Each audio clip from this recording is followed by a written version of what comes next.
Welcome to Grand Style Dog Grooming in Tampa, Florida. Watch as our dog groomers give dog haircuts, perform dog nail trimming, dog bathing, and brush dogs' teeth in our pet spa. Hang out with us as we work, join the chat, and watch as we groom dogs all day.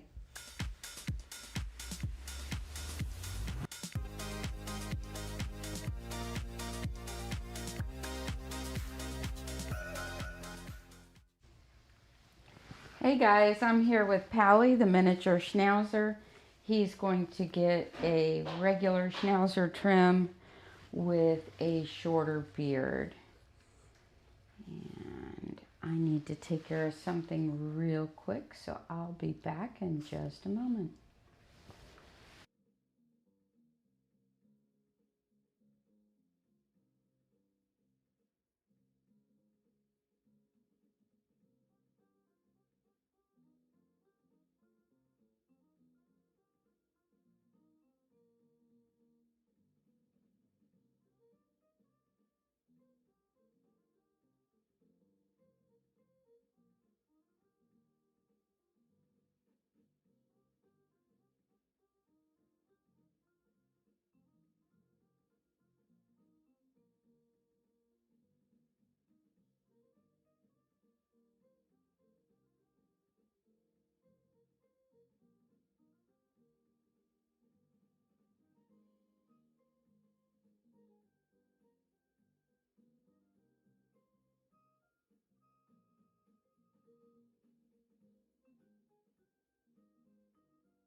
All right, now we can get busy.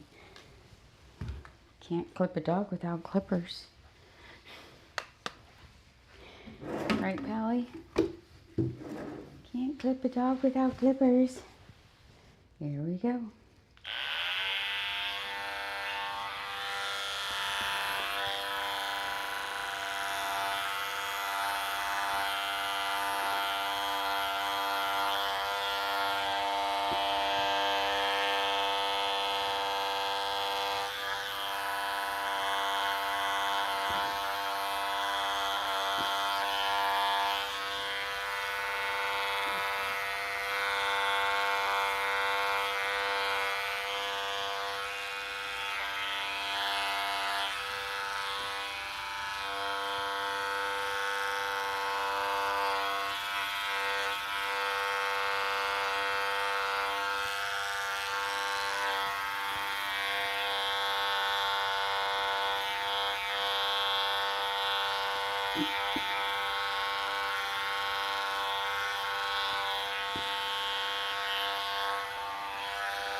Good boy.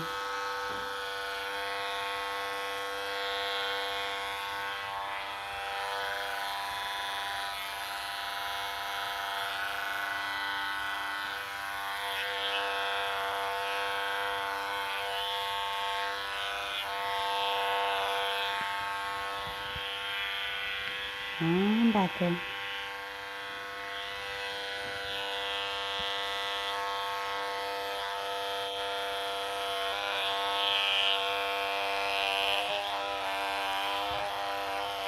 Good boy.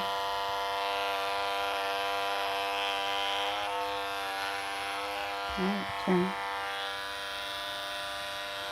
Good boy.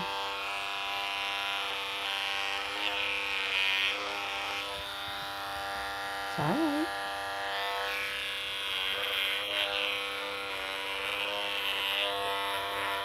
Alright, good boy. Get back here.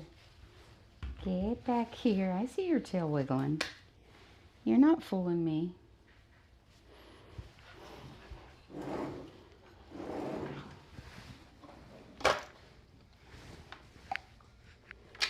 I know what you're thinking. You're thinking you can run off to that other table over there, and you're not going to. I L'd the table around so I could have a mount for my camera, and now all the dogs are like, ooh, let me run over there.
Good boy.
So oftentimes you guys hear me talk about the cowlicks under the tail.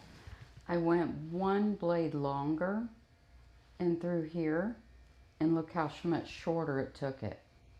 So this is one blade longer than this, and that's how it's affected in the cowlick areas. Right, buddies? All right, let's go take a bath.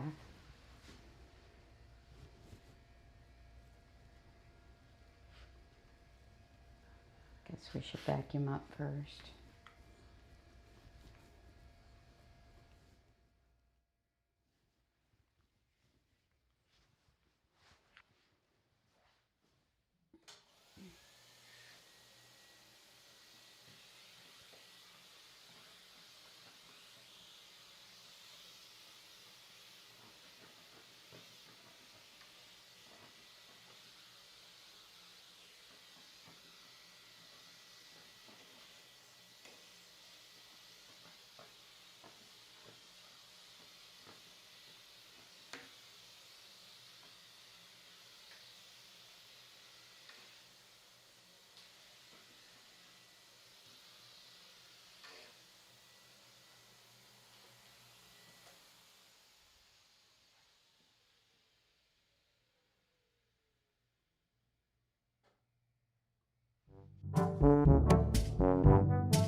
Okay.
Papa.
brushing isn't your favorite thing. So yesterday we were talking about preventing mats and brushing and combing and those sorts of things. I'm adding my brushing blog and how to prevent mats and caring for your dog's coat below each video. So there's a pretty wide range of information there. I plan on adding to that blog this weekend, giving a description of the different types of brushes, not just links on where you can buy them. So I'll be upgrading that a bit. Maxwell is here. Let me go take him in. I'll be right back.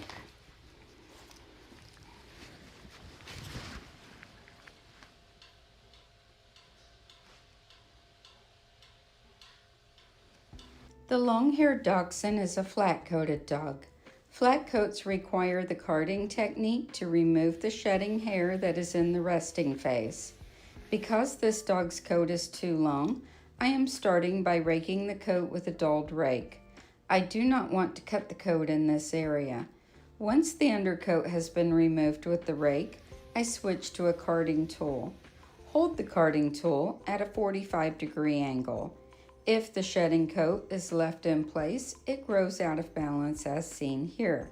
This excess hair should not be cut, as it would alter the natural color and texture of the coat along the jacket area of the dog. This excess hair is being removed by hand stripping to retain his rich sable color. The hair under the ears and on the throat are clipped. I use a 7F blade here and a 5F blade to blend the cowlick areas. The sides of the neck are thinned and blended into the back coat. The soft coated areas in the pants can be thinned from underneath to help this area lie flat. The feet are trimmed to be full and broad with arched toes. The tail is flag shaped. Thank you for watching. We are grooming safer together. To do her top knot, we're going to mist the top knot with anti-static spray. Comb it out. And using our rat tail comb, we are going to go about a ½ inch back, create a nice straight line.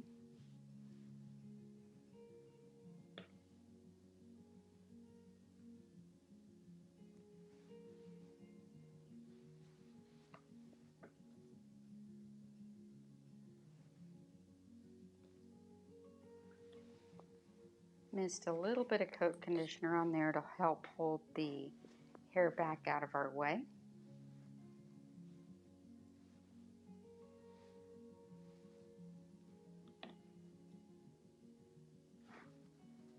And put our first band in.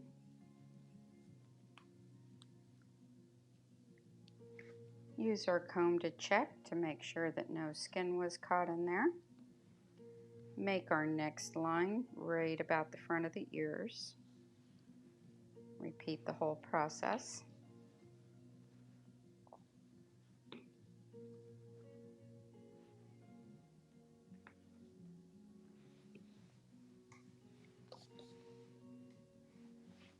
Push this down, comb this up. We're going to put our second band right on top of the first band, about a ½ inch up.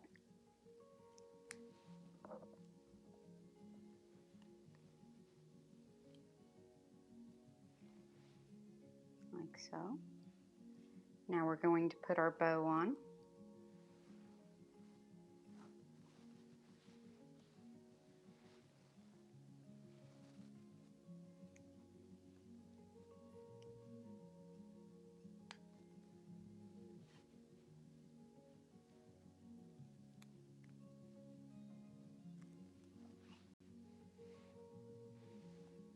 Very pretty. And then we're going to bring all the hair from behind the bow.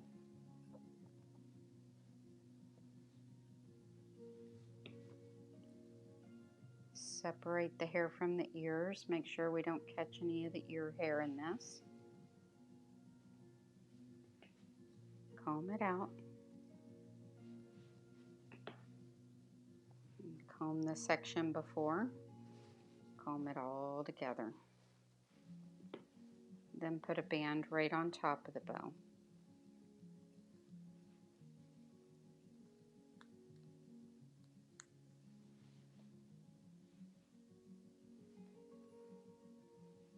This holds all the hair nicely and keeps the ponytail back out of the eyes.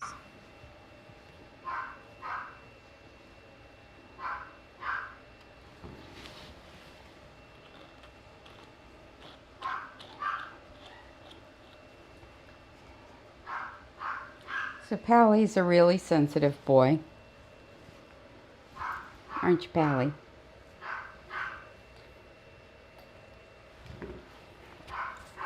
Especially about brushes and combs. Hi, buddy. And baths.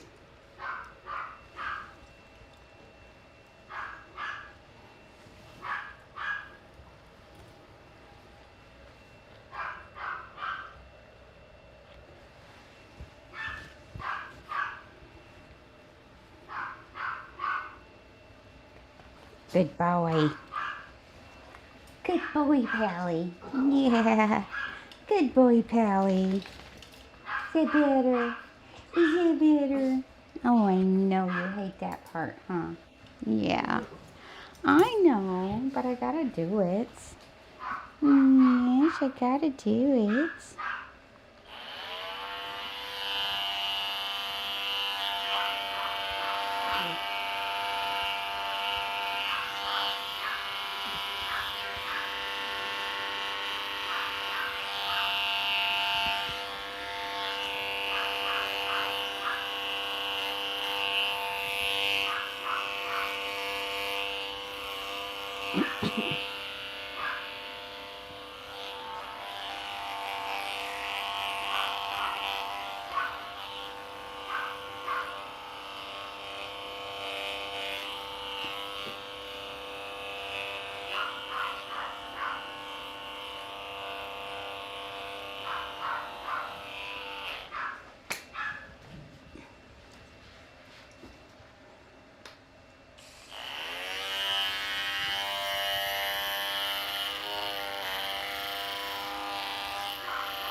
Over here.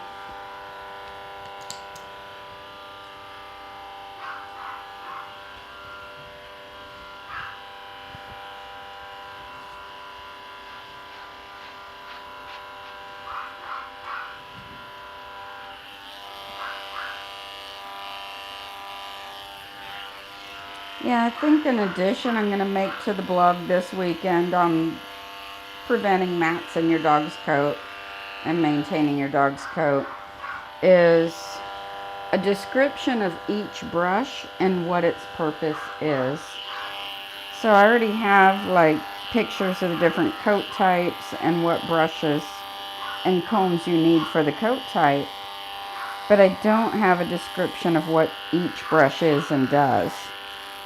And I think that would be helpful to pet parents to understand what they're trying to accomplish with the brush and comb.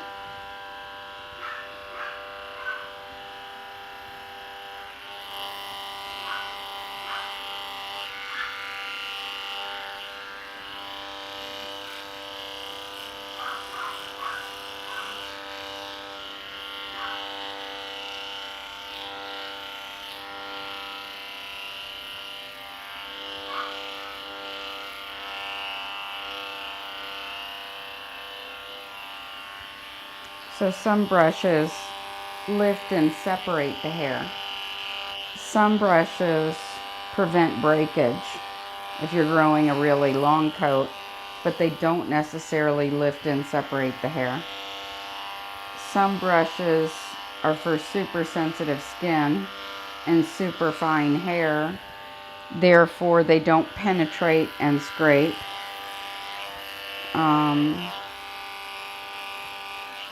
Some brushes are meant to grab and pick up the hair. Some brushes are meant to fluff the hair and separate out the curl. Some brushes are designed to remove undercoat, where those same brushes on another coat would cause breakage. So I think that would be very helpful. I need to make a new video on how to choose the right brushes for your dogs. The old one is no longer available, but it was no longer applicable because my favorite brushes in that video were no longer being made, which were really frustrating. So rather than making that mistake again and putting brands, I think I will just put styles of brushes and what they're used for those dogs. So that'll be helpful.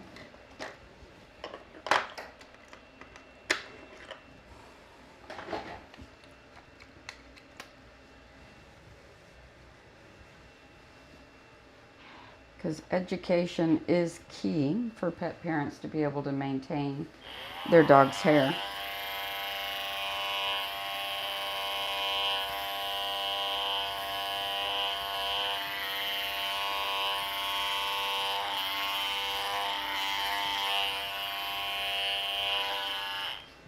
We just had another puppy come in today, severely matted from a surgery suit.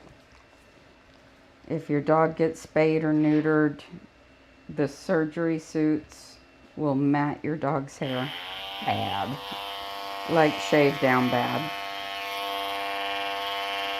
And there's nothing worse than having to shave a puppy. Like, oh. That's one of Kat's clients. She did well with it, the puppy did, because she's already been groomed about 4 times. So she understood the assignment, but still.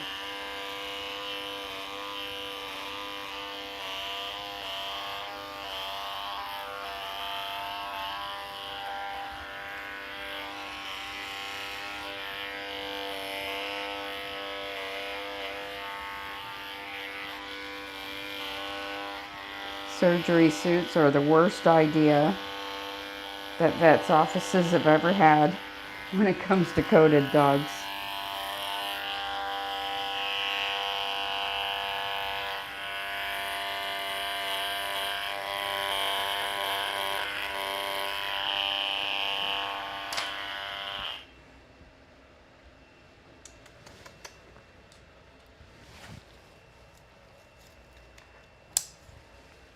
Turn.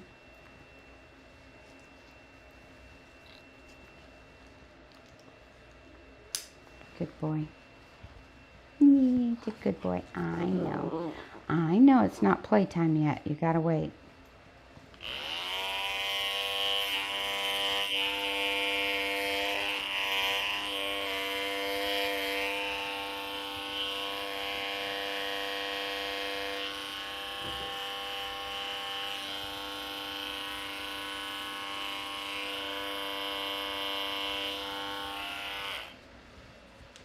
It's not time yet.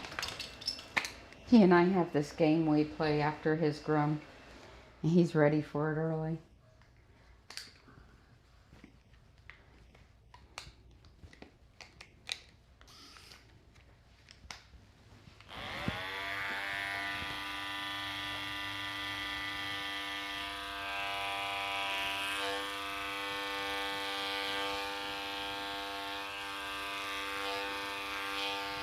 Aren't you, Pally?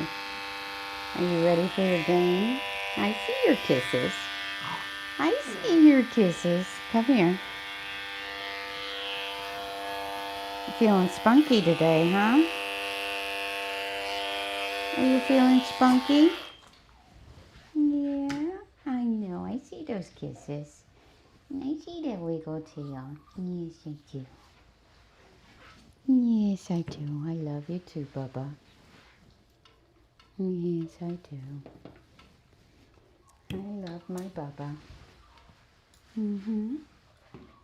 I do.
Good boy.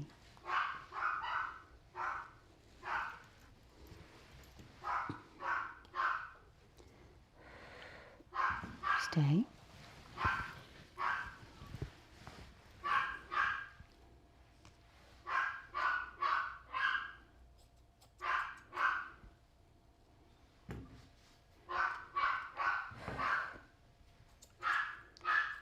Stay.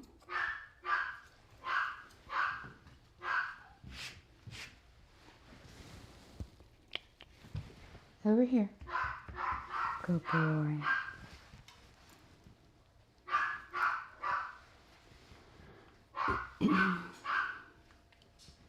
I know you got a knot in there. I'm careful. I'll be careful. I'll be careful.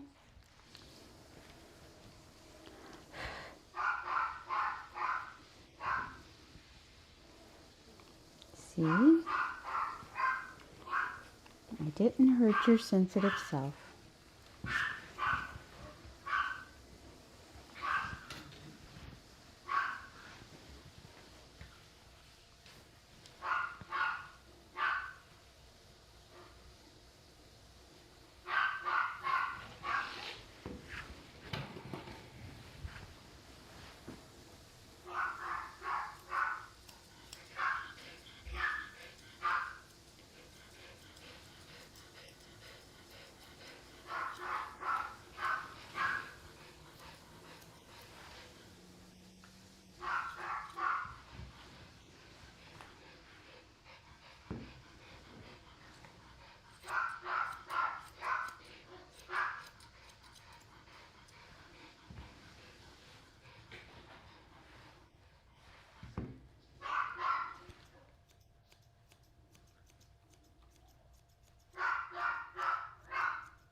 Okay.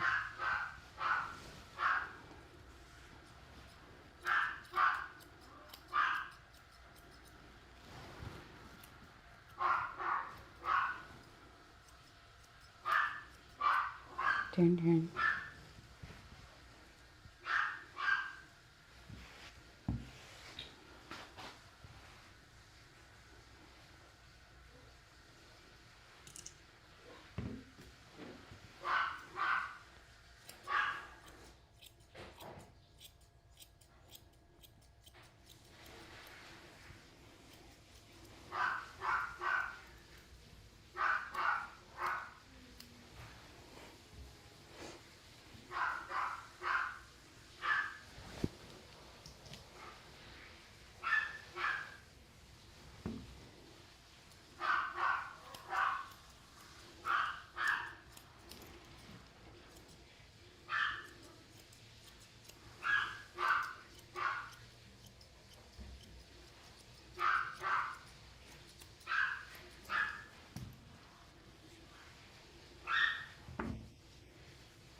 Good boy.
Boy, Pally.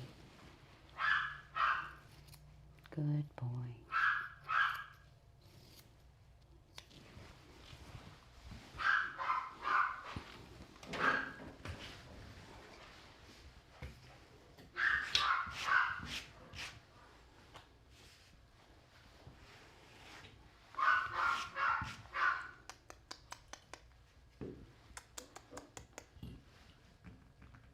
Pally. Good boy. Good boy. I got you. Stay.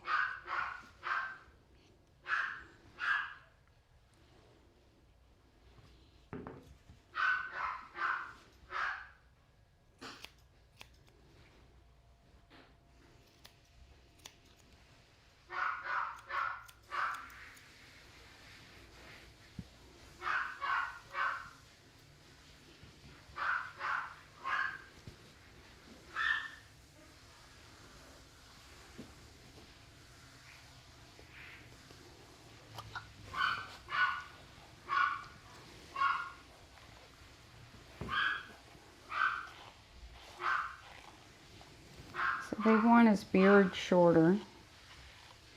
He's already missing some out of the center. I don't think they want it that short. So I'm going to try to balance it out and take some off. And I'm going to try to get this out of his mouth where it's all stained.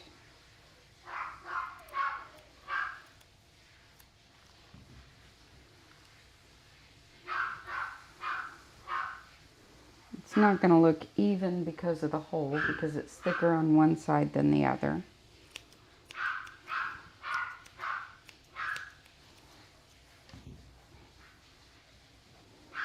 What I can try to do is thin out the thick part to bring some balance. Right here.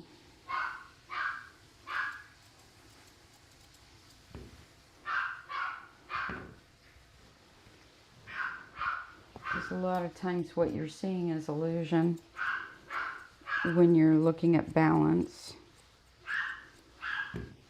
Different things cause different illusions.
Oh, Maxwell's being Maxwell back there, isn't he? Mr. Yappy Pants.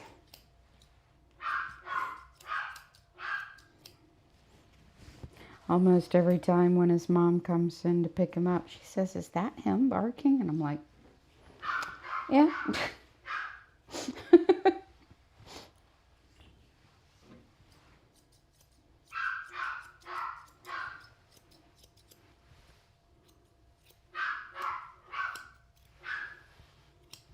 Surprise, surprise.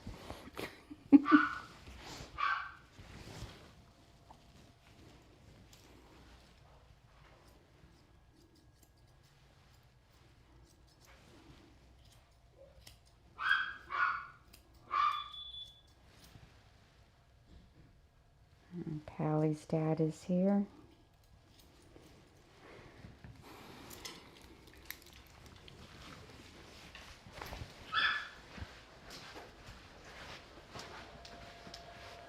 Hi, I'll bring him out in just a minute.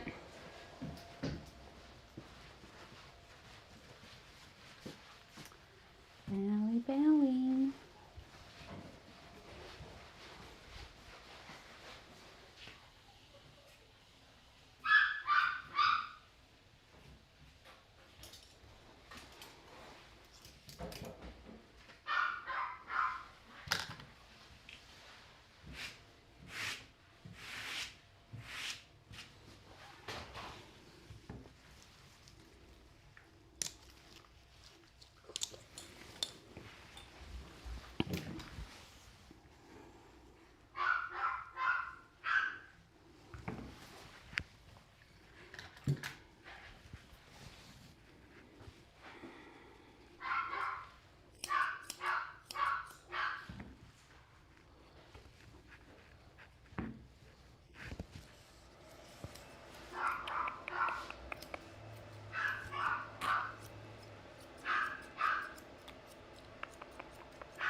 Good boy.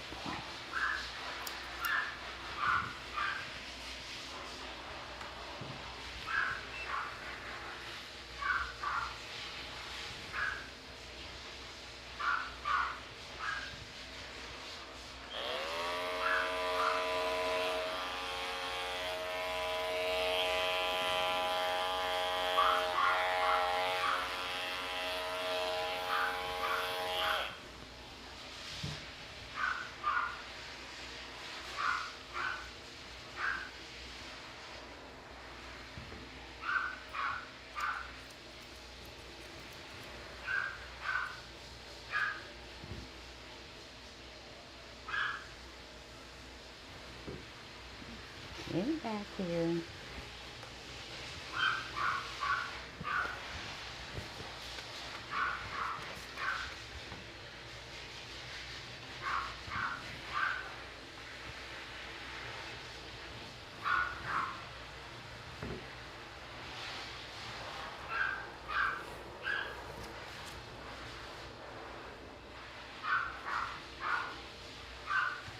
All right. You ready to play your game now? Are you ready? Are you ready? Okay, now you can growl at me. Now you can growl at me. Yes, I know. Now you can growl at me. He likes to growl at me and then give me a bunch of kisses. Yeah. He likes to growl at me and then give me a bunch of kisses.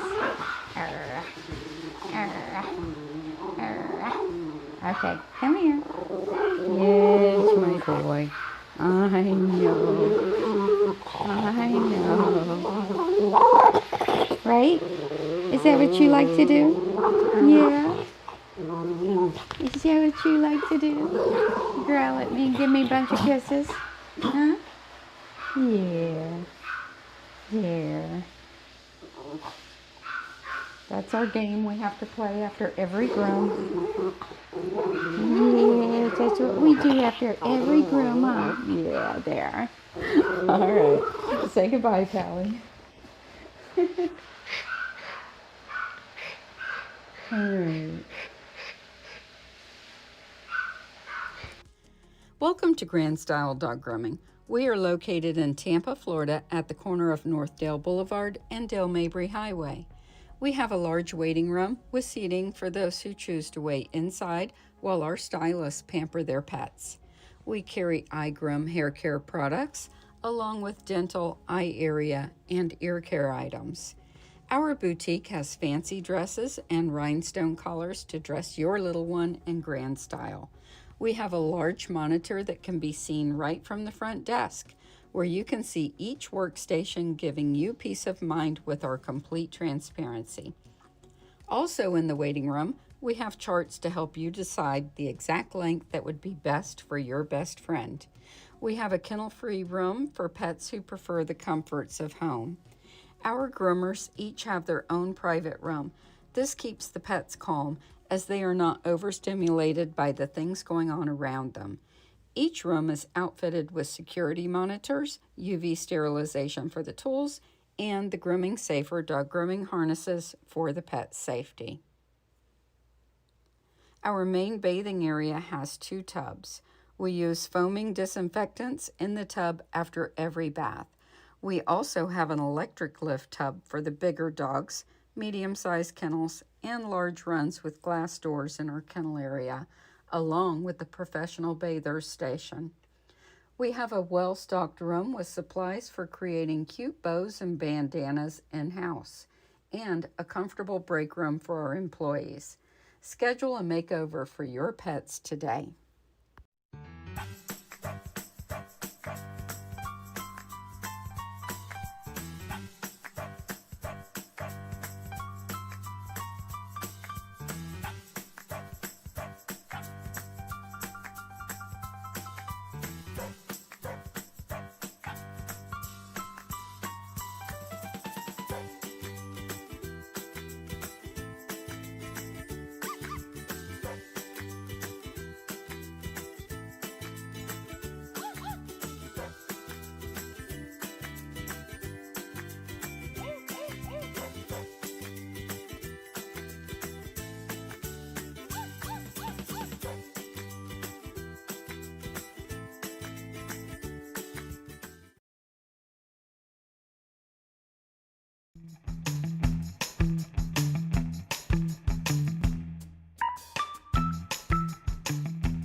For spaniels, I clip the ears down to where the ear folds back. The clipped lines are in line with the eye at the top and with the jaw at the bottom. I usually make a V shape in the center as it helps the ear to lie flat against the head. The underside and outside lines of the ear match with the exception of the V, which is on the outside of the ear. I never clip her closer than a 10 blade on the majority of the ear. I will take a 15 or 30 blade over the edges of the ear for a nice tight finish. You may need to brush out the hair from between the teeth of the blade a few times, as cocker hair will clog up the teeth of a 10 blade. I finish up with scissoring the edges of the ears.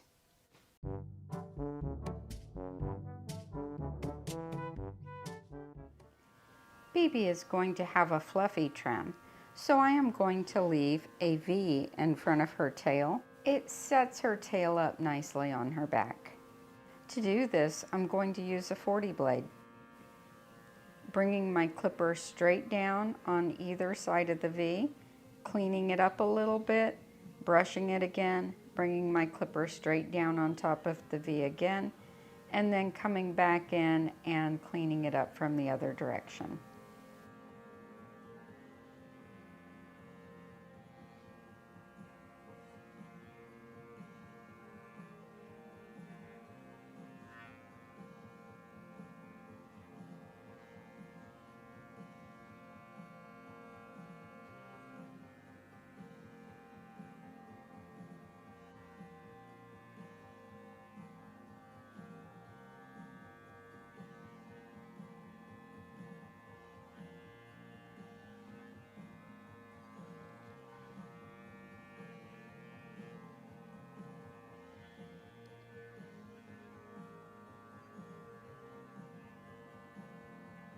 Let's talk about the lines on where to trim the tail. When you drop the tail down, you will have a pin bone on either side of the tail. It's a prominent bone that sticks out. We also know this as the point of rump. At the line where these pin bones are, that's the exact line where I usually trim my tail to. It's a foolproof way to get the proper set on your tail. We don't want the whole thing balded, so using the edge of my clipper, I'm going to come in this way, up, this way, up.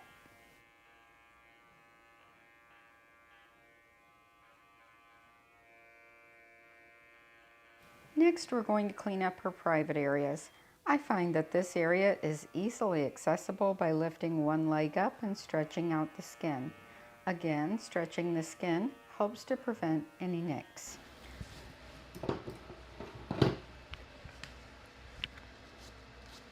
So a lot of times you'll see me with more than one brush out for each dog. So for the Schnauzer I just did, I used 3 different brushes. I used my extra firm pen slicker to get out a couple of little knots that were hard but not real big, so I could use the end prong of the brush and pick those out. I used this one for the blow dry. All 3 of these are slickers. This one's fairly soft and it doesn't grab and pull the hair. Schnauzers are super sensitive to brushes, so I blow dried them with this. But this wasn't enough to lift and fluff the legs, so I needed a little bit longer pins to get into the leg furnishings and lift and fluff them. So I used 3 brushes on him.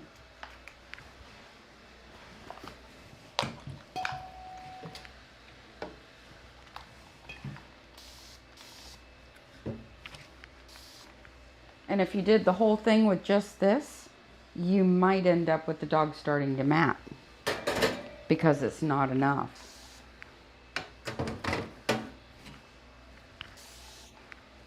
Could you do it with just that? Yes, if you brushed your dog every day. And static, it's got hair sticking to me.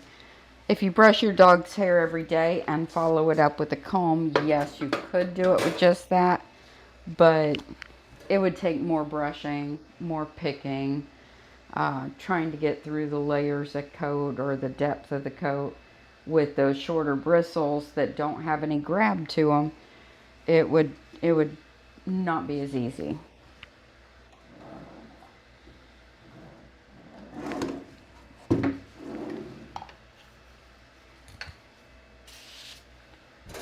And that brush would not get out mats. So it would just go right over the top of them. So if you did start to get some mats, you could brush till you're blue in the face and it's really not going to do anything. Except irritate the dog in his attitude, not necessarily his skin.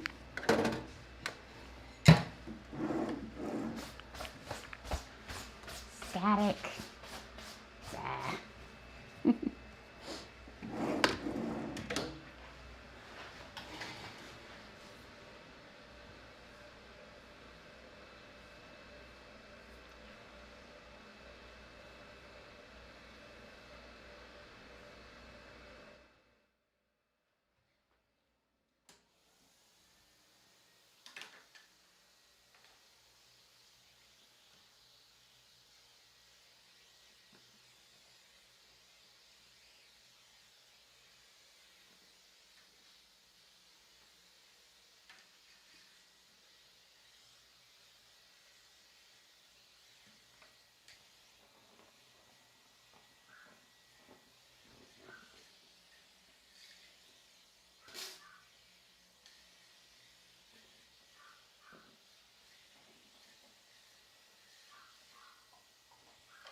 go grab Maxwell. I'll be back in a moment.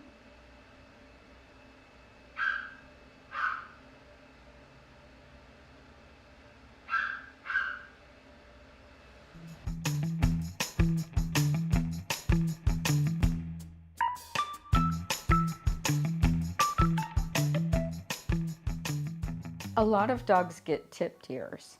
This style is common for both pet and show trims on various types of dogs. I usually clip about 1/3 of the ear closely. This, however, is adjusted breed to breed according to breed standards. The length of the hair left varies from dog to dog. For most Yorkies and Beaver Terriers, I will use anywhere from a 40 blade to a 15 blade. The determining factor for me is based on the thickness of the dog's skin, the size of the dogs, and the idea of getting excess weight of hair off to help the ear to stand, especially on a teething puppy. On extremely tiny dogs, I use a 40 blade, as the skin is so fine and thin that I actually feel safer with a 40 blade because the teeth of the blade are so close together. For most dogs of this type, I will use a 15 blade. For teething puppies whose ears are drooping, I use a 40 blade. Tipping the ears is relatively safe, as you are not clipping the most hazardous areas of the ear. For the smallest of dogs, I simply clip center up on the front and back of the ear. For those who are a bit bigger, I clip center out, center up, center out.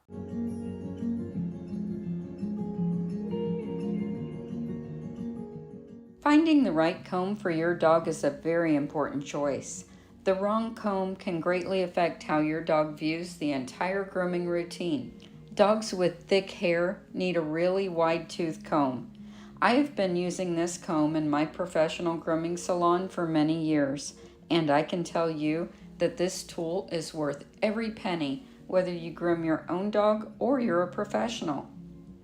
The design of this comb allows the tines to easily penetrate the coat, getting right down to the skin. The width of space between the tines prevents the comb from dragging and pulling on the dog's long, thick coat. Don't let the name poodle comb fool you. While yes, it's perfect for hand scissoring doodles and poodles, it's also the best comb for maintaining long, thick coats. I know that you will not regret this purchase. I cannot live without mine.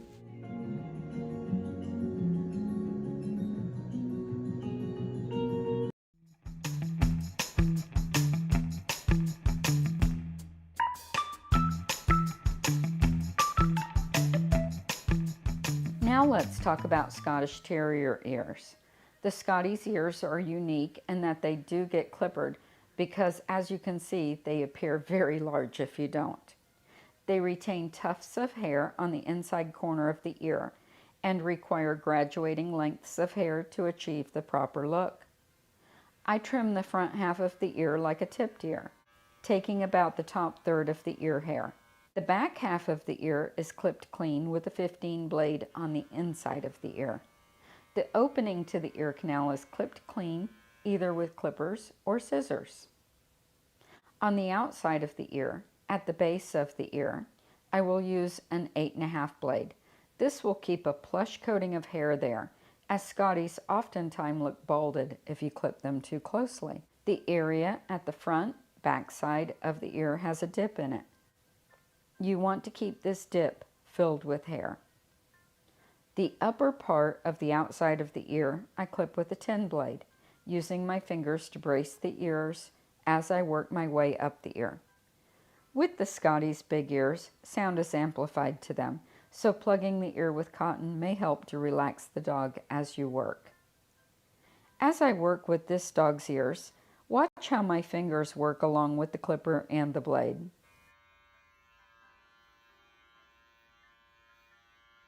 While scissoring the edges of the Scotties' ears, the tufts must be brought into balance. The entire purpose of the tufts is to help the ears appear closer together and to decrease the apparent size of the ear. To scissor the tufts, I fold the ear in half and scissor off any hair that falls past the edge of the ear. Then, checking the size and height of the tufts, I make sure that they are evenly balanced and look nice. Many groomers are confused by this process, either by shaving the entire ear or leaving way too much hair. When done right, the head looks long, lean, and in balance. The ears do not look abnormally large and appear closer together.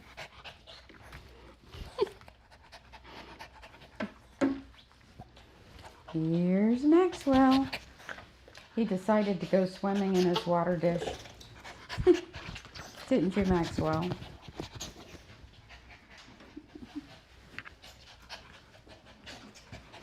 Yes, did you go swimming in your water dish? Yes, I did. Oh, there went my mic. Sorry about that, guys. Don't knock off the clippers. Don't knock off the mic again.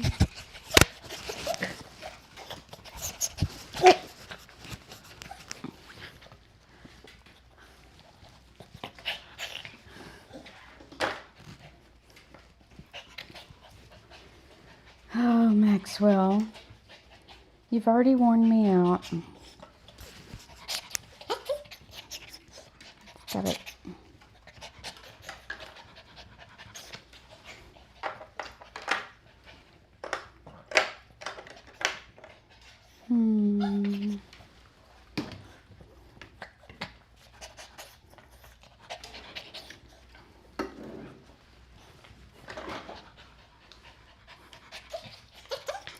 I know.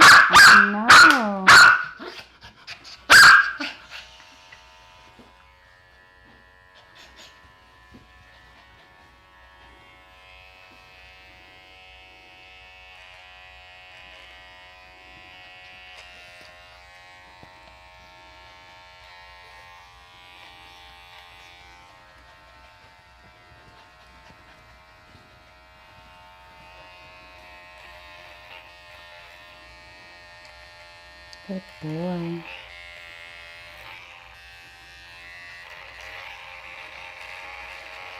All right, turn. Good boy.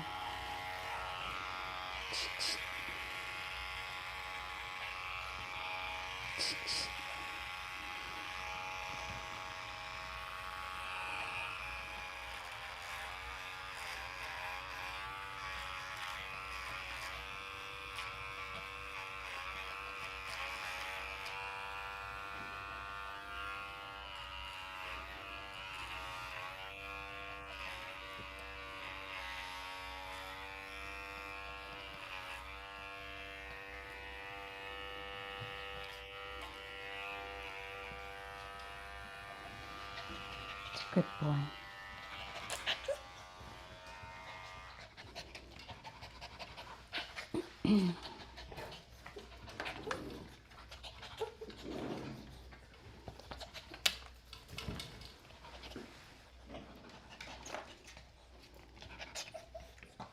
I love you too.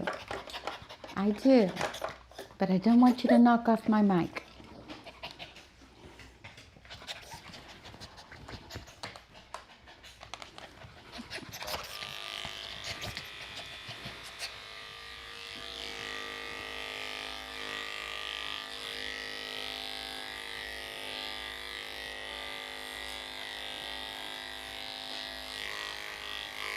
Good boy.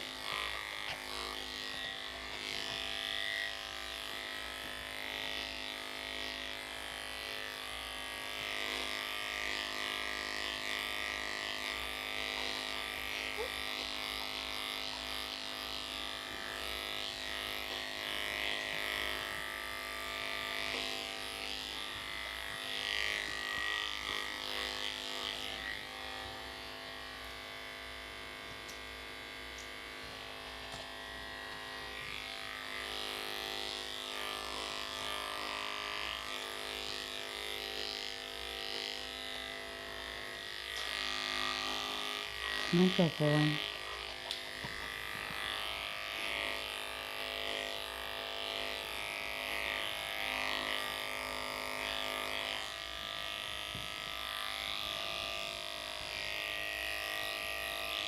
So I'm noticing before I do any trimming on the belly, that he's got some red on the inner thighs. He's also got some red on the pads of the feet. And I have to be real careful around the corners of his eyes because he gets redness there. And while I'd like to trim that short, a lot of times I don't because it really exposes irritation under the hair that's already pre-existing.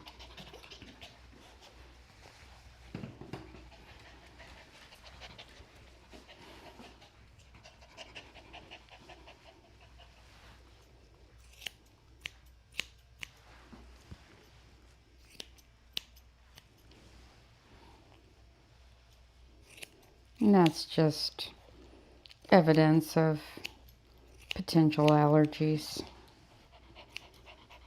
He's got some hair inside his mouth I'm going to have to clip out today.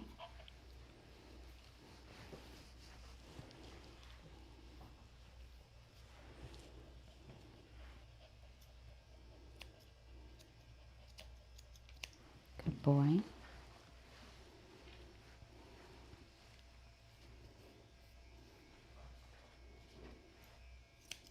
Good boy. That's my man. All right, let's go give you a bath. Gotta clean up the hair first. Ugh. What am I gonna do with you? Huh? What am I gonna do with you? What am I gonna do with that dog? What am I gonna do with that dog?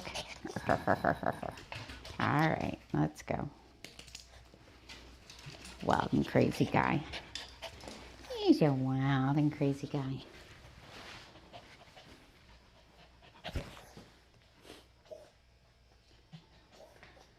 Let's see. First we'll vacuum. I know.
say?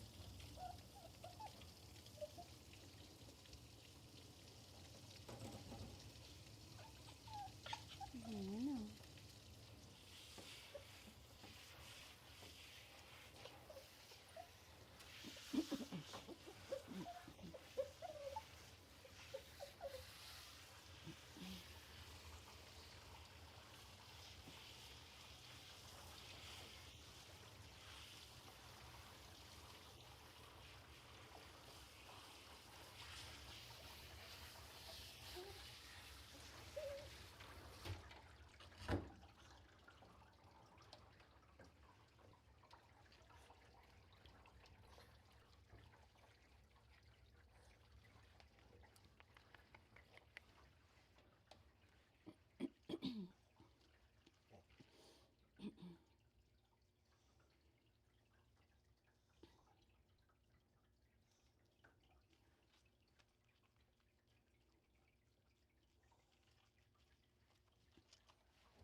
Good boy. He's a good boy.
I give what he knows. I do, Barry.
It's a good puppy.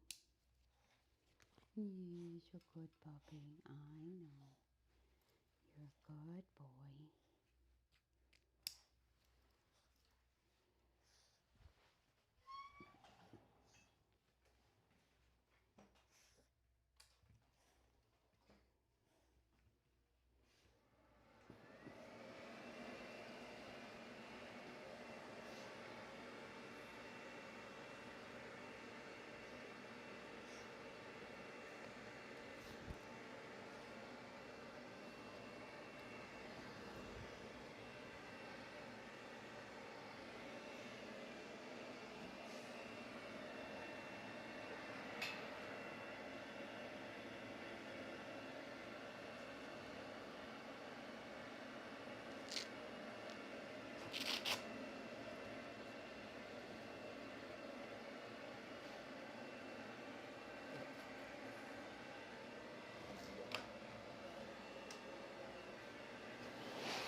How to trim a dog's face when the tongue hangs out. This is Louie. He is a 17-year-old Chinese Crested dog. Like many 17-year-old dogs, Louie has no teeth, causing his tongue to hang out. To trim a face like this, I use a 40 blade. As the teeth are spaced very close together, this prevents the blade from easily catching the rugae, the ridges on the underside of the lips, or the tongue itself.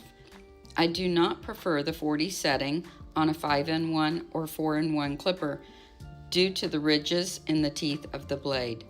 The lower jaw is very soft and squishy on dogs with no teeth.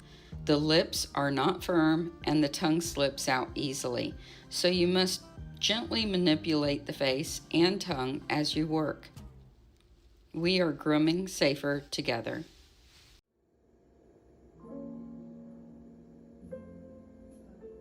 This is how to help that crown area lie down. Using a 46 tooth blending shear, start skimming and blending the longer hair into the clipped areas until you have a dome-shaped head with a soft expression.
Using the same technique, blend the stripped coat into the clipped area on the neck.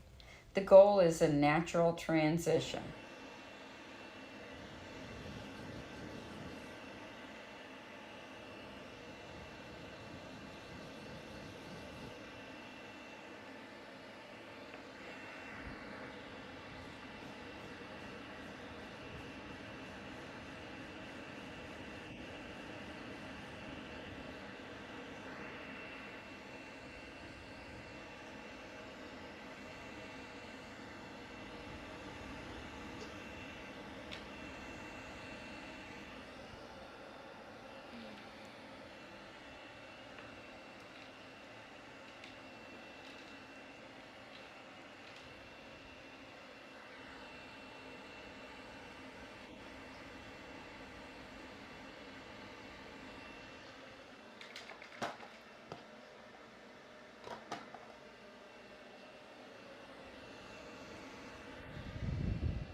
Good boy, you're alright.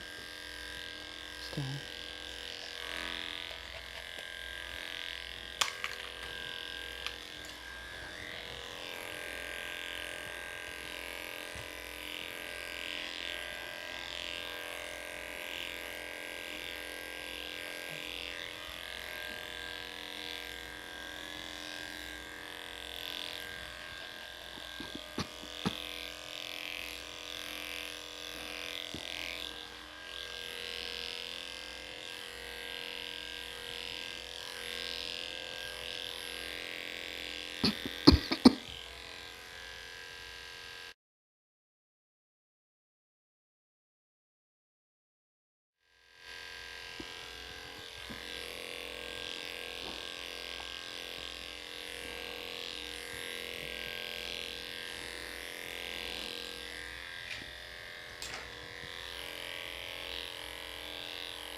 Good boy.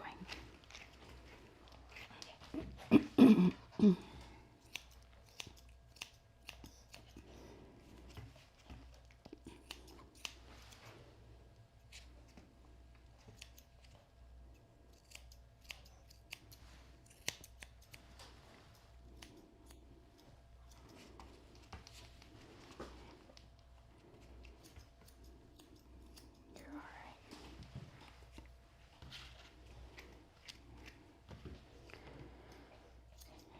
With these really busy dogs, it's better not to talk while they're getting done. Because they think you're talking to them and then they get overly excited.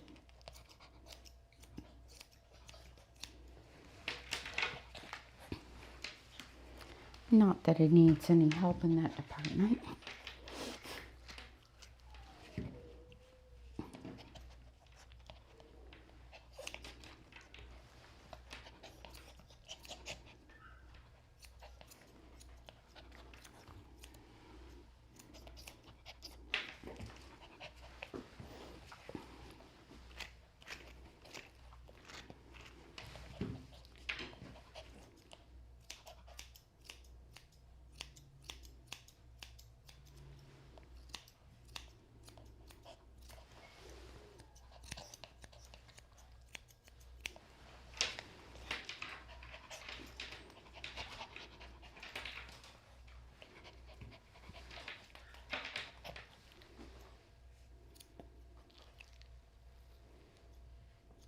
Good boy.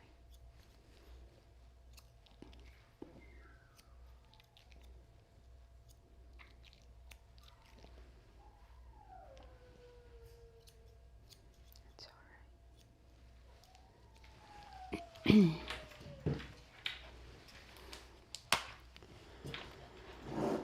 He's got hairs growing inside his mouth. I'm going to try to get those out. Wish me luck.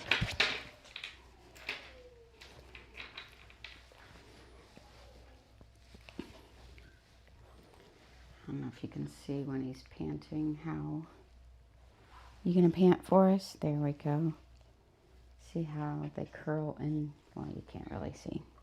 But anyway, they're growing all the way up in. Stay. So I'm going to roll his lip up.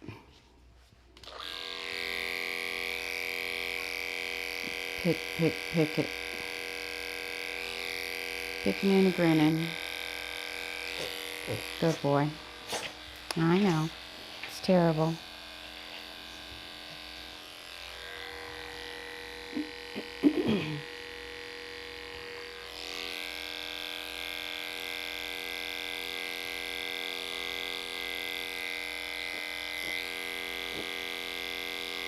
Good boy. Let me see. Look up. I can't see. Nope, we're not there yet.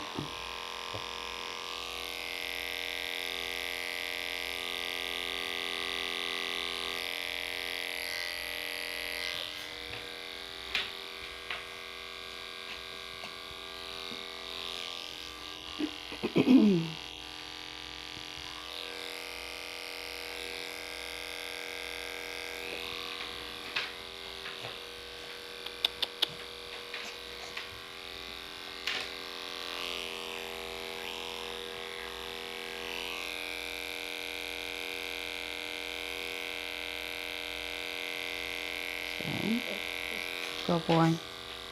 Let's see. That's better. Yeah, it's better.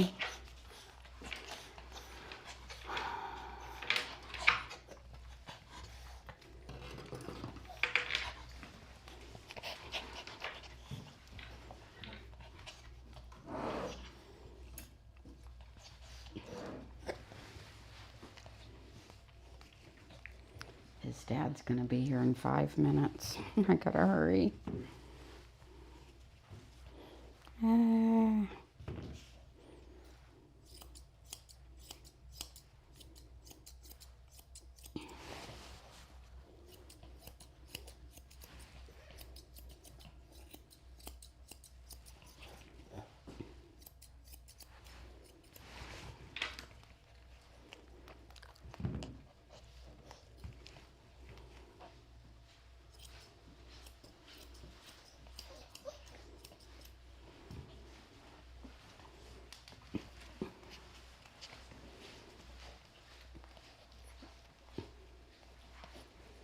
Good boy, Maxwell, you're fine.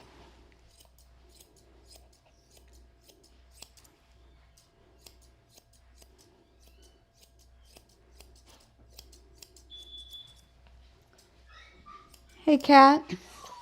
Can you tell him it'll be about 5 minutes? Please.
I know.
One of the hardest things about getting a dog even is getting them to hold still long enough so you can look at it and see if it's even.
Hi, buddies.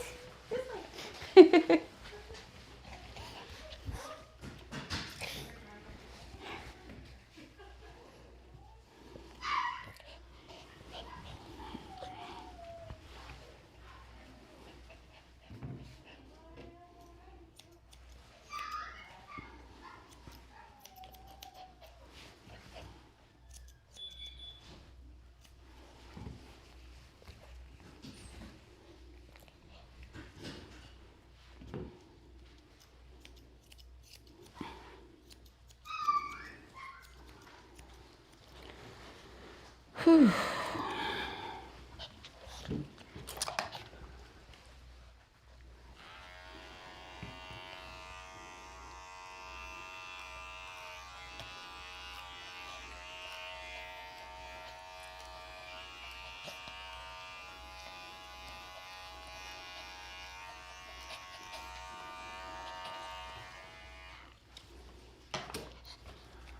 All right, Maxwell. You can leave.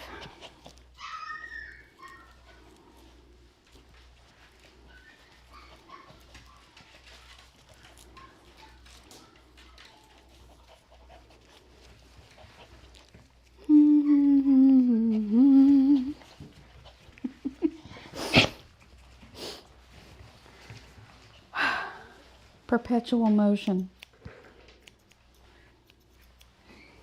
All right, you go over here. I'll be back. Let's talk about creating a breed profile for the Kerry Blue Terrier's head. Remember never to remove the fall, which is the long hair between the eyes. Holding the fall out of the way, use a blending shear and shorten the hair from the brow bone to the front of the ear. The idea is to bring this area down to about the length of a 7F blade. I prefer to use blending shears so that I can have more control over the transition, creating a smooth, natural flow into the longer hair at the back of the head. The idea here is to create the illusion of a long rectangular shaped head. You can see without the additional height from the buildup of hair, the head would not look as long. Shave the cheeks from just behind the corner of the eye to the ear and down to the corner of the mouth, then down the sides of the neck. The clipped line under the neck forms a V, which widens a bit above the sternum to the base of the ears. Clip the underjaw against the grain all the way up to the little fold in the lower lip. The ears are shaved with a 15 blade, then the edges of the ears are gone back over with a 40 blade. Next, neaten the edge of the ears by scissoring them tight. Set the scissors on top of the ear. With the scissors held straight up and down, scissor a line matching the width of the head into the neck. Then use blending shears between the clipped area of the cheek into the hair on the head for a very smooth, short transition. Always identifying the areas which are sticking out. Then lightly blend the edges. It's wise to check the area where the fall blends into the short hair on the head. It should be flat all the way through. If it is not flat, carefully blend it with thinning shears, skimming off as you go. When creating a nice lean head, clipping about a finger width between the ear and the hair on the head is helpful. It's best to do this after the head is trimmed to see exactly where the line should go. By putting your finger under the ear and rounding the ear over your finger, you can easily reach the area needing to be clipped. Then, holding the ear forward, clean out the area behind the ears. This will create more arch to the neck and give a lean, elegant look. Tidying all of the clipped areas will give a very finished appearance. The ears should accentuate the long, lean head with true terrier type. Check the sides of the neck to make sure the arch of the neck is enhanced. This can be done with a 10 blade. Finally, blend the clipped lines into the longer hair and flatten the chest. I do this with a 7F blade. For my dogs, I always braided the fall to keep it out of the eyes. I also did this for my clients' dogs before sending them home.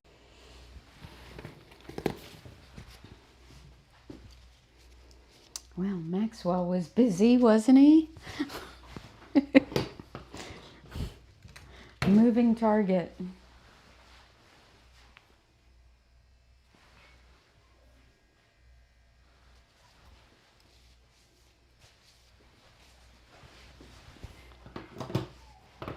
Next up is Teddy, the toy poodle, for a bath and blow dry.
So with Maxwell, I chose two different brushes.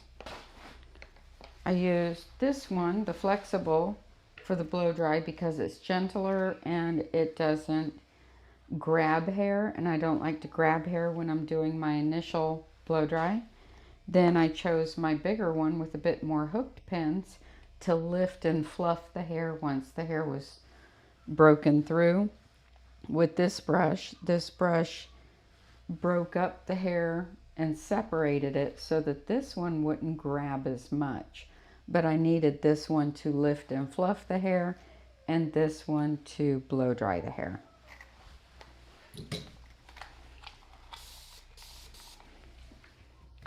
You almost always see me use 2 to 3 brushes on every single dog.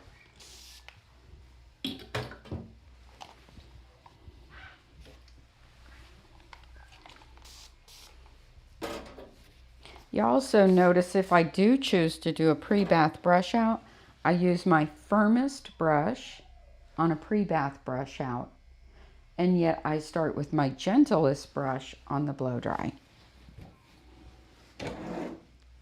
And that's because if I choose to do a pre-bath brush out, the hair is already dry, the skin is dry, so it's not going to break through.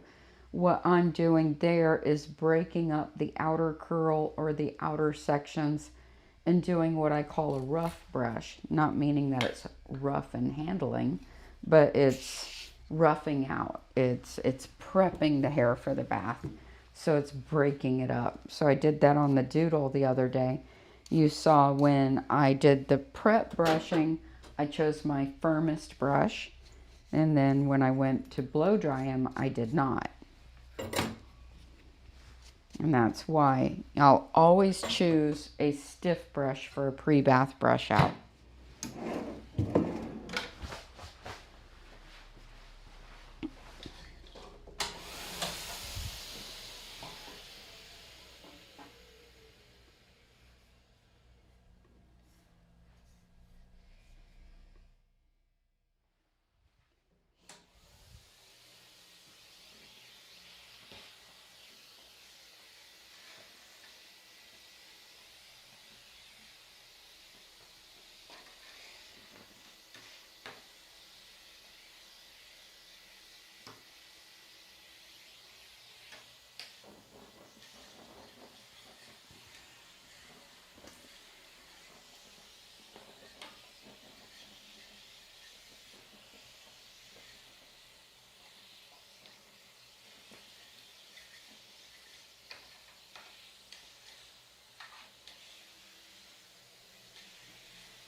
Many pet parents try to choose the gentlest, softest brush, the brush that their dog does not complain about at all.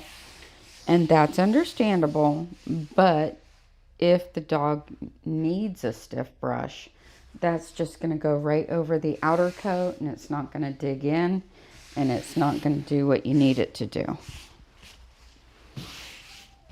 And therefore, you can brush your dog every day and they'll get matted because it's not enough. All right, let's go put Teddy in the tub.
Come here.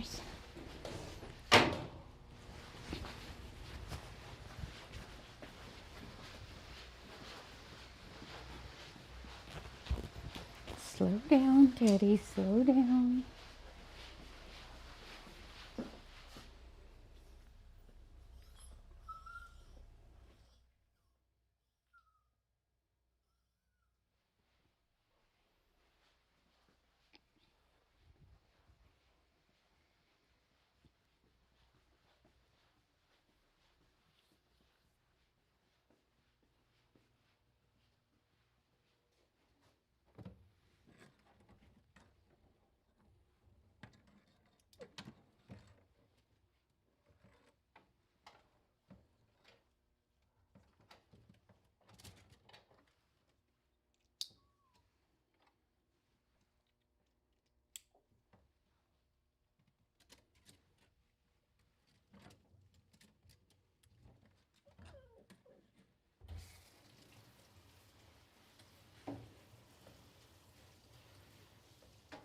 Okay.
stay there.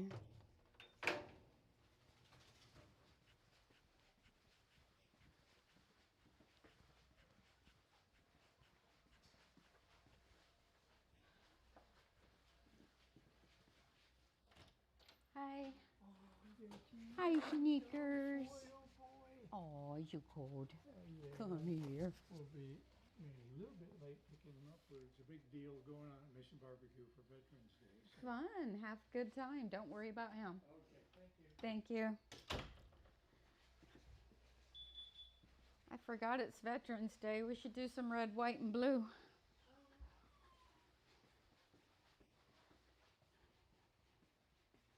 If we have time. Since nothing's made. Come on, Teddy.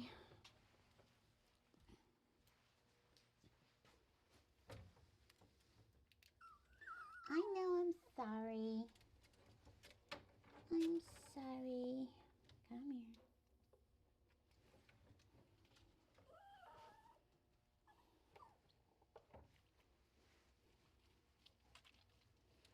Put you up all showpiece. Mm-hmm. Did I put you up all showpiece? Yeah.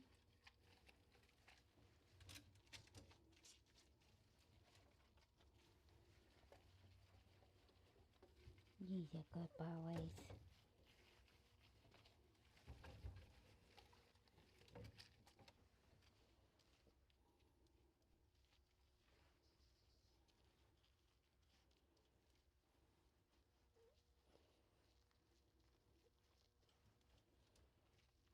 That's my baby.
I'm sorry.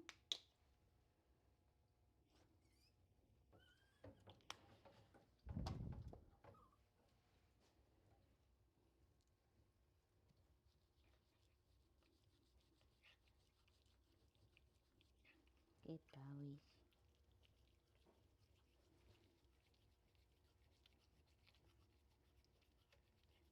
Good boys.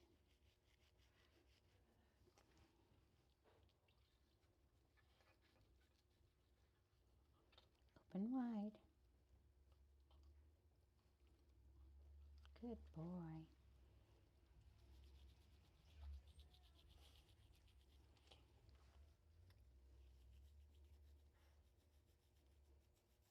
Good.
Such a baby dog.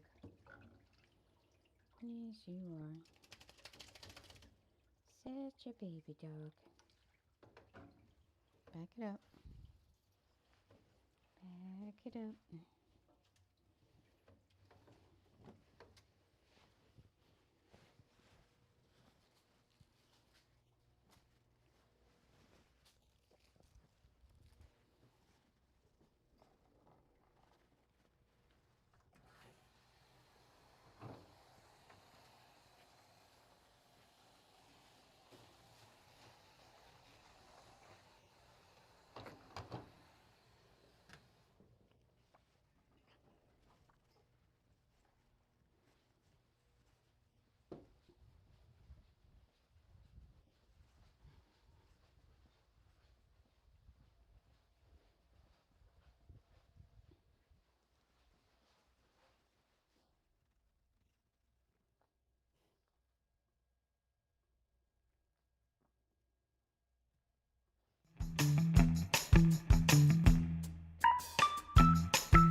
It's a good boy.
It's okay, Teddy.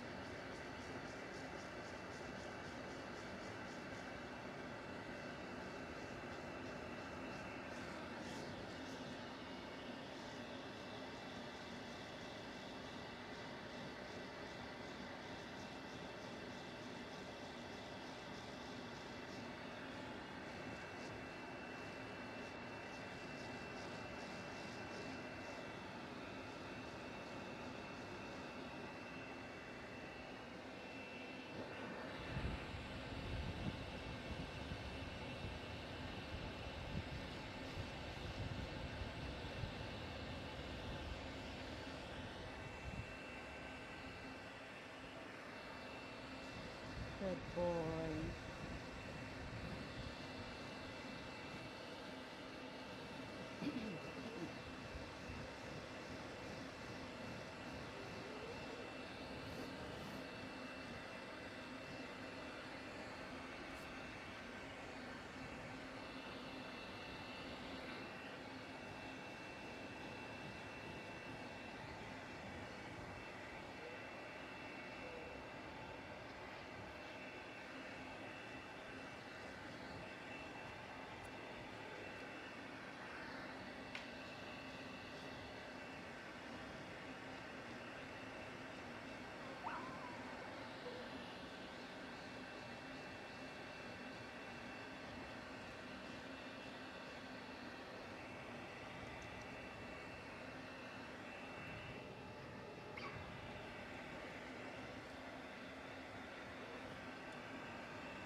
Okay.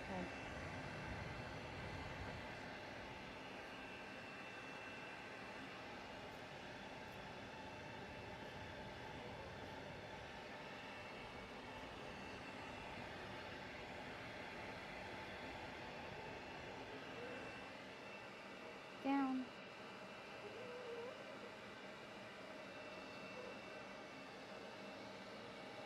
Down.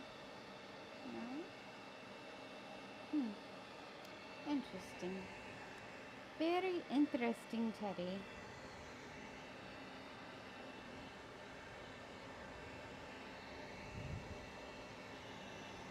Very interesting, Teddy.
Sorry about the quiet there.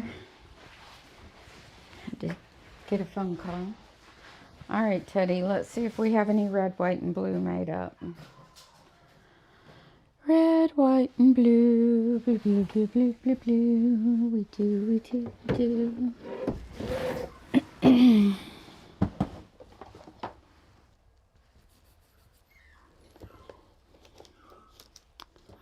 Hold on, Teddy.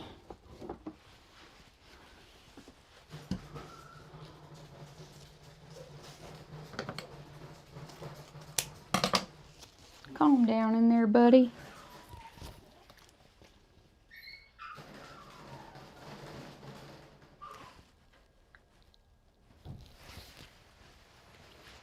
Be right back.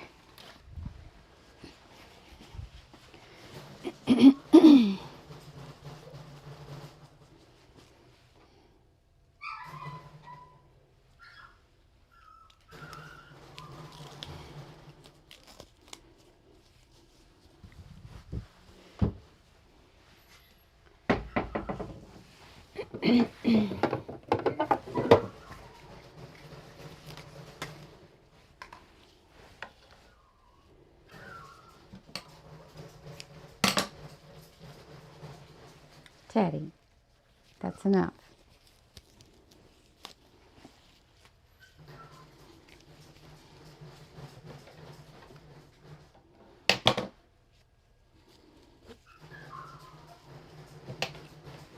You tearing the house down, bud.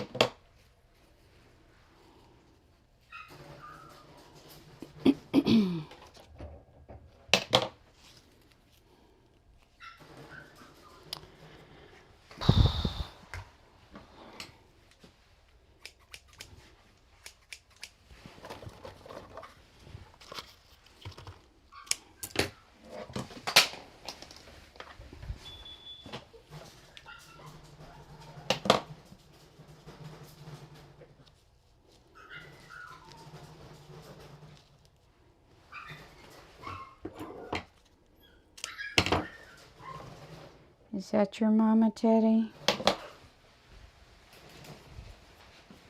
It is your mama. We made him this for Veterans Day. Put it on him in just a minute.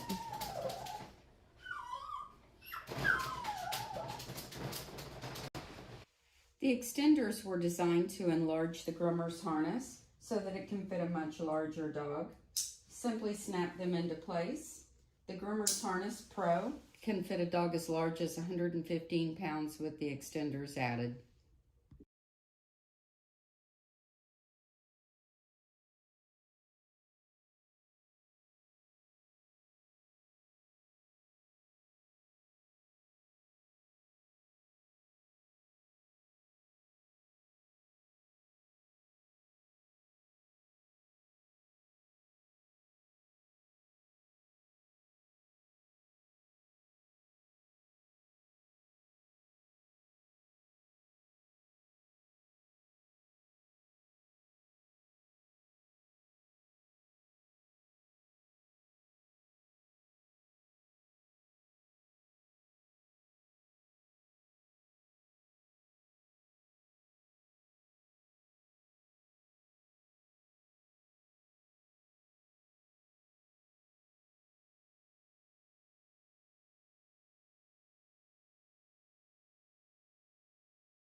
Oops. Sorry, guys.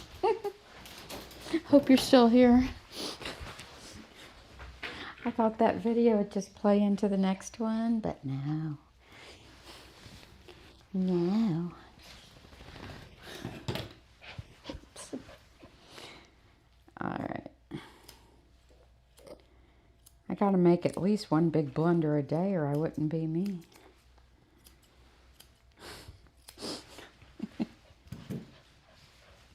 I wouldn't be me. Okay. There he is, ready for Veterans Day. Oh, hold on. Let me see that mustache. Let me see.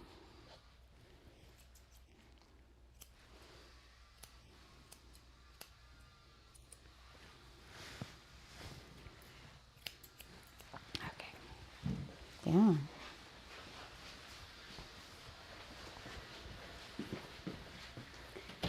There he is. One of the chatters was, oh, he's so well behaved. I just snickered. He is, really. Thank you. Oh, I love this. I have some appointments coming up for where I could get a big dog in. I think the Saturday before Thanksgiving and the Saturday before Christmas. And I think I'm going to be open the Sunday before each of those too. So I know I could do her on Sunday. Let me make sure it's opened up. So you can pick one of those or both. Thank you. All right.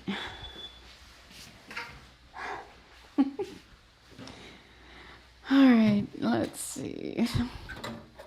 Who's next? Oh, yeah. Snickers. Snickers is a Maltese Shih Tzu. A Maltese.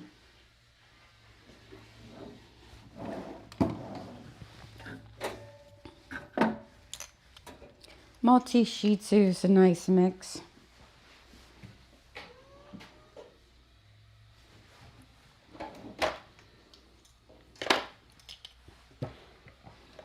Calms down the busyness of the Maltese, and it's got a nice coat and a longer nose than a Shih Tzu. Shih Tzus have nice coats, I'm just saying. It's a softer, silkier coat, but it has a longer nose when you mix it with the Maltese. So it's nice.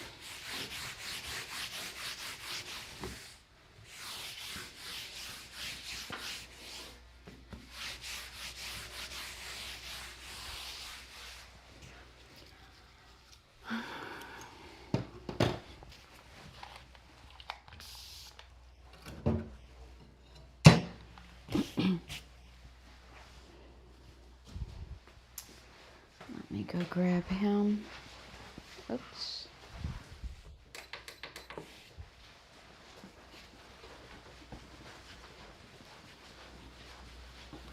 Snickerdoodles.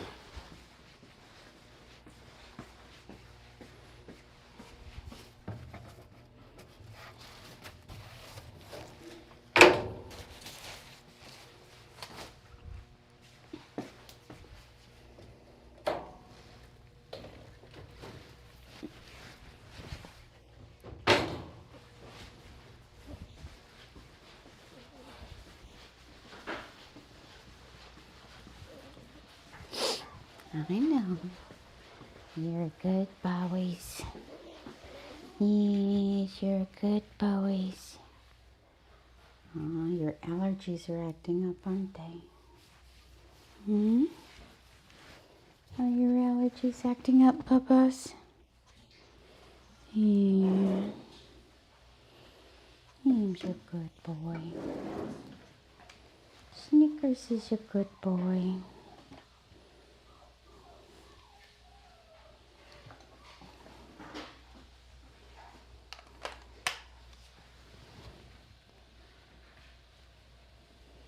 So I was happy to hear another one of my Schnauzers is coming back. Eloise, the giant. Yay. excited.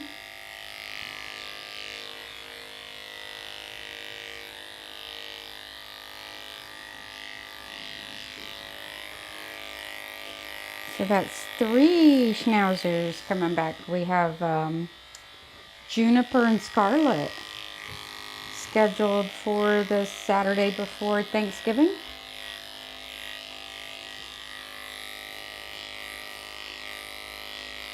So exciting. I love those girls.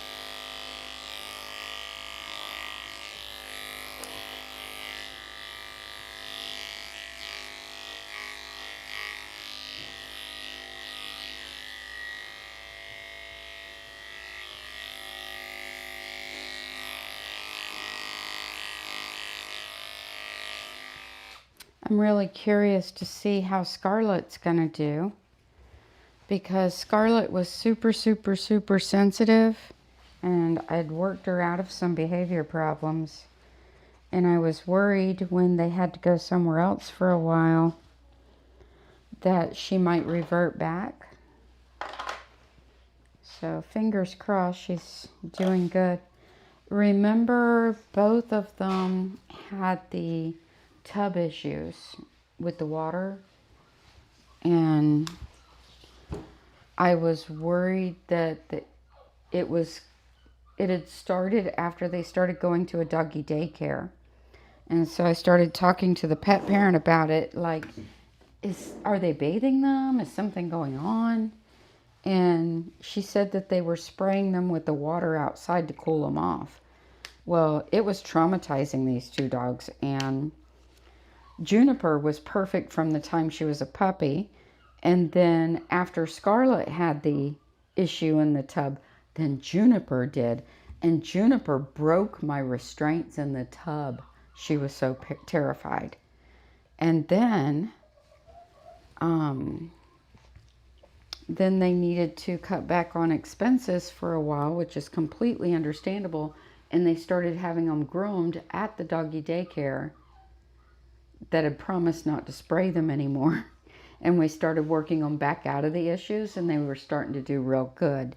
So I'm curious, because the groomer there was just learning how to groom. She wasn't really a groomer, so she was doing them for half price of what I charged.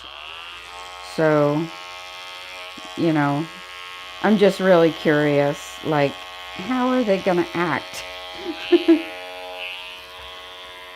Hopefully good.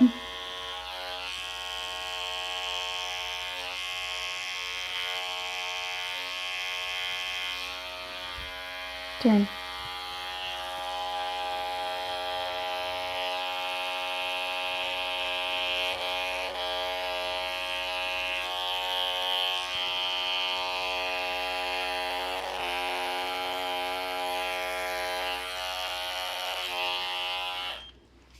Yeah, I was so shocked that day that Juniper broke the restraints. That was crazy.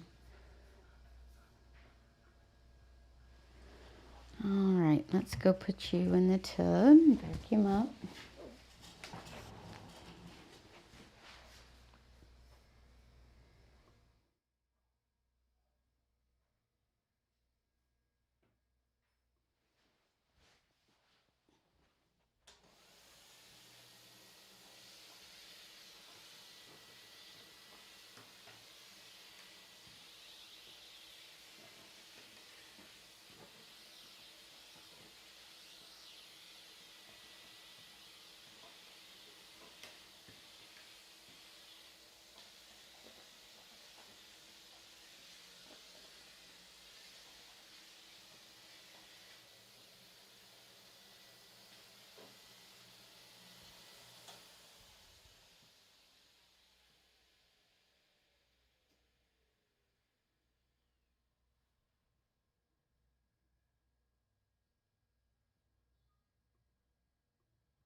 Okay.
Boy.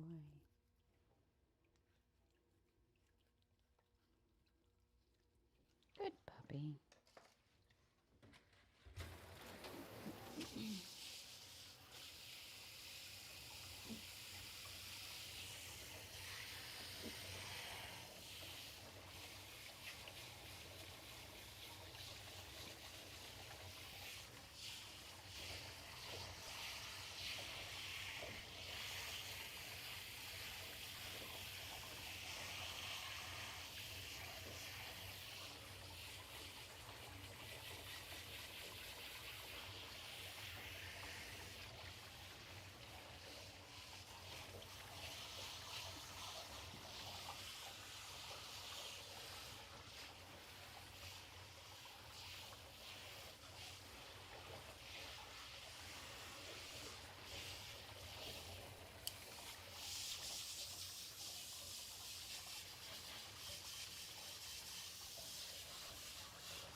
Lunch. My daughter's at the YMCA across the street today at big camp, and he signed her up and thought they were going to give her lunch. And when I got there, they were like, "Does she have a lunch?" So I was like, so I gave her mine. Oh no.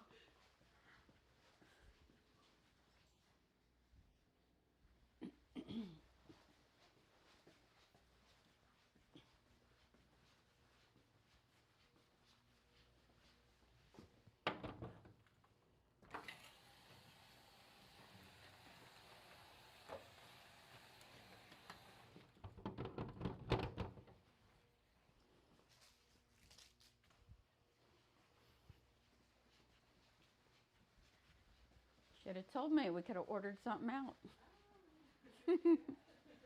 Still could.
Excuse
me.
He's my good boy.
So in the chat first thing this morning, I'd mentioned that somebody gave me a thumbs down. And the reason why I did that is because in my previous live streams, I had somebody come on every single morning with the sole intent of giving me a thumbs down first thing in the morning, and then I assume they leave. It's like, she's back.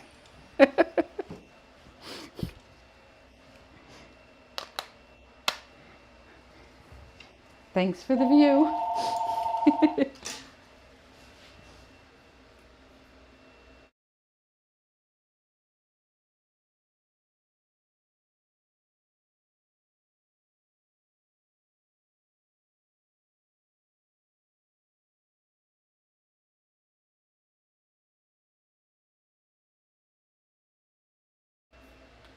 Telemarketer.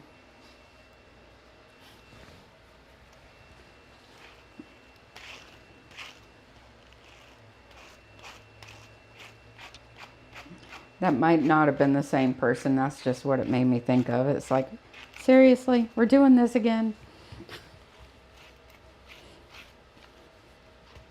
Every day, as soon as I come on.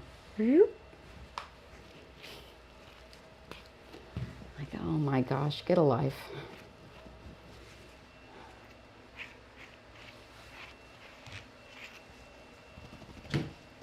All right, Snickerdoodle, here we go.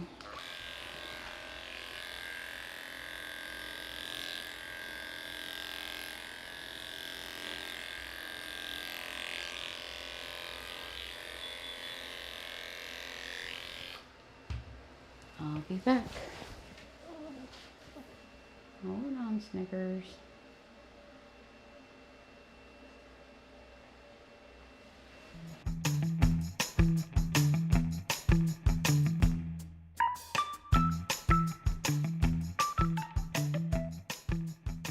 Next up are the tasseled ears.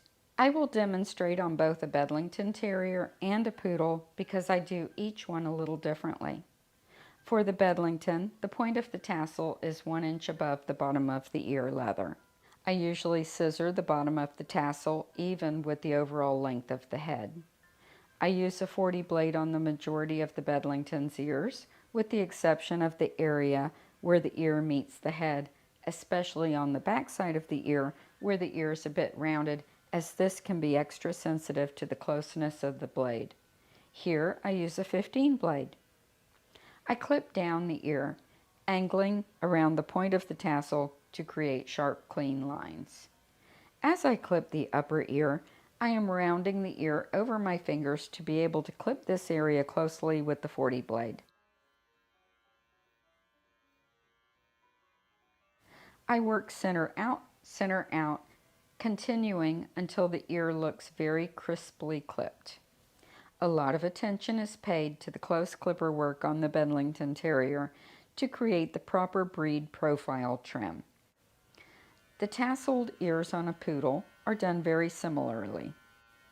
I do, however, carve the point of the tassel with the 40 blade regardless of the blade used to clip the rest of the ear. I leave a bigger tassel on a poodle with the point being at least 1.5 inches up from the tip of the ear leather. I make sure to use the same precautions in the hazardous areas as discussed earlier and tidy the edges with my scissors. This gives me a fuller tassel with a look befitting the poodle.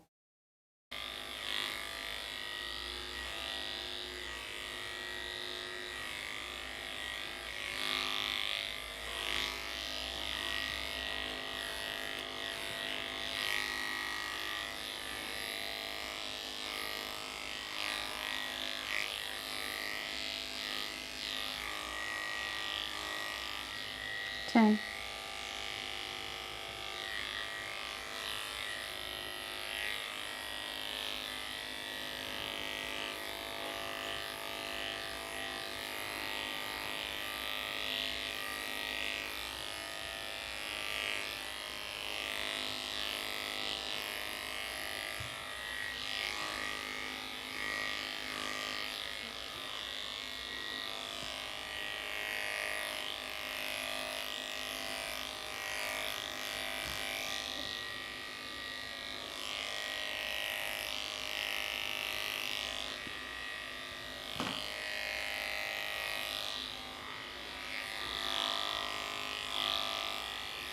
Next up after this guy is Georgie, Yorkie.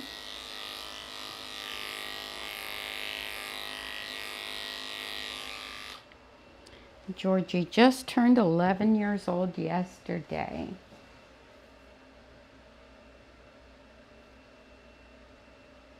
He's such a good boy. Yes. And this one's about 13. Aren't you? Yeah, you're an old man too.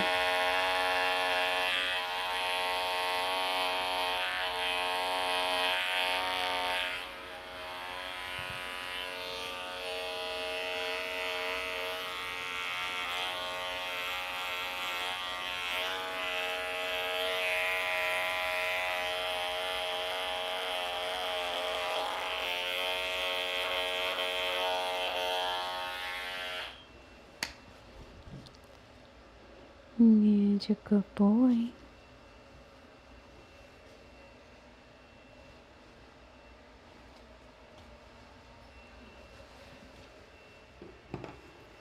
He's a good baby.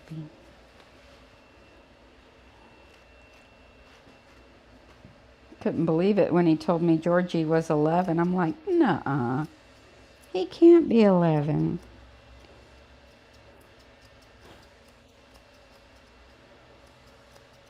He was just a baby. So are you. This is another one that was a puppy at the same time as Finn and Fiona. And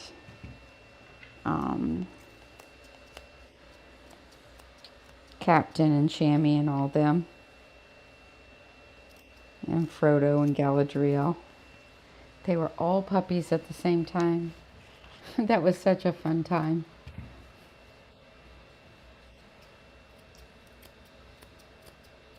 All these cute doggies as little guys. Could you imagine watching me during that period?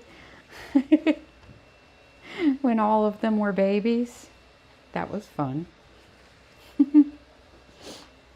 And Finn's mom, I called her so many times. I'm like, you gotta come get this dog. He's driving me nuts. And he did. It's like, you can't be leaving him here. He's bad. Seriously. I'd call her at work. Can you come now?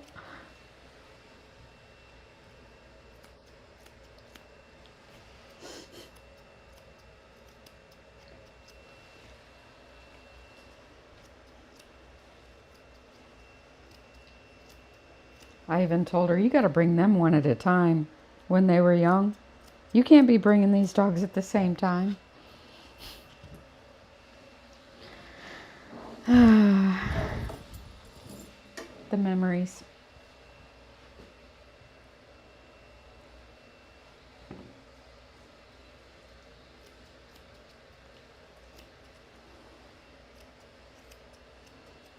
I'd send her pictures of what he'd done. I'm like, look, look what he's done.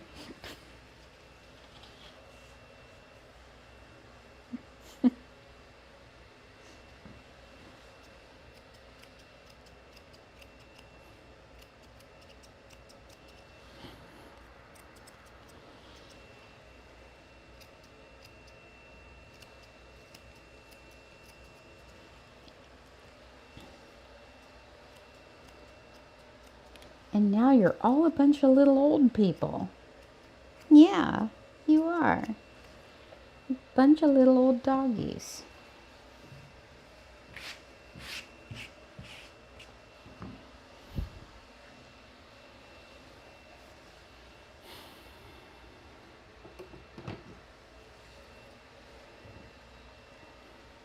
Dogs' lives are way too short.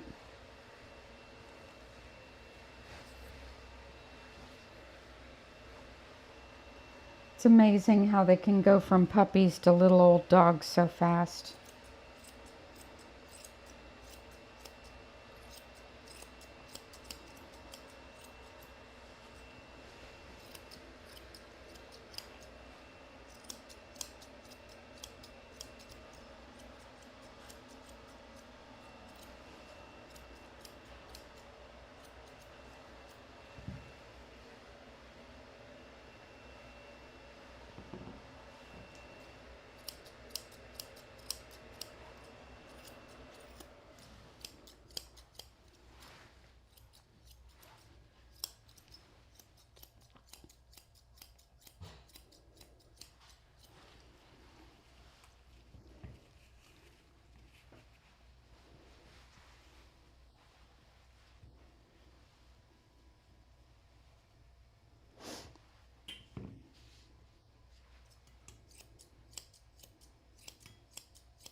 I've been doing this so long. I've been through many rounds of dogs coming in as puppies and getting older and passing on, and the families getting new puppies, and round it goes.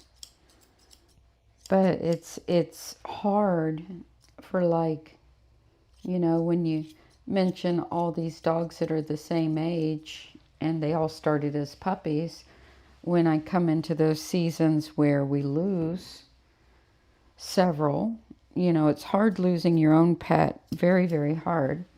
But we get just as attached as you guys do.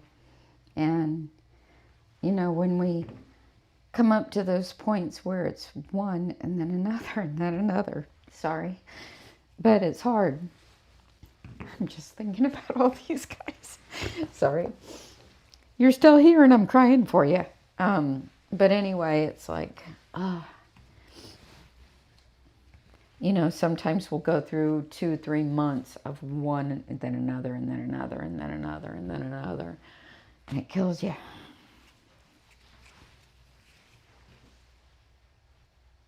Like doing Sophie the other day.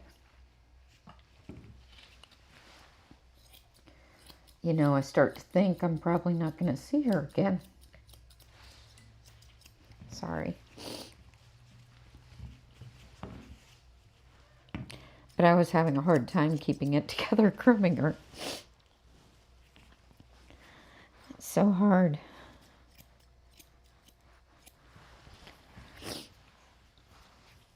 Sorry. Just a simple thought of Finn and Fiona, Captain and Shammy, and this one is like, no. I can't do that. But if you don't think as groomers that we don't genuinely love them, we do. Don't we? Yes. We love you.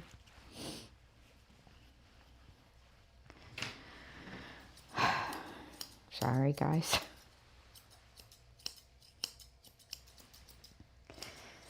That was an overwhelming thought. Wasn't it?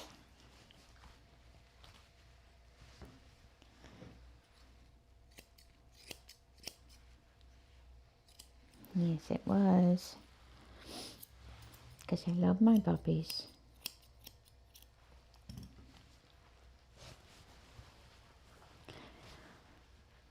You know, at some point, the whole batch of puppies that we got last year, like our baby sharks and our naughty toy poodle puppies, those are all going to be the same age. You know, in 12 years, they're going to all be little old doggies on the table. And, you know, when you think of all you go through with each one of them and all the training and all the conditioning them to handle this so good, and, you know, it's, you know, that's going to be like a whole nother batch, and it's going to be like, no, not all at the same time. You know what I'm saying?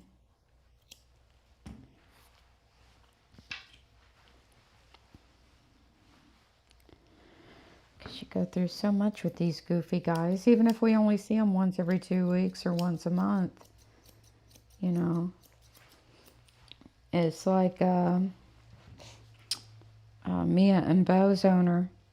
I've been through 3 sets of dogs with her, and her dogs come once a week. So all of her dogs forever have come once a week. So they spend, well, like 1/7 of their life with me. You know, they're like my dogs. They're as much mine as anybody else's.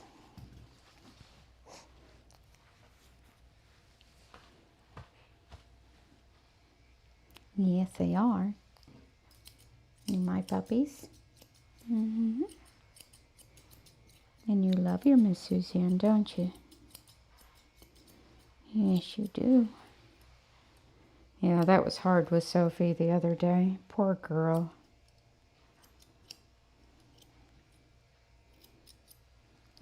I'll be really surprised if she doesn't pass soon.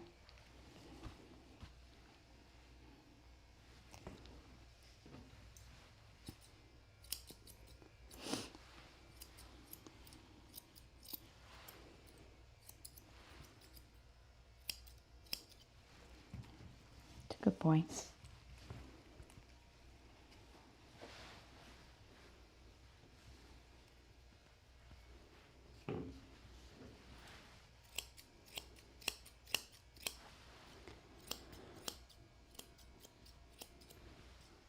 I think that's another service I'm going to start adding, though, is those nail grips for the seniors that are having a hard time walking.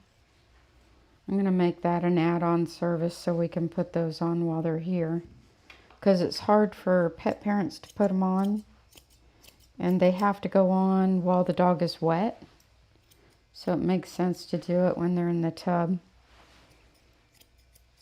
And that would have been a good thing for her, since she can't walk too good. Of course, I'm thinking she's at the point where that's not going to help either. Because she just ain't getting up. All right, Snickerdoodle. You're going to be around a long time, though. You're healthy as a horse. Yeah, you'll probably live to you're 18 or 19, huh? Yeah.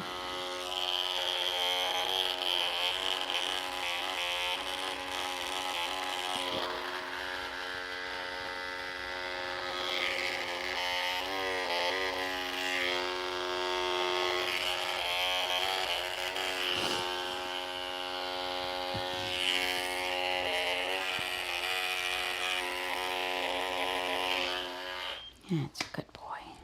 Yes, I love you.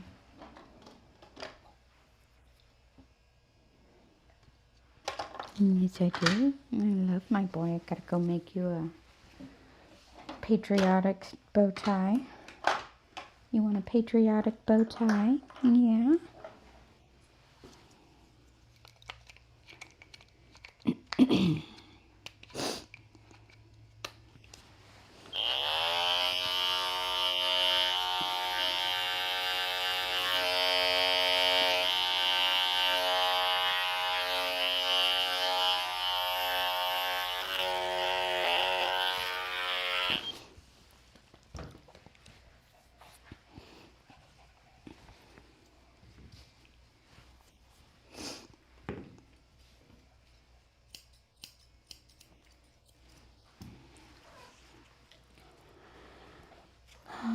silly puppies.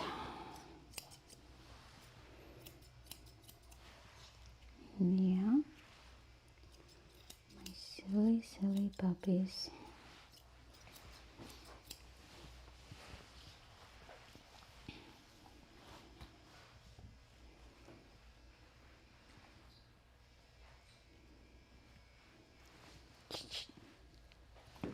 Don't be a brat.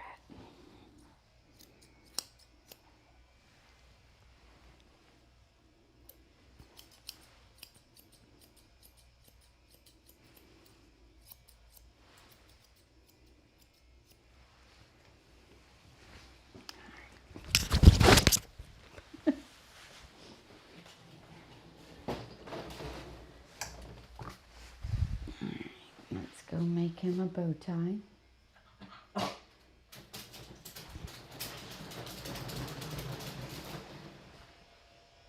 Really? Come here.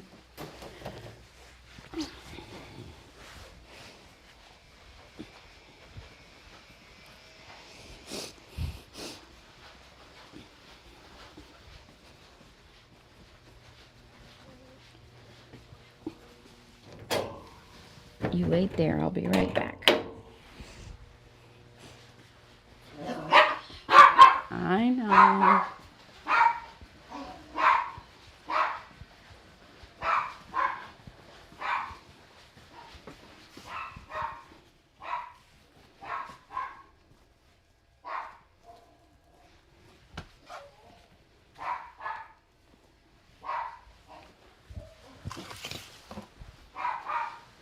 I might be able to take you with me on this. I don't have the same setup I had before. So let me see if it works.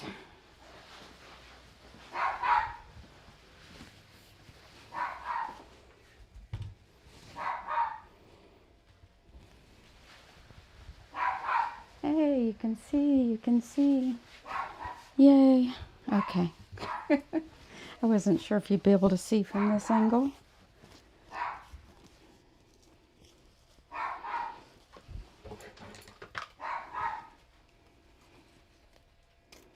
You probably actually see better than before.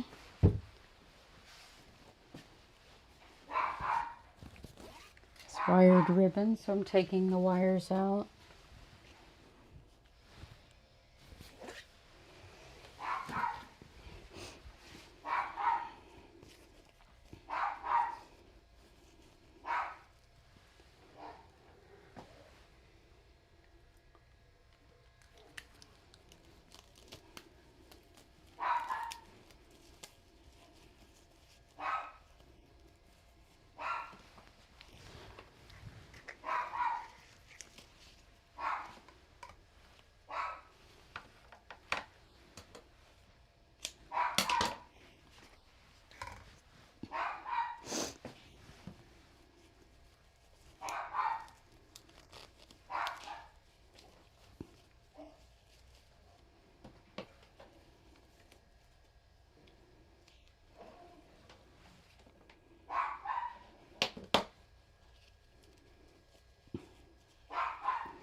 There's this Veterans Day bow tie. Let's go back in here.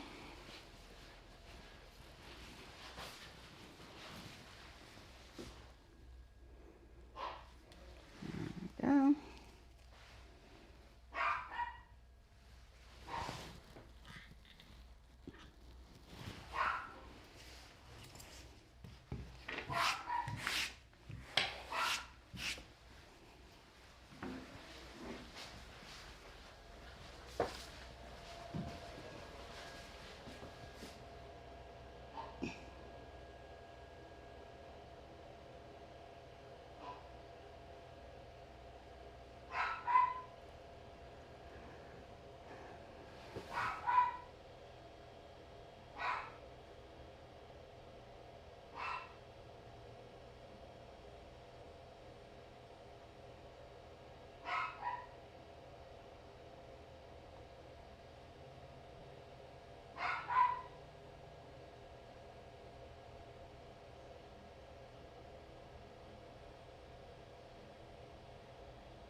I'm coming, Snickers.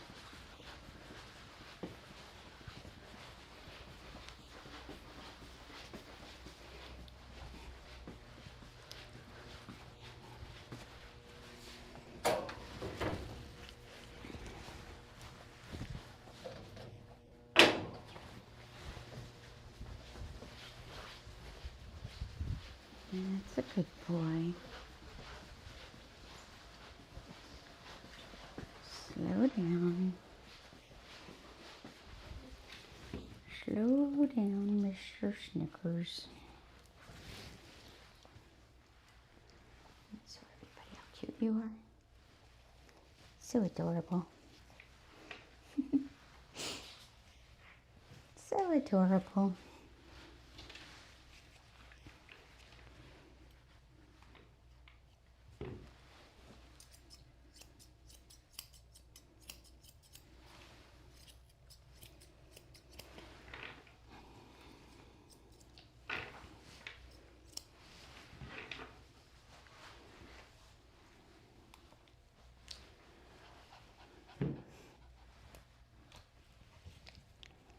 I know, you're happy as long as somebody's touching you, huh?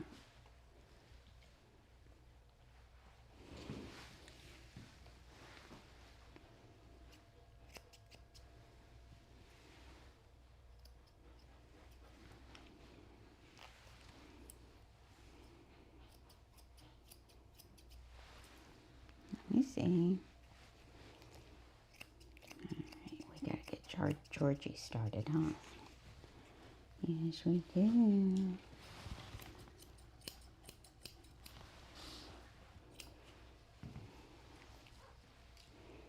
Alright, Mr. Barky Pants. Gonna have to put you up. As soon as I get the hair out of your mouth. Mm-hmm. Come on.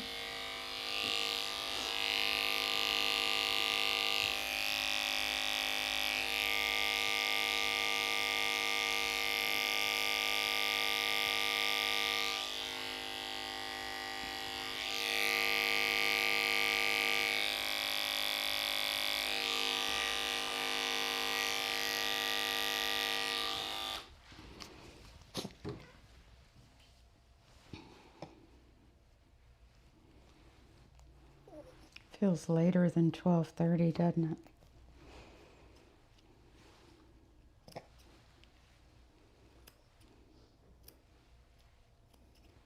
He's a good boy.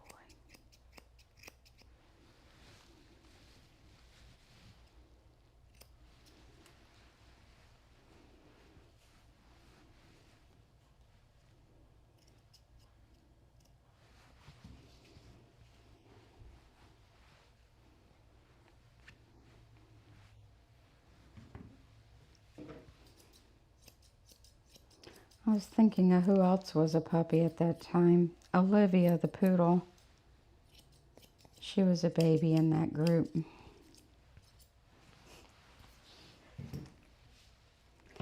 Probably some of her other regulars too. I just have to think about it.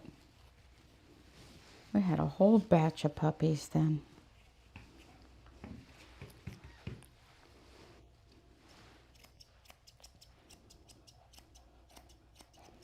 It was right after December that I lost about 30 regular clients that had all passed away. It was every day, like all through December, that somebody would call me. So I remember that batch of puppies because they were all belonging to those clients who were getting new dogs. And it was such a joyous time after such a sad time, you know. All right, you. Say goodbye.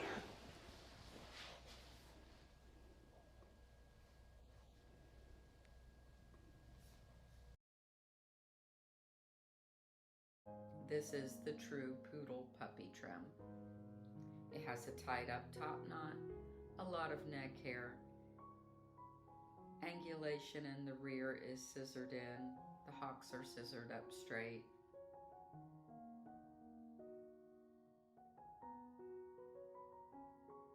Here's this same dog in the show ring the following day.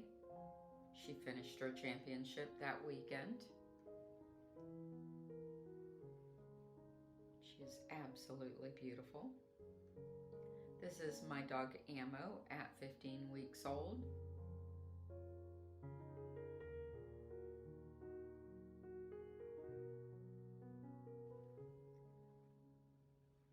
Poodles start getting their hair cut when they're 6 weeks old typically. They start getting hand scissored at 8 weeks old.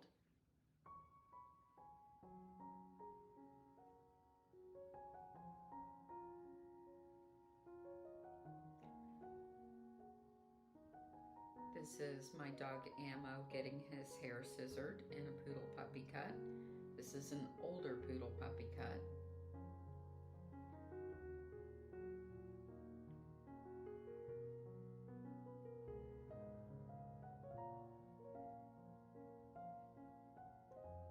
And here you can see me with Ammo in the show ring. The judges compare the dogs against the standard of the breed.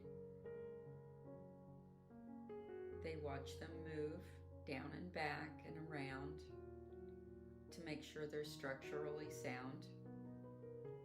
And your haircut is very important because you want to show off the dog's attributes. You don't want hair hiding how he's moving.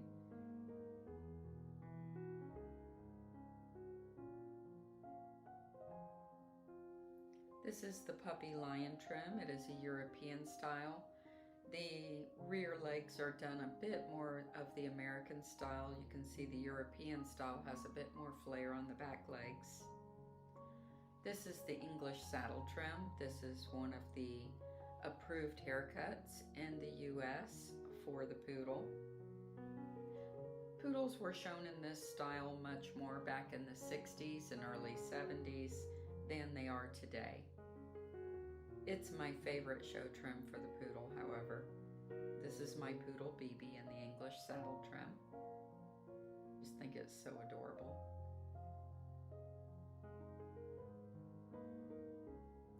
The continental trim is the most popular hairstyle for poodles to be shown in the United States.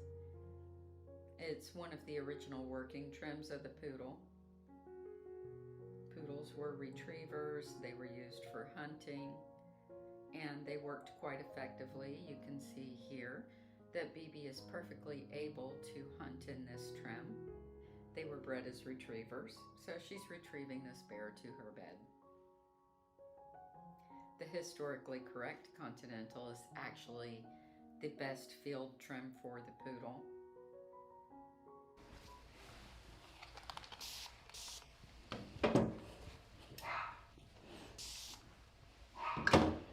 That video of BB pulling that big ol' bear into her bed.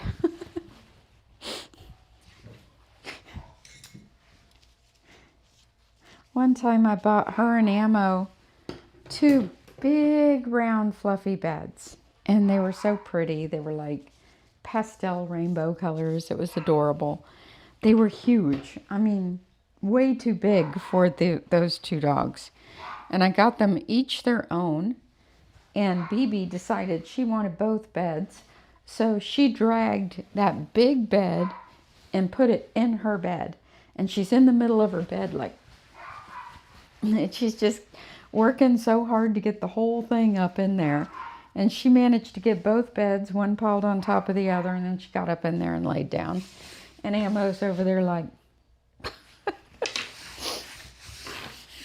so funny.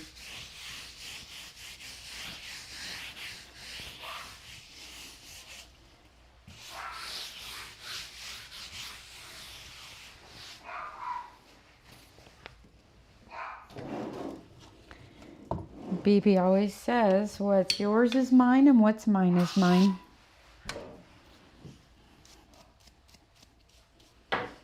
Unless it's Ammo's Lammy.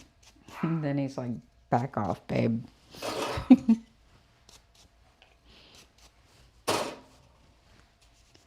He says, I'll let you have everything else, but not this one. All right. Georgie, Porgy, Puddin' and Pie is next.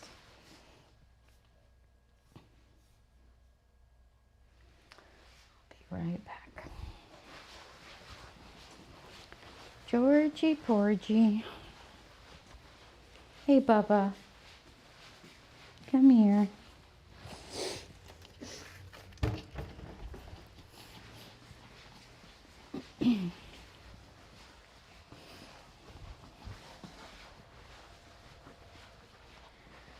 There he is.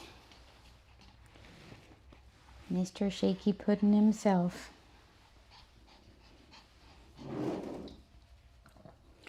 Shaky Puddin'. Oh, yeah. Happy birthday, Georgie.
Hello.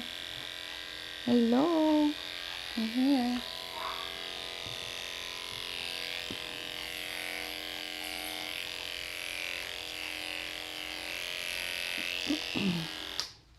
Good boy.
That's a good boy.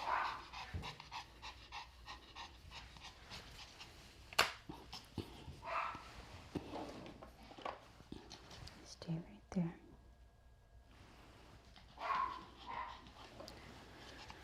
We'll do that after the bath. Come on.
Okay.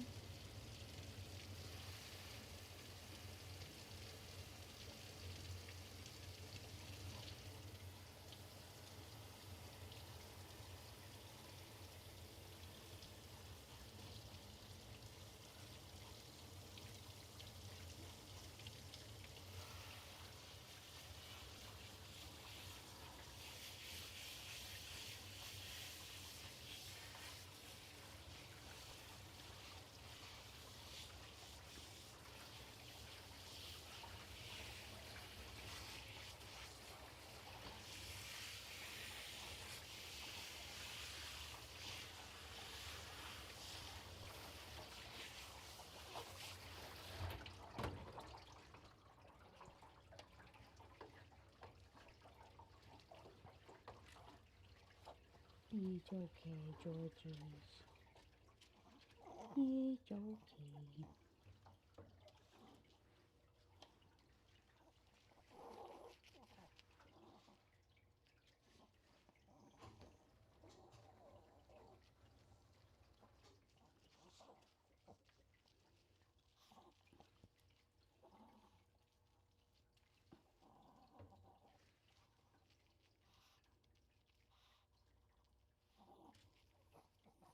Okay, got you.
I think all Yorkies should have undocked tails, don't you? They have such pretty tails. It's like whoever decided to start docking them. Dummies. Dummies. There's no reason in the world.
You're good, Georgie.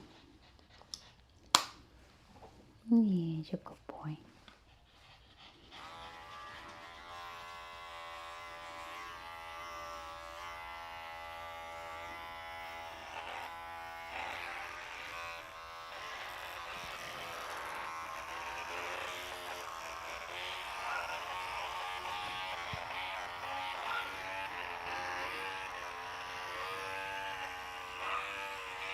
Turn to me.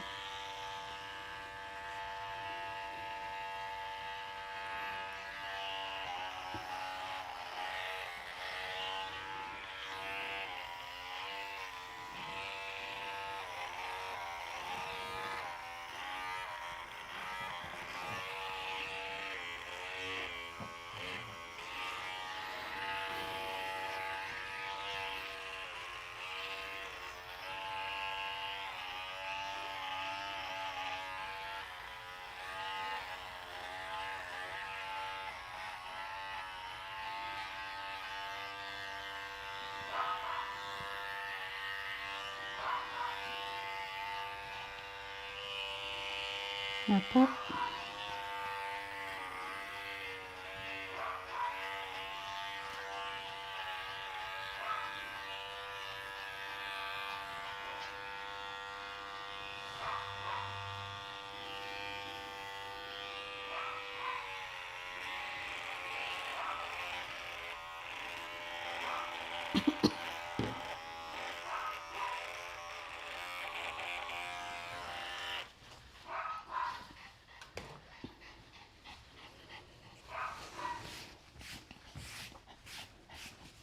It's a good boy. Yes, he's a good boy. I hear your tail wiggling back there. Yes, I do. I saw it. I saw it. Yes, I did. Even if it only lasted for a second. Yeah. You're fine.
Hey, Kat. I was surprised that they scheduled with you. He's extremely frail, extremely difficult, and I can't switch off. So do the best you can. If you can't do the body or whatever, don't worry about it. If you have trouble with his face, I'll take over and just finish him up. But he's gotten so frail that he may be just easy this time.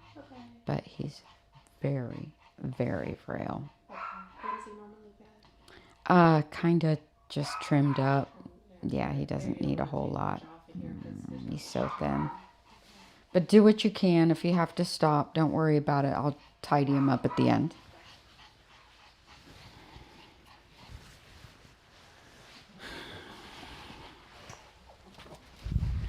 I'll be right back.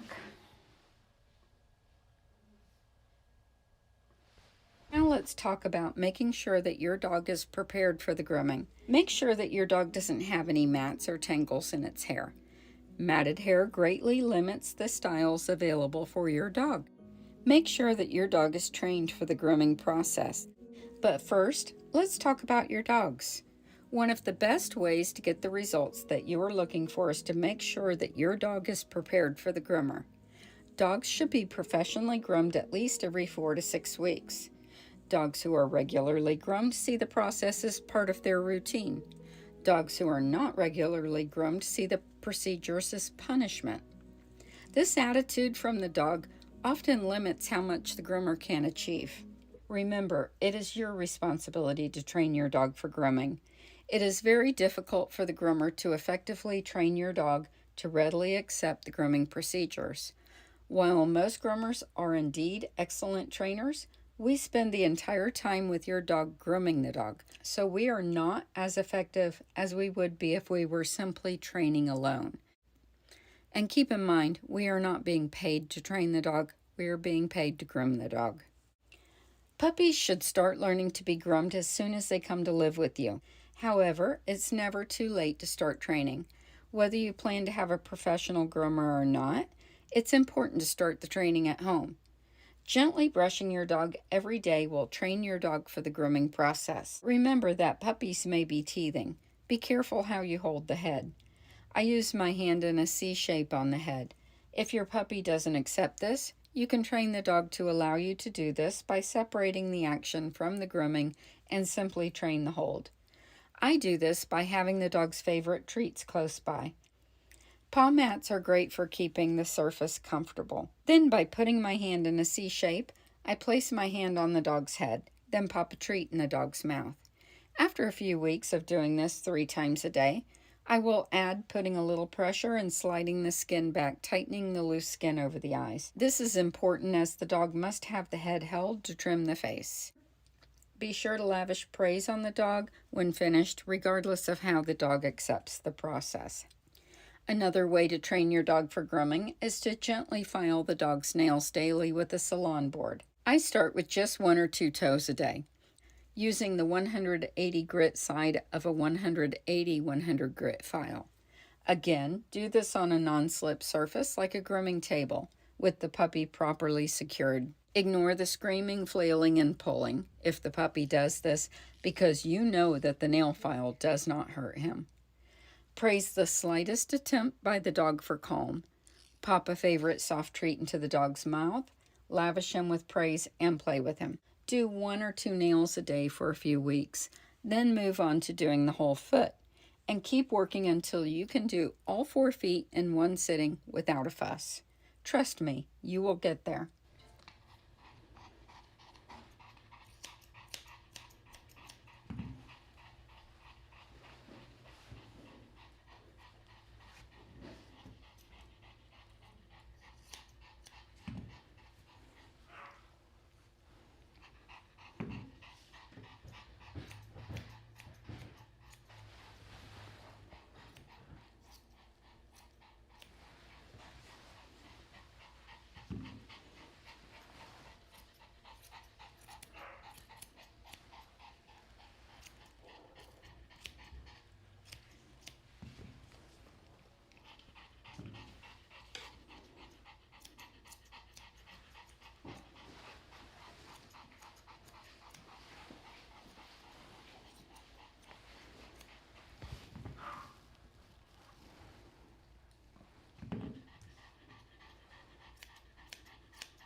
Next up will be Indy, a really cute little Yorkie.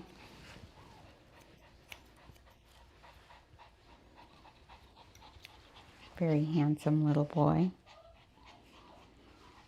I've done him all his life, but his mom does him in between, so I might see him once a year. And she does a fabulous job with him. It's just a treat for her to get him done. And she also owns the Chinese Crested coming in at 4. Behave.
Good boy, Georgie.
Cat is working on one of our extreme senior dogs.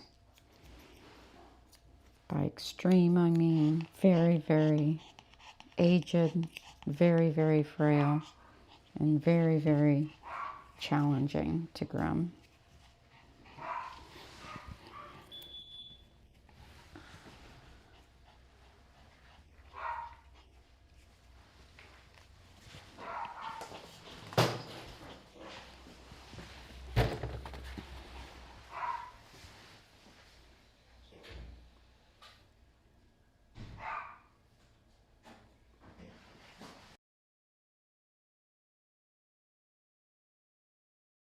Before we get started, let's talk about some basics. We want to clipper the top knot from the corner of the eye to the opening of the ear in a straight line. Then we want to clipper down into either a V shape or a U shape on the neck. How far to trim down the neck is a matter of preference. However, as a general rule, I tilt my poodle's nose down, measure the length of the nose, and that's how far down I trim. Some people like to put an inverted V right in the stop, which is right between the eyes on the bridge of the nose. I do not. I typically just simply make a straight line across. I typically use a 10 blade from the corner of the eye to the corner of the lip, back towards the ear, down on the front of the throat, and again on the opposite side, back towards the ear. From the corner of the eye and the corner of the mouth going forward, I will use anywhere from a 10 blade to a 15 to a 30 to a 40, depending on the dog's sensitivity level and the objective. So if it's a dog who's going to be shown, I typically use a 40 blade. If it is a very sensitive skin dog, I use a 10 blade. For most house pets, I use a 15. And that is going against the grain towards the nose. So from the corner of the eye to the corner of the mouth, we go with the grain. From the corner of the eye to the corner of the mouth going forward towards the nose, I go against the grain. The pet dogs that I work on that are not accustomed to being clippered the way that show dogs are accustomed to being clippered, I almost always stay with the grain in these areas. So the areas that are most common to clipper burn are right behind the lips, right in front of the ears, and usually right in here. And the reason for right in here is they'll have these little folds of skin and you'll catch them with the blade, and that catching with the blade is typically what will cause the dog to start scratching.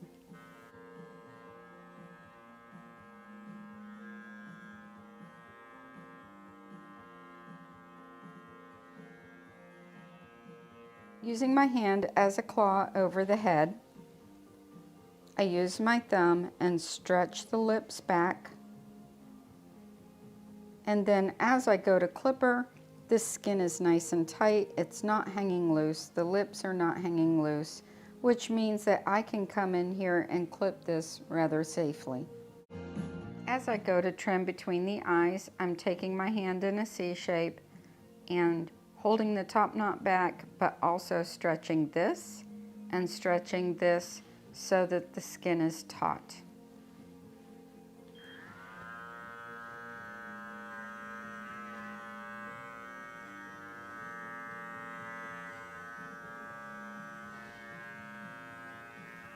Now I'm stretching the lips again as I come in towards the muzzle. I want to get the corners of the lips here very clean.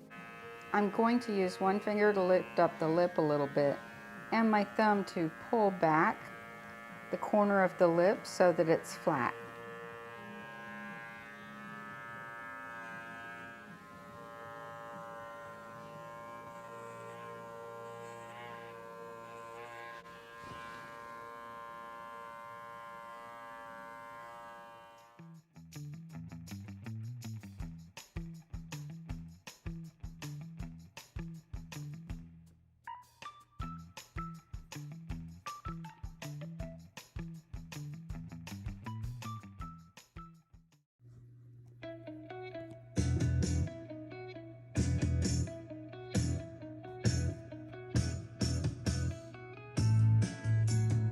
Hi guys, today I want to share with you how I make the cute neck collars for the dogs that I groom. After you cut the fabric using a pattern, use the hot glue gun to attach the 3/8" ribbon along the edges of the fabric. You can find the pattern on my website mentioned at the end of this video. To make the bow, use 1" ribbon, looping it over one time. Be sure to burn the edges so that the ribbon does not fray. Then fold it so that it is stacked on the front and a Z pattern on the back. Fold the center of the bow in, then out, and wrap your latex band around 2 to 3 times. Once the band is on, hold the 4 corners and give it a little pull to shape the bow. Place the pieces of the collar together, glue, then place the bow in the center with the glue. Now add a centerpiece to cover the band. I use 5/8" fold over elastic for the collar. Once the end is glued together, I measure it around the dog's neck to create a reusable stretchy collar. You can find the measurements for the patterns on my website at groomingsafer.com. Go to blogs and then to bows, bandanas, and bow ties. Thank you guys for watching. We'll see you next time. Bye.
Come here, Bubba's. Aw, is he wagging your tail at me?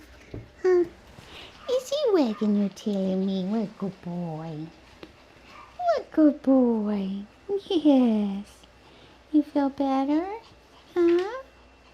Did you feel better? Is he a good boy? Yeah. He's a good boy.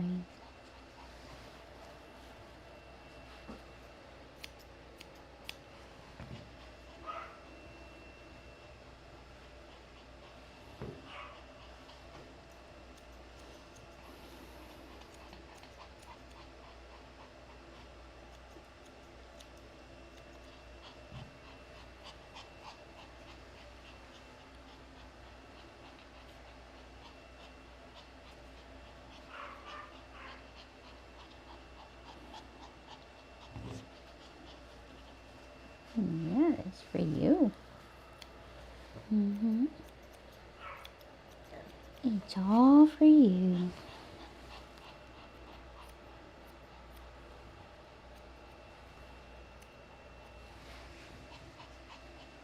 Good boy.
Good boy.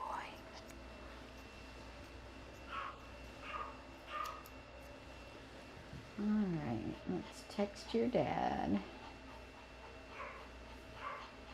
Yep, gotta text your daddy.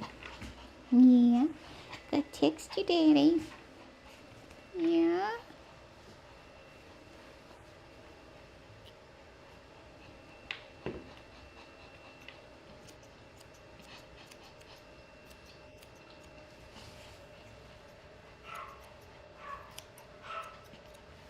Good boy.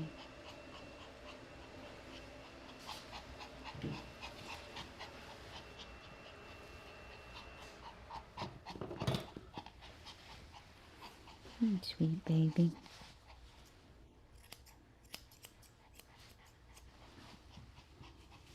Let's see.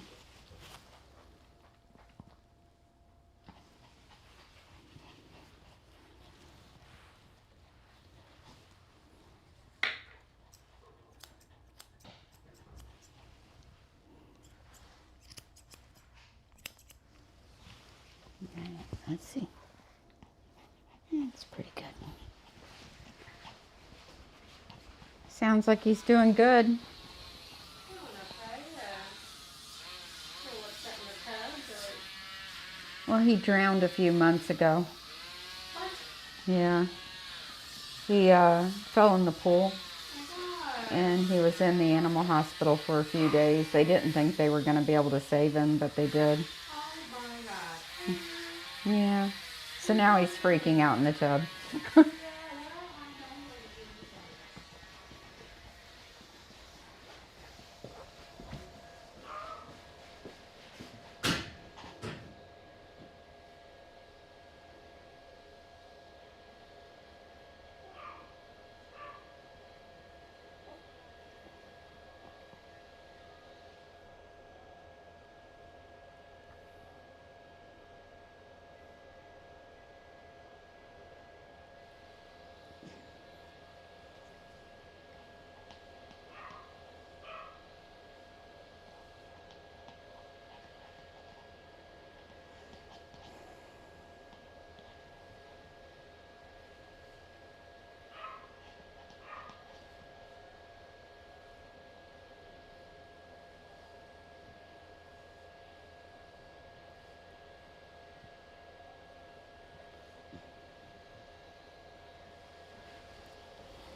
All right, you can hang out in here with me.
good. I'm coming. I'm coming.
Oh, he's a good boy.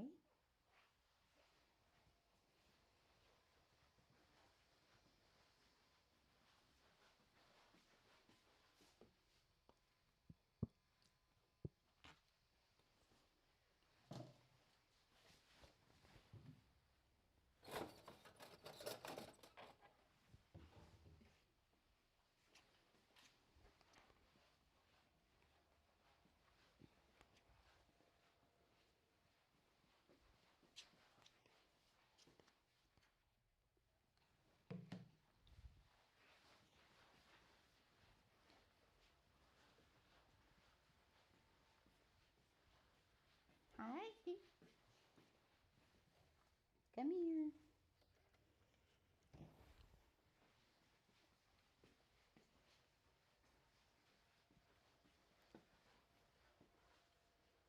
All right, this is Indy, one of my all-time favorite Yorkies. Absolutely beautiful boy. Yeah.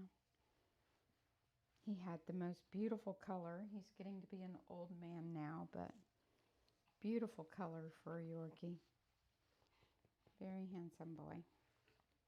Right, Indy? One of my favorites.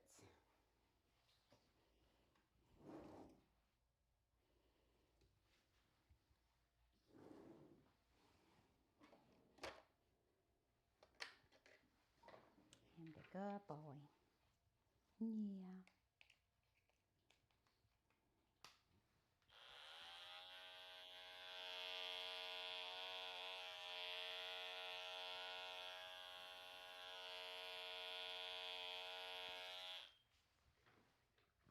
Oops, you guys could hardly hear me. I was saying this is Indy, one of my all-time favorite Yorkies.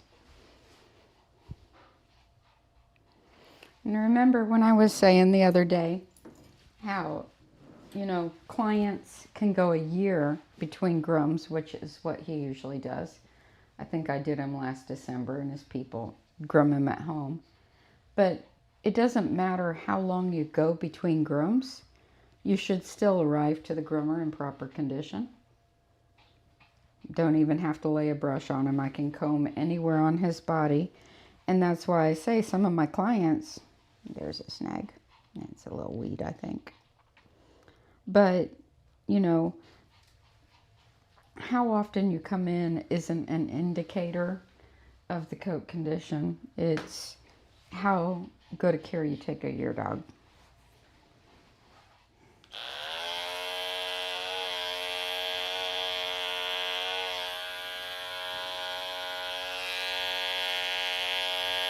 I have a lot of clients that groom at home and treat themselves periodically.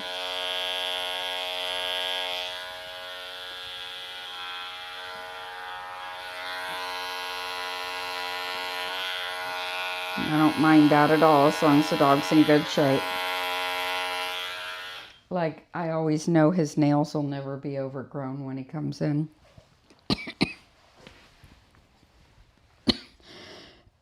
Excuse me.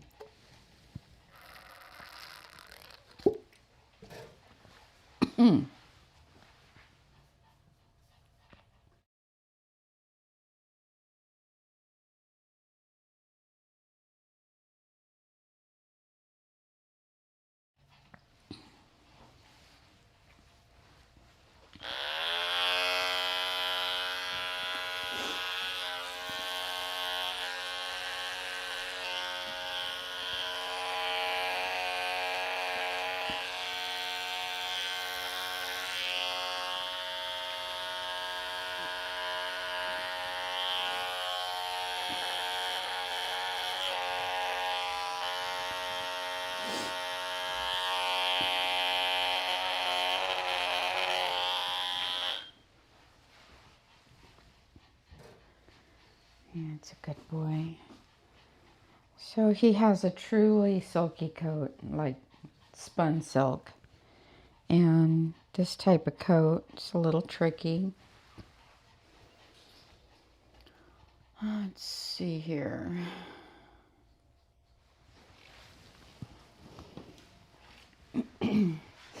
She wants a rounded face.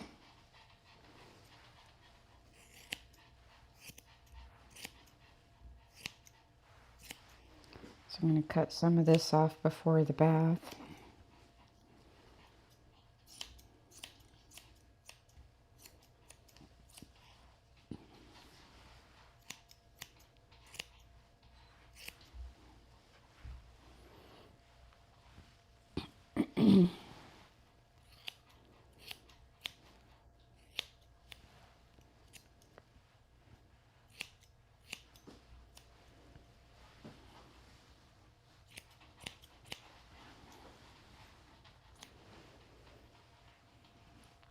It's a good boy.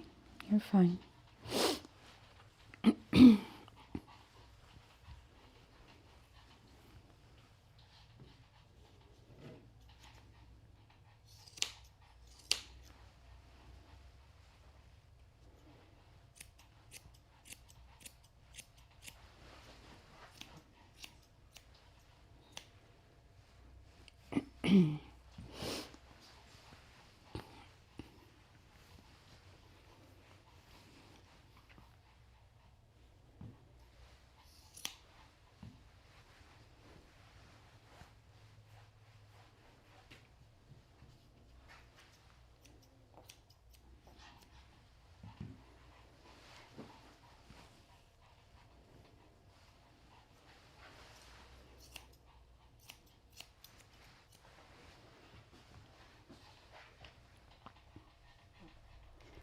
This is one of those dogs that's just such nice quality.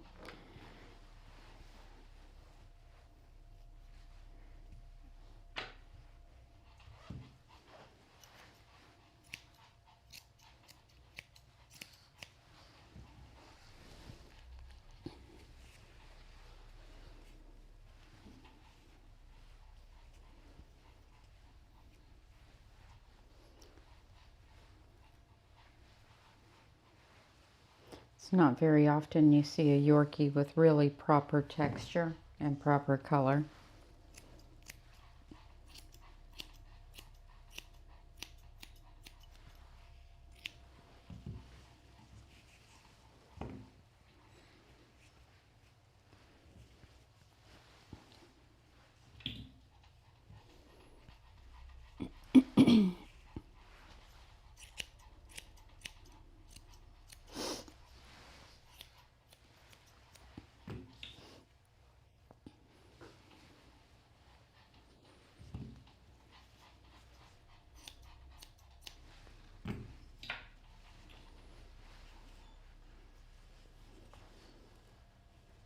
He keeps a long horse-like tail.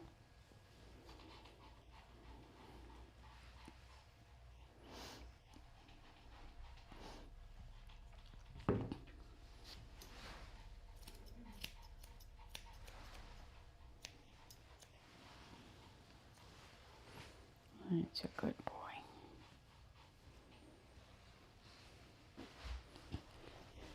All right, time for a bath.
He's a good boy.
Back in, yeah.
So you have Joey coming in today.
Hi.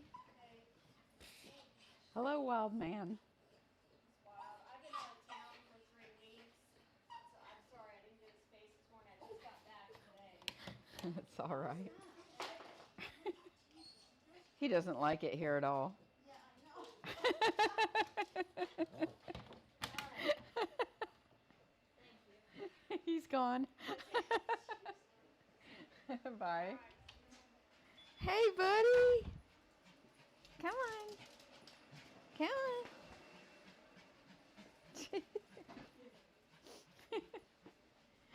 Come on. Over here.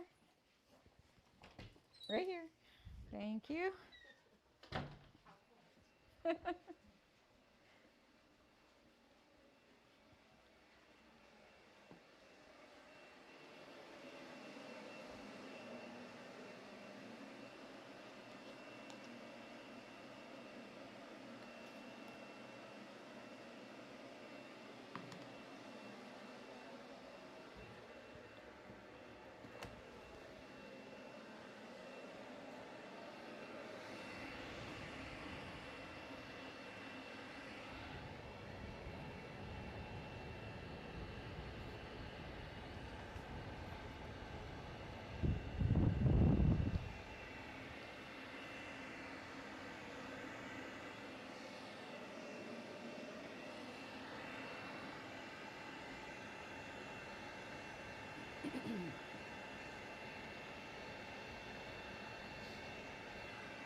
Now that he's dry, I'm going to take a minute and see if I can finish Tator so he can go home.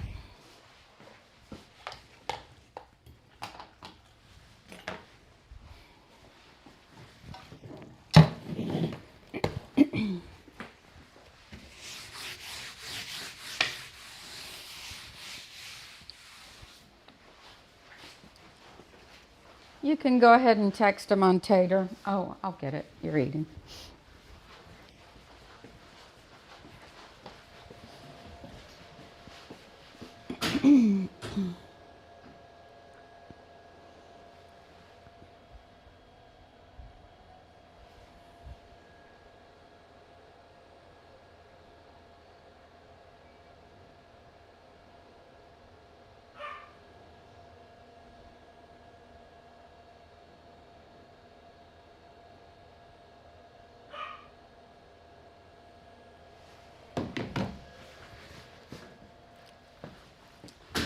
All right, Tator.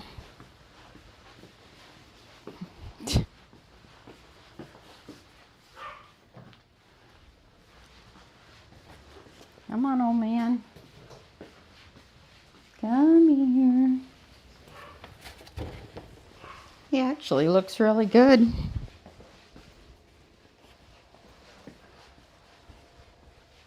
I don't think he needs much. Let's see what you need.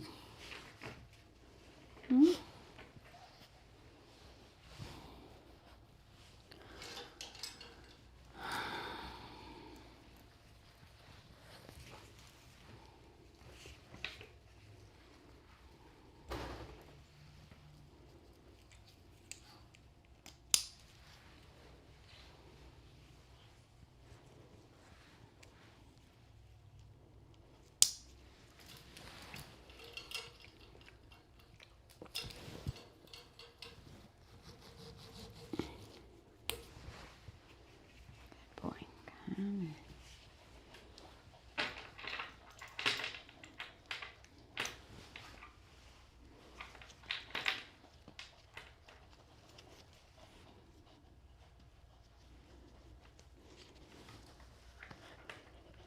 Hey, old man.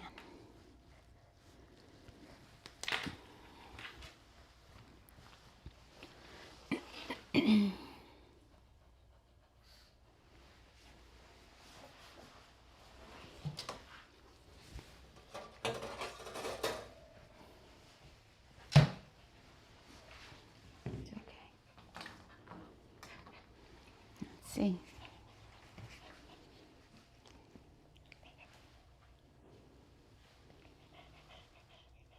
Good boy.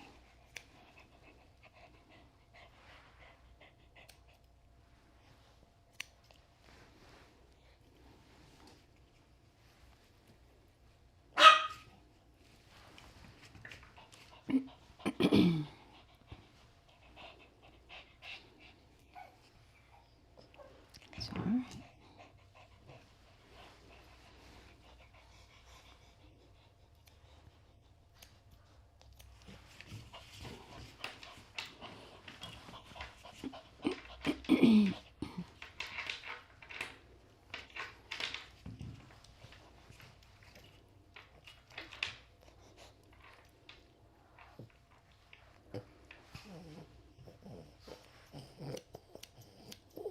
Good boy.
You're all right.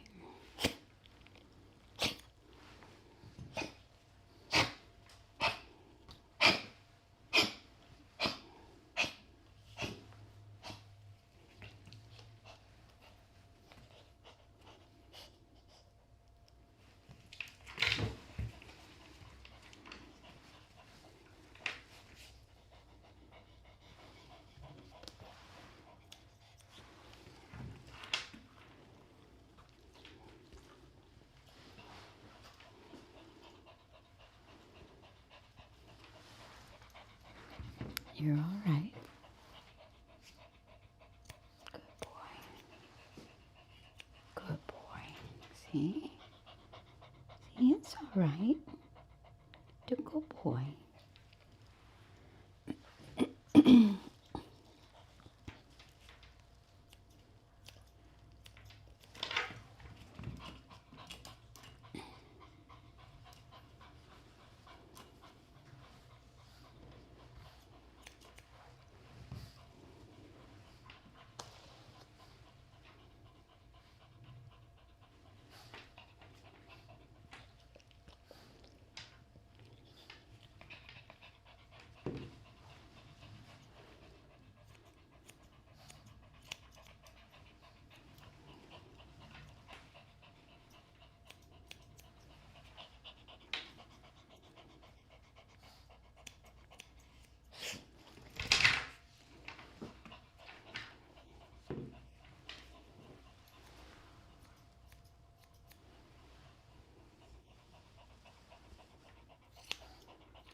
Such a little old man.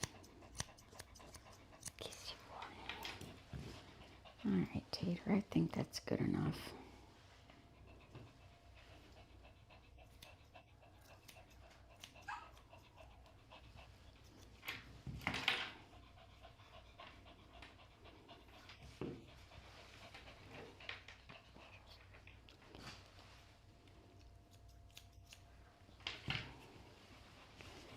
All right, Tater Tot.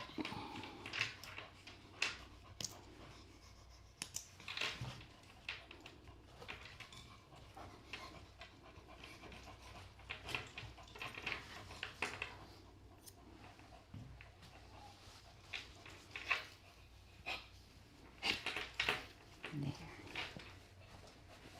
It's all right. It's all right.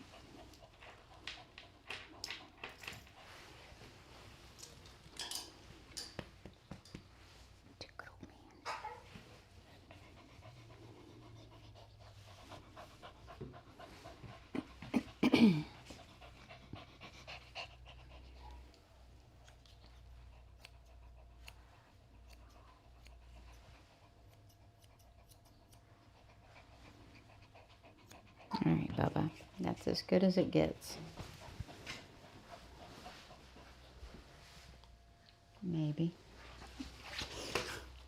Maybe. Come here. Let me see.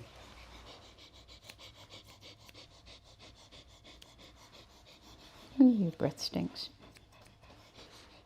You got stinky old breath. There you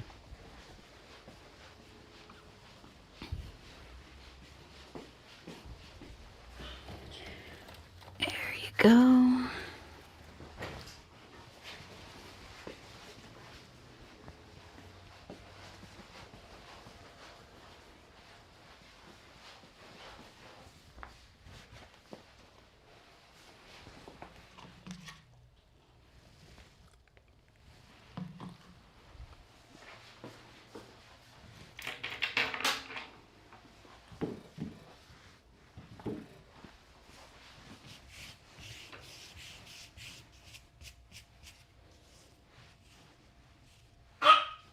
I'm coming.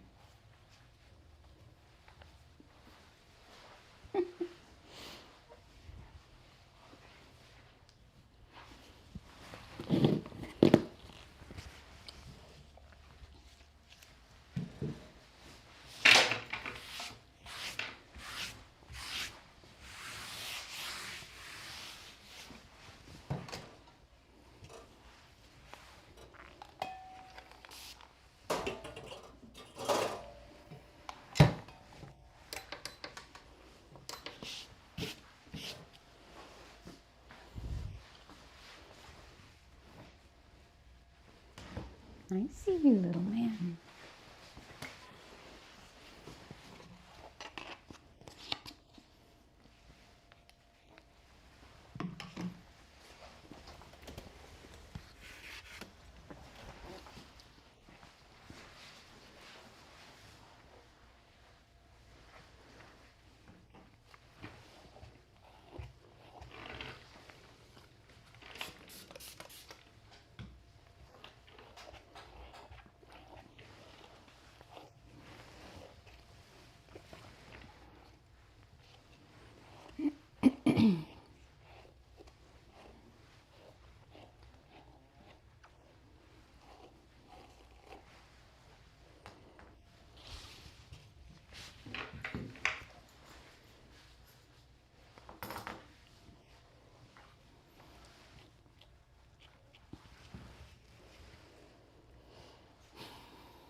After Indy, we'll be doing Eddie, the Cavapoo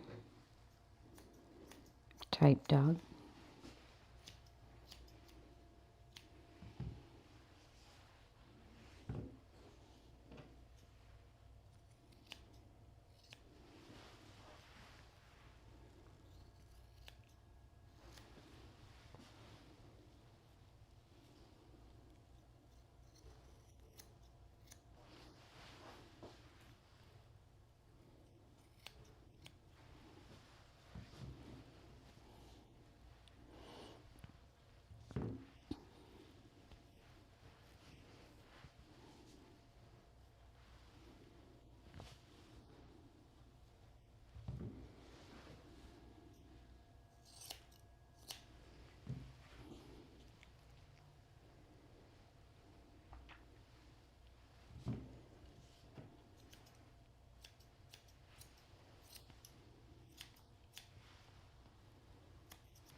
back here.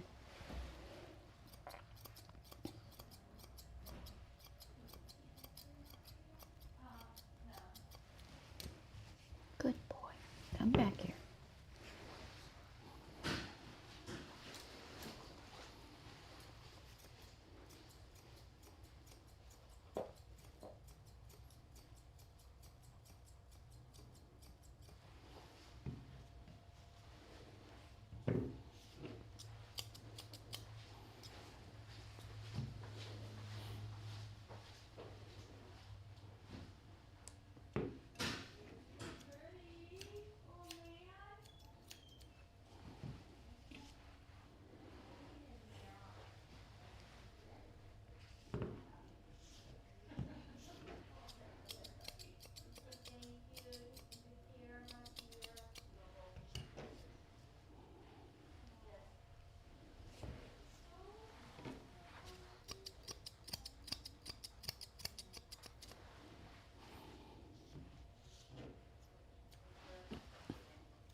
Hi back.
So when he came in, he had these definite lines of transition of his colors. What usually causes that is holding the leg up and trimming this way, then holding the leg up and trimming this way. So what I'm trying to do is blend the colors so we don't have those definite lines. And they're much harder to get out than they are to put in.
Just want to get it back to more of a natural flow there.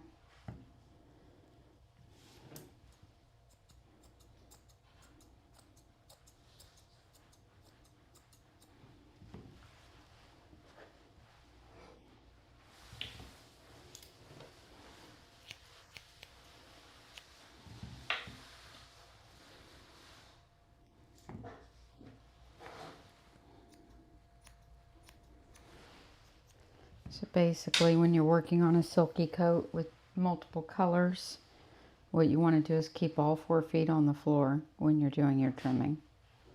Or on the table, I should say.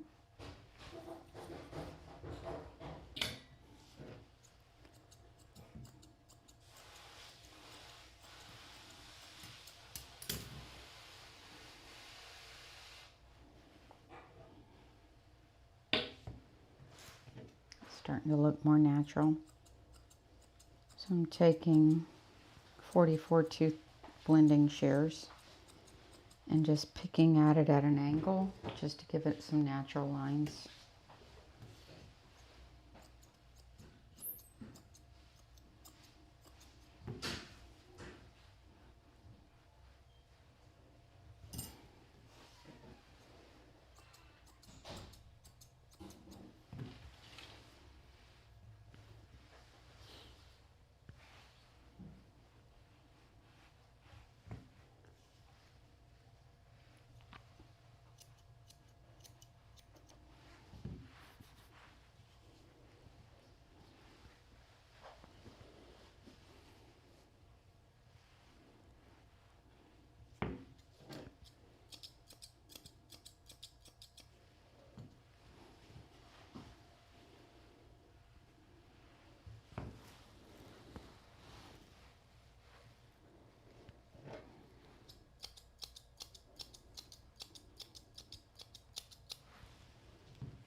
It's starting to blend.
Cute, isn't he?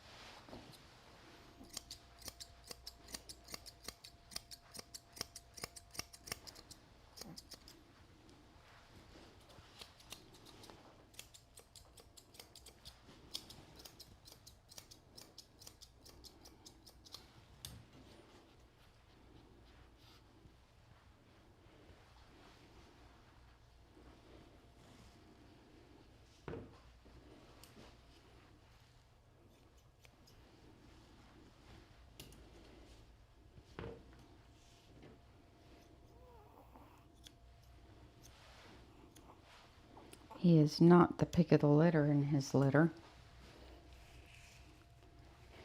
I always wanted to see the one that was.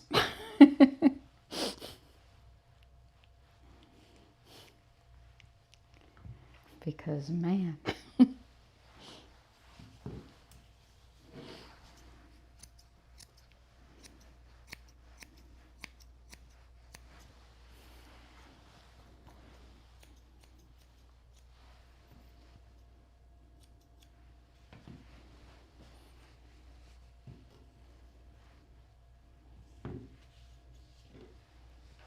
She used to keep him in full coat. He was so pretty in full coat. He's pretty now. But that hair, he was just gorgeous.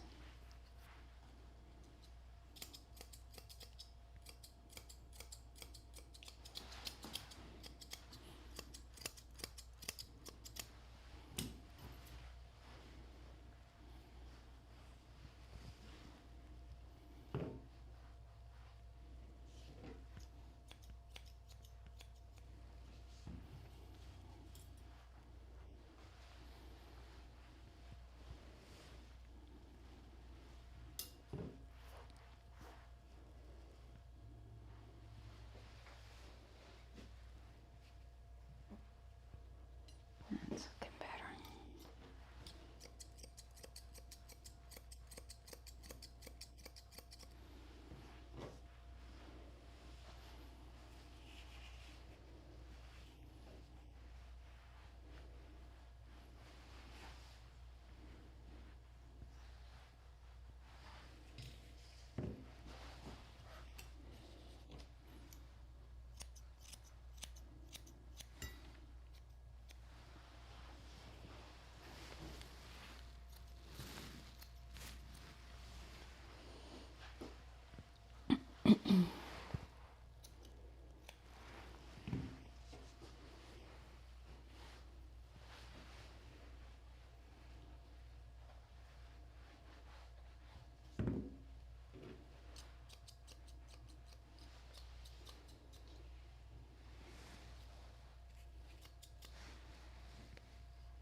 Let's go text your mom. I know. Good boy.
So a haircut like this is not near as difficult on a singular colored dog as it is a dog with multiple colors. That adds a whole nother level of challenge. A silky coated dog's challenging enough, believe it or not. But then you add in the layers of colors, and it's a whole nother animal.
Just can't get rid of that one.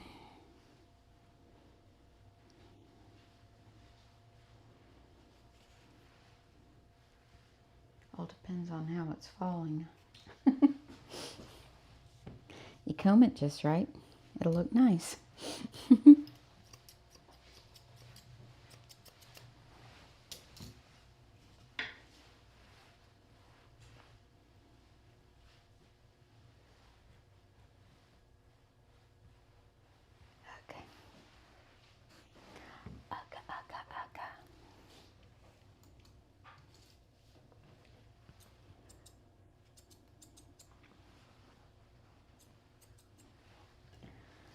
All right.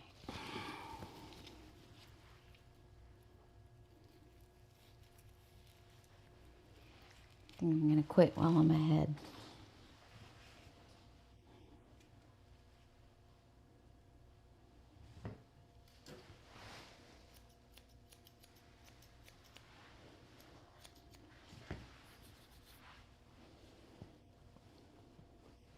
We got to get Eddie done.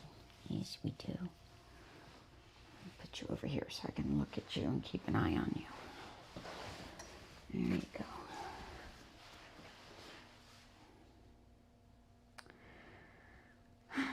Your face is uneven. Come here. Come here.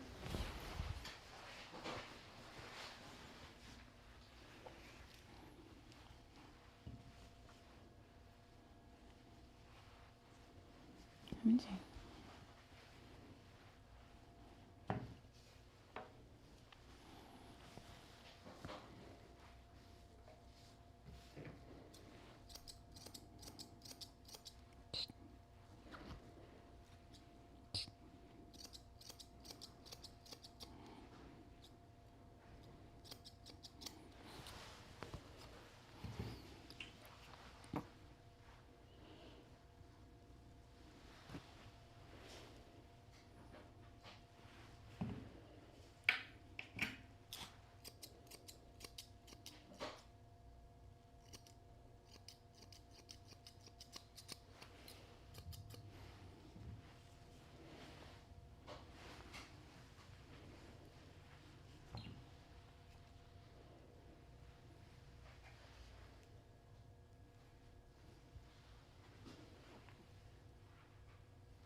looking over here because I can see a different perspective.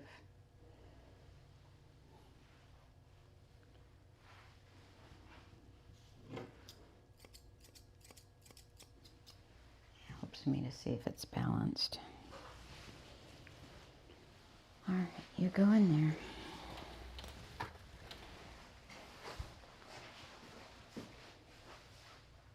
That's better. Okay. Moving on.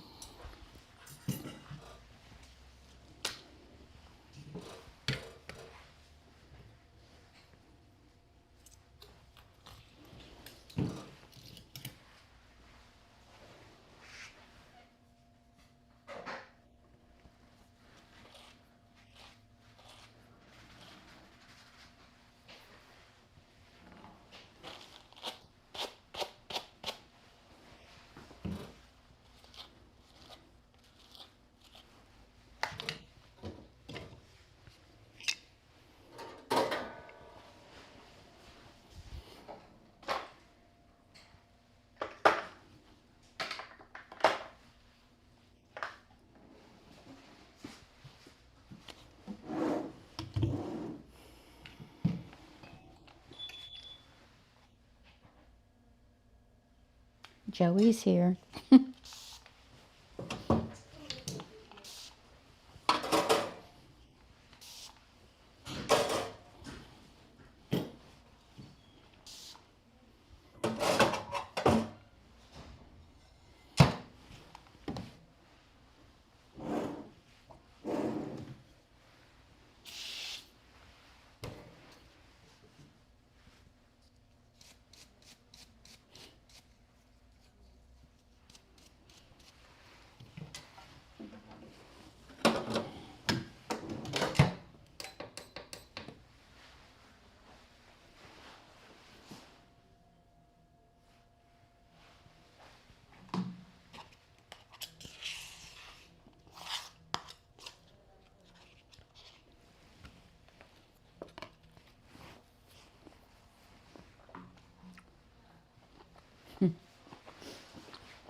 I'm so glad that one's not mine.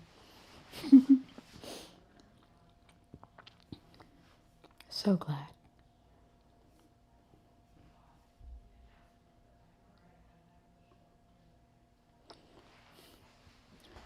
It's one of Kat's clients. So picky with a senile old dog that's covered in warts who won't let you do anything to him. But yet she nitpicks and nitpicks. Oh, I couldn't do it.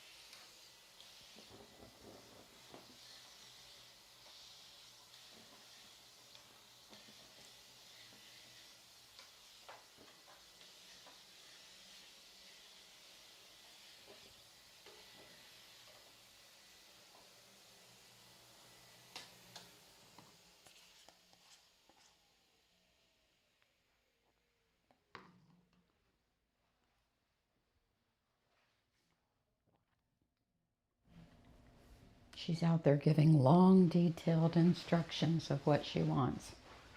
Like it's even possible.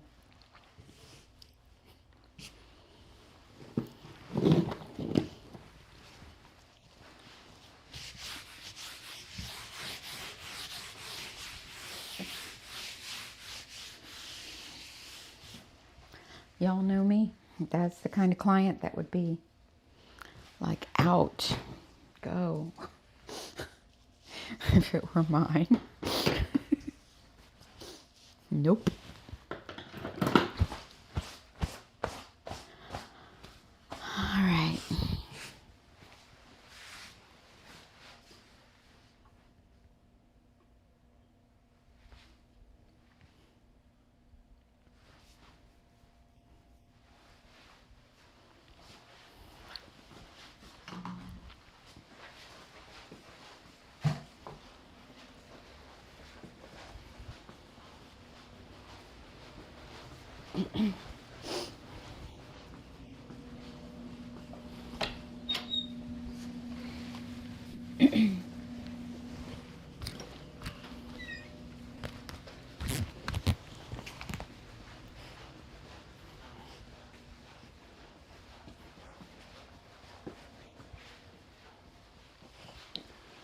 And the thing is, they take a half an hour to explain what they want, taking away from the groom time.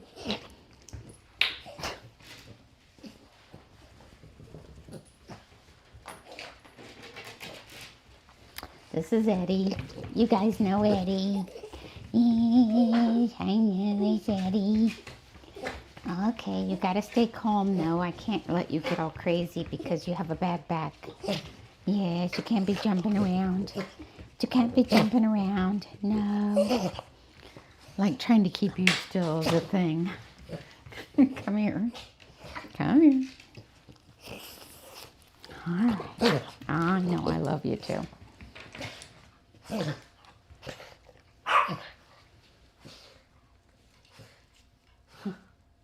I think she's showing her pictures now. Sorry. I shouldn't be picking. Yep. Pictures. With about a 16-year-old dog that won't let you hardly touch him.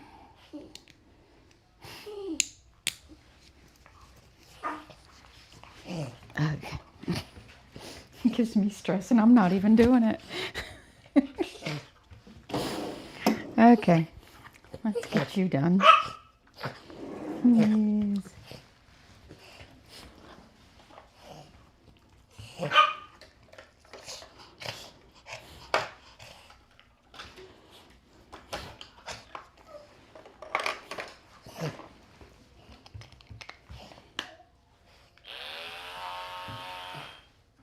Oh, more pictures.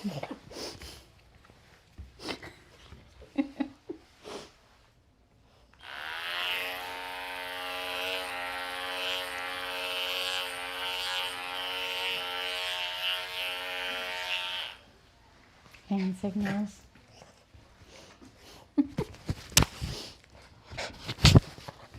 All right, Eddie.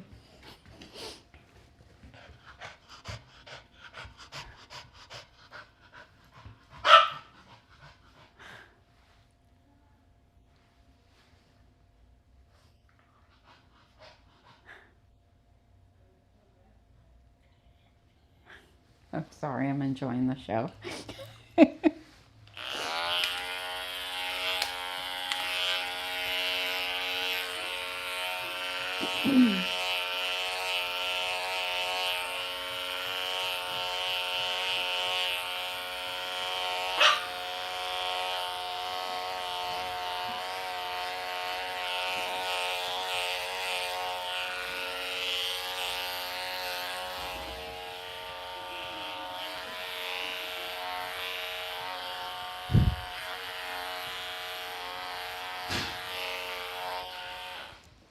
Can I see him?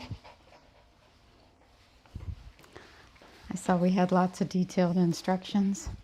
Yeah, we're always just trying to figure out the right look for his head and his face. Sometimes it gets funky, and I got to do some stuff that isn't ideal. But he seems in one of his better shapes today, so we should be able to. Hi, buddy. Let me see you. Let me see your eye. Yeah, he had a surgery, so he's got one eye that Oh, had like a I graft. see. Yeah, Hey, so buddy. he's blind in that one. Stay, Eddie. It looks much better than for a while. It was like always like popping out in red. You could see the scar and everything. Yeah. Finn has one of those. Like a straight down the middle scar like that. Yeah.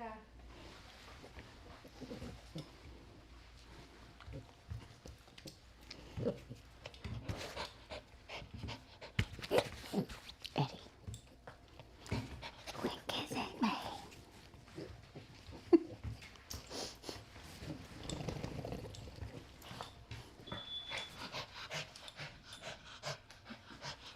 Indy, your mom is here. Come on. Come on. Let's go. You can do it. Come on. It's It's open. Look. I know it's glass, but it's open. Come on. Come on. There you go. This way.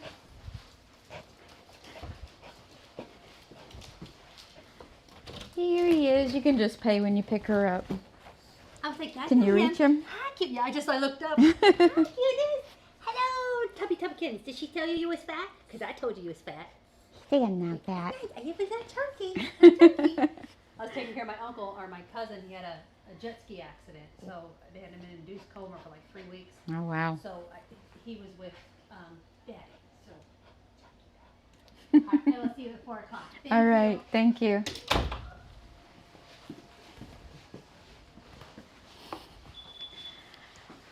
All right, Ed Meister.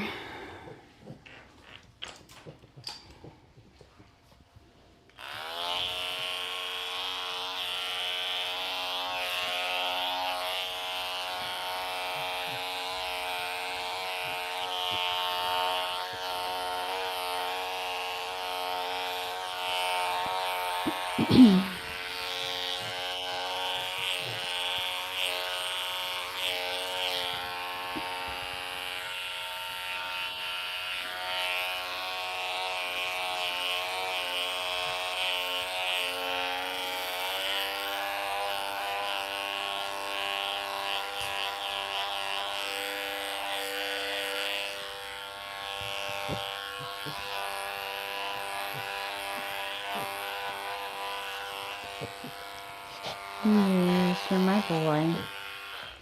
He misses you and loves you. Yes, he loves you.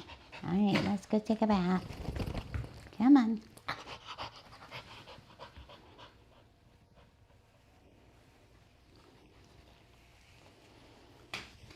All right.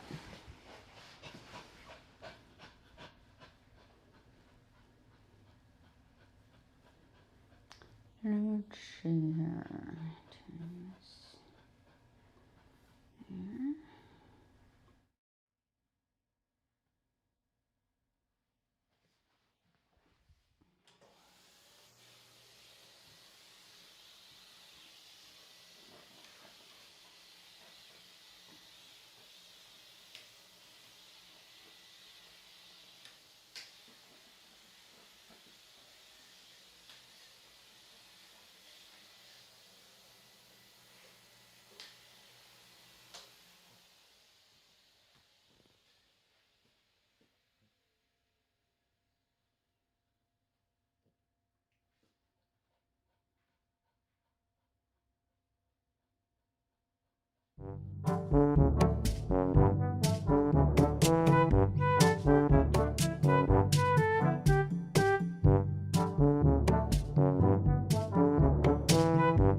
Thirsty puppy? Yeah. That's a good boy. Stay right there.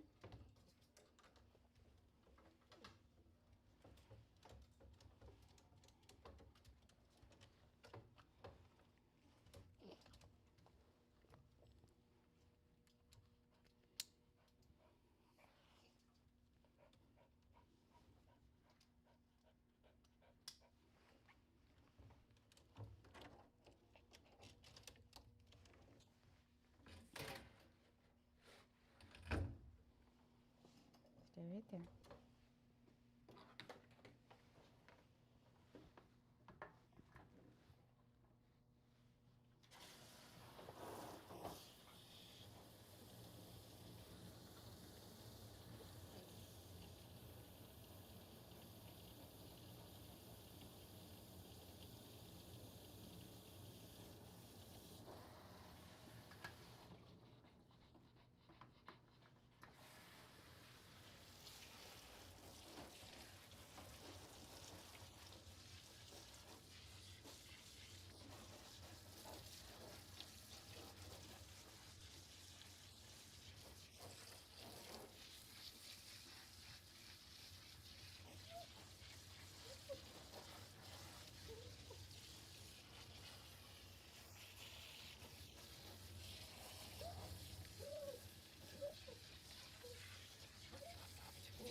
Good Bowie.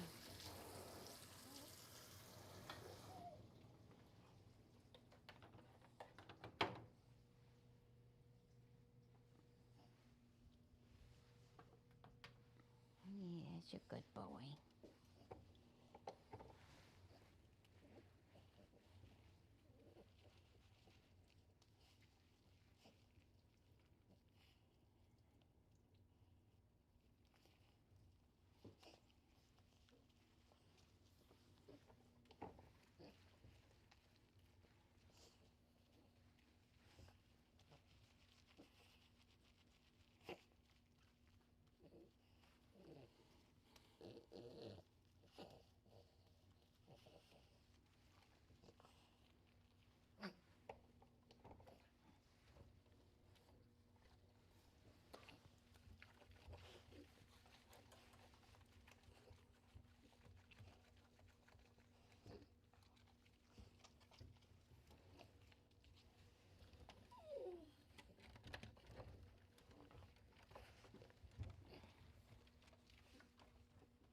Good boy.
They're good Bowies.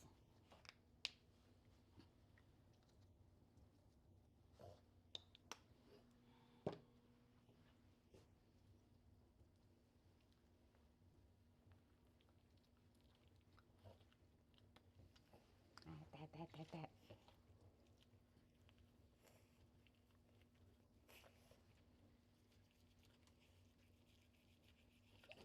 It's all right. Let me see.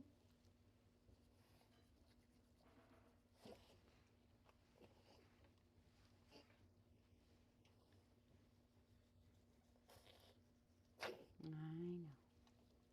It's a rough life being a doggy.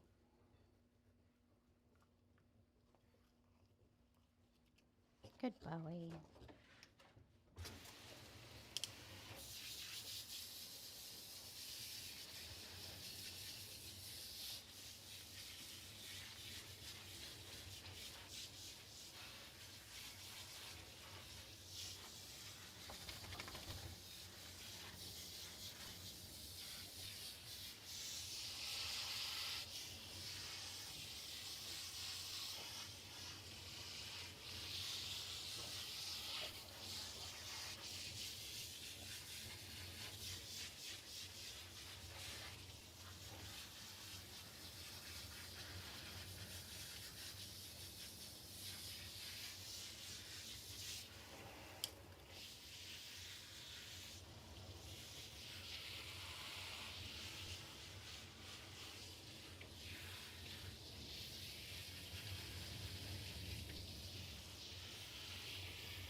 Come on, Papa.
good boy.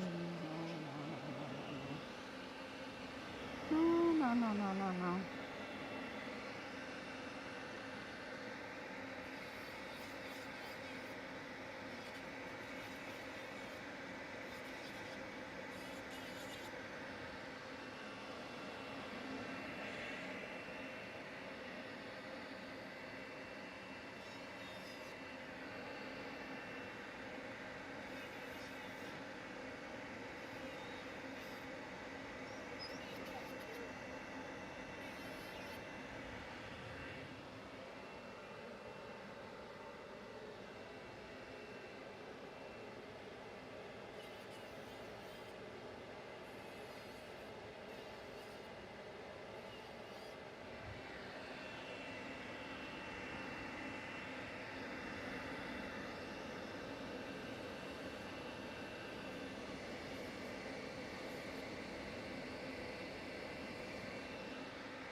Wheaten Terrier ears are unique in that the skull should have a domed shape.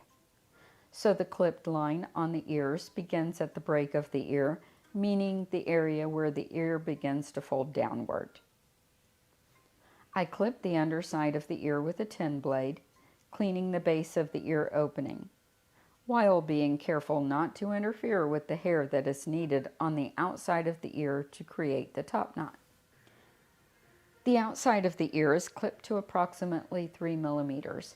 I prefer an Artero Spectra clipper with a 7F blade for this purpose. I clip from the break of the ear downward. I use my thumb as a guide to keep the clip line identified.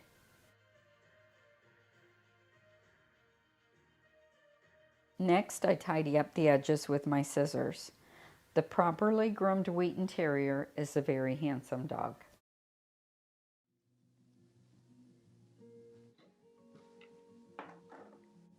To trim the face, we're combing all this hair up and back. And we're going to trim a nice line right in front of the eyes.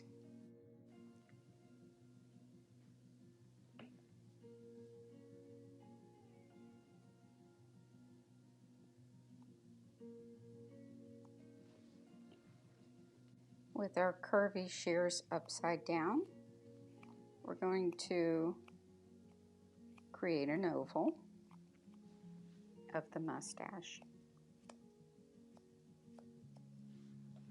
I'm being careful not to trim the eyelashes.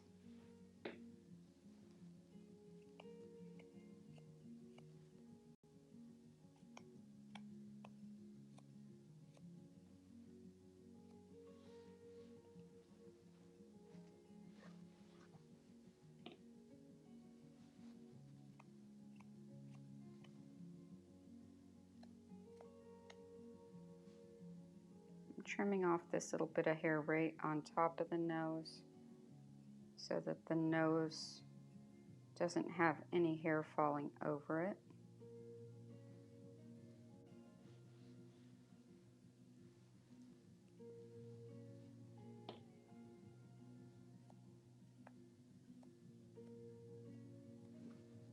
So cute. Oh my goodness. He's a good girl. You ready to go bye-bye? Are you ready to go bye-bye? Okay, let's go. Let's go, Amy Jane. Let's go, Amy Jane. Oh, so cute. Say goodbye.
Turn.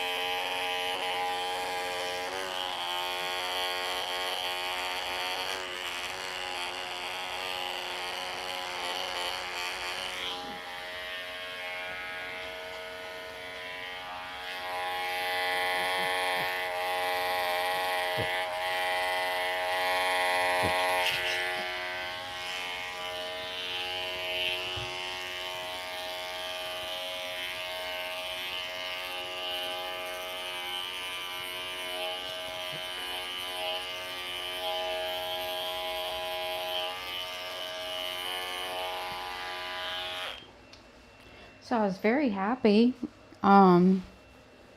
Between the video and the blog, I think me and Olivia's owner made real headway. Yes. So Olivia was mad at yesterday, but I think she understands and will have good success going forward. And that is awesome. Sometimes it just takes time. It's definitely a learning curve.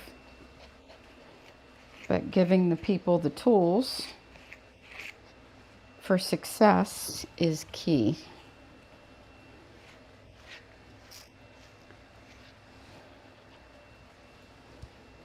And the same thing goes with the senior dogs who, you know, come in like unbrushed and unkempt and very difficult. And I know they're very difficult for the pet parents. And I know that they expect us as professionals to be able to do whatever, but that's not the case. And sometimes it's a learning curve to get that message across as well. And sometimes it takes very blunt communication.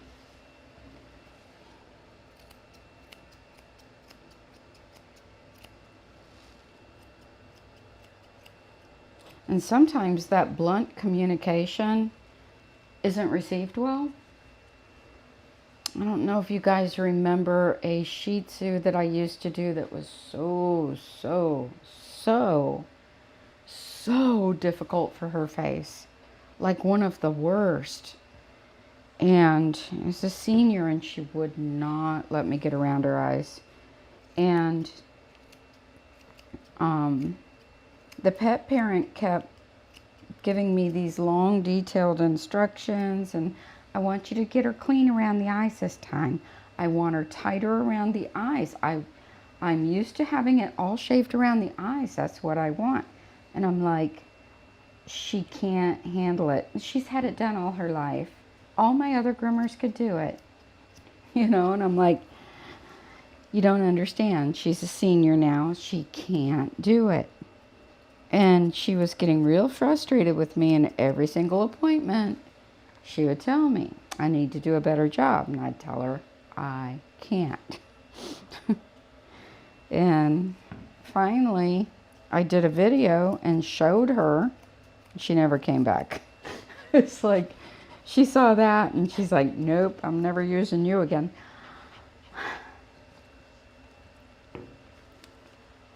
So I don't know whatever happened. If there's a point where you are crossing the line of what is humane. And if you get somebody that can do it, it doesn't mean that they're more professional. It just means that you've got a couple of people on that dog forcing it through it. That's the only difference. And yes, you can sheer force a dog through it, sure. But it's not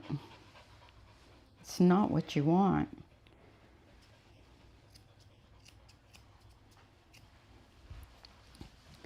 But it took some pretty blunt communication with her to tell her no. No. We're not doing that.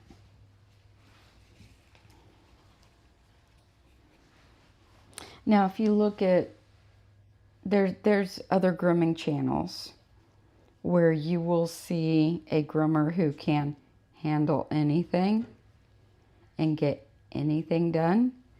But you see her with people laying on top of a senior dog with it in a headlock, and they're laying on it.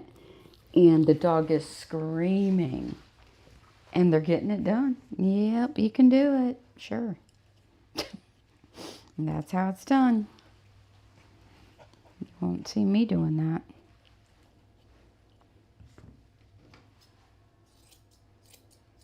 And she actually has pet parents assist in laying on top of their dog, who's 18 years old. It's like, what are you people doing? So anyway, just saying, it can be done.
Good boy.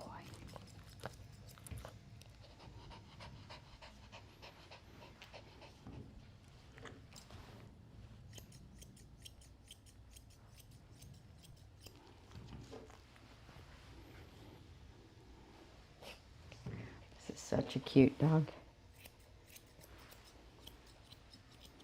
This is what I was saying the other day when we were talking about cavapoos versus cockapoos versus doodles. And I said cavapoos are my favorite.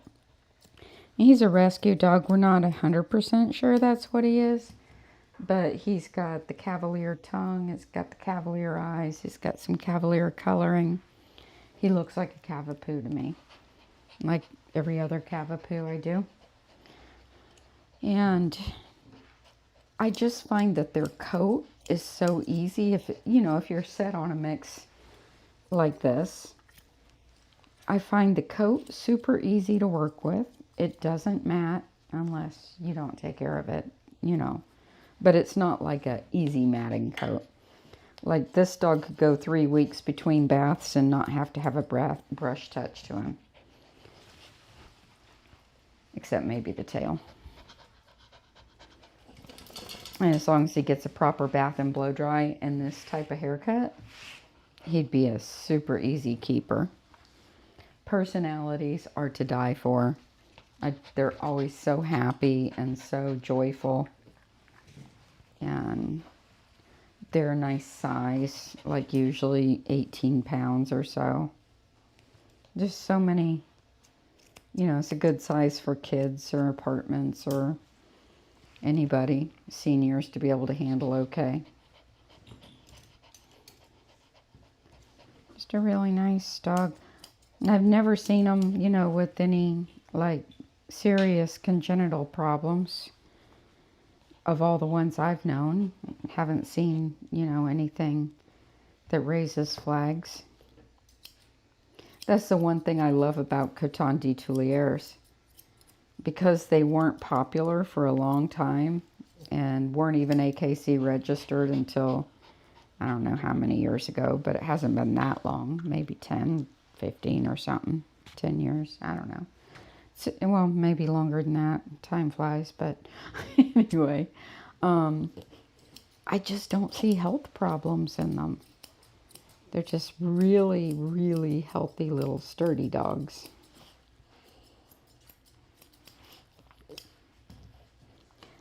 But I like this coat because it's just kind of not too thick, not too thin.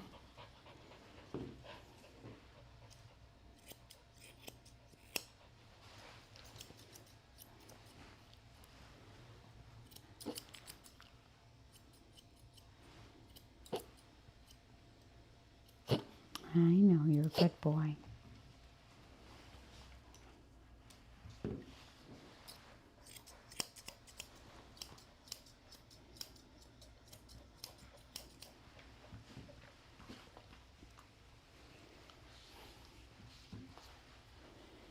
They have those big soulful eyes.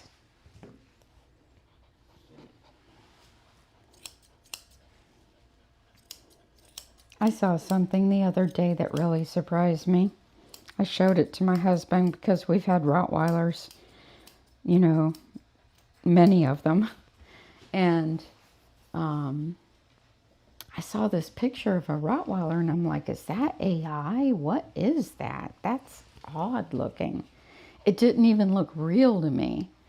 And I looked it up and it was a kennel out of Serbia that is breeding this specific type of Rottweiler. And it's like everybody's falling head over heels for them in the show world and loving them and importing them. And I'm like, my husband looked at the picture and he's like, did they cross that with a pug?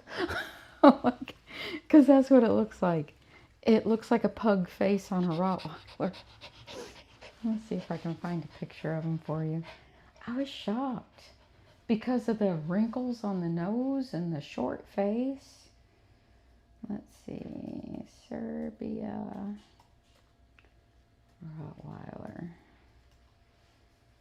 Let's see if I can find one. Look for images. There's one. I'm going to pull this up on the screen for you. World's #1 Rottweiler kennel. Uh-oh, it's in it. I can't do that. That's a YouTube video. I can't do that one. Let me go back. Just find an image.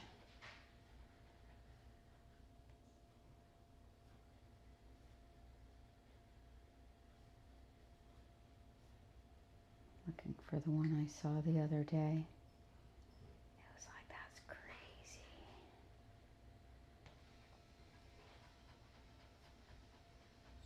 There's one.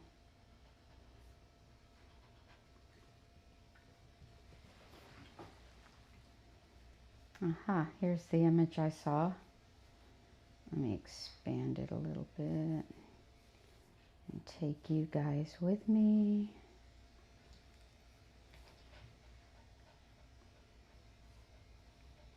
Look at that. Doesn't even look like a Rottweiler to me.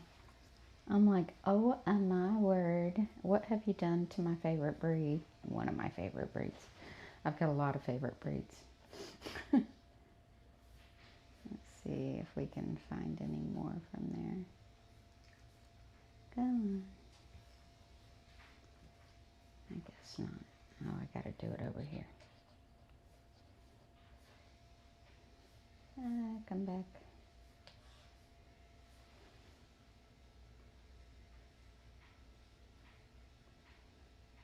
Look how wrinkled the nose is. And see how he's kind of sucking air?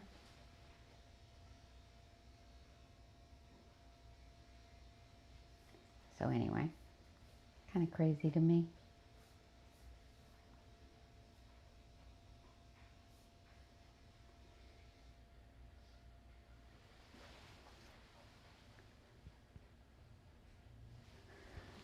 All right.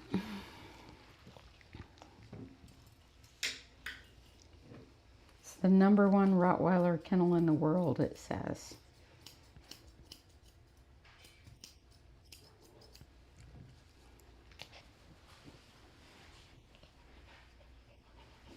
And, you know, with so many people being offended by so many short-faced dogs, why would you shorten the face on a breed that had a good length of muzzle?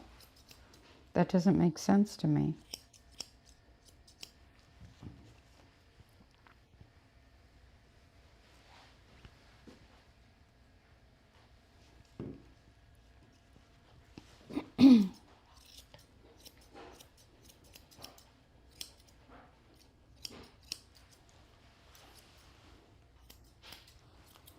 And that's how breeds get changed. So like pugs didn't used to look like they look now.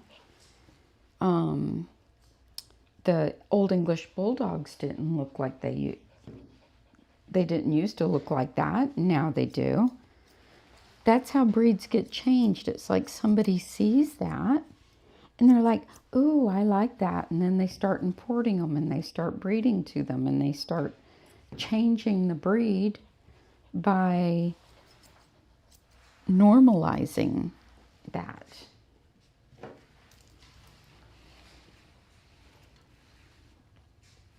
And then that's all you see in the show ring, and then it starts winning, and then more people start breeding to them, and then more dogs look like that, and then they win at Westminster, and then everybody has to have one, and you know what I'm saying?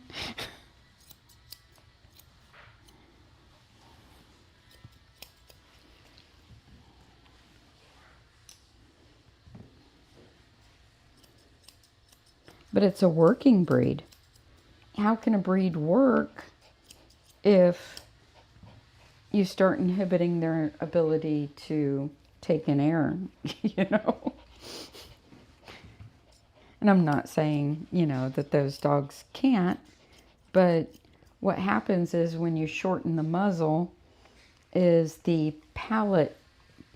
Okay, so say this is a dog's, well, how can I describe it? Okay, so say this part of my hand is the dog's muzzle, right? His palate. And then here's his head, right? When you shorten the muzzle, the palate goes into the throat, right? So the palate's going to stay as long as the palate is. And the shorter the muzzle, the further into the throat the palate goes. And then it starts to block airways. And it kind of flaps back there, but it can close. And that's why you see, let me see if I can pull up an image just to give you a better view. Let me look at this. Do elongated palate.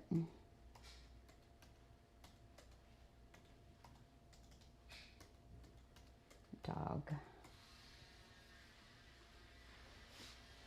Find images. So it can give you a good view. Okay, this one gives a good view.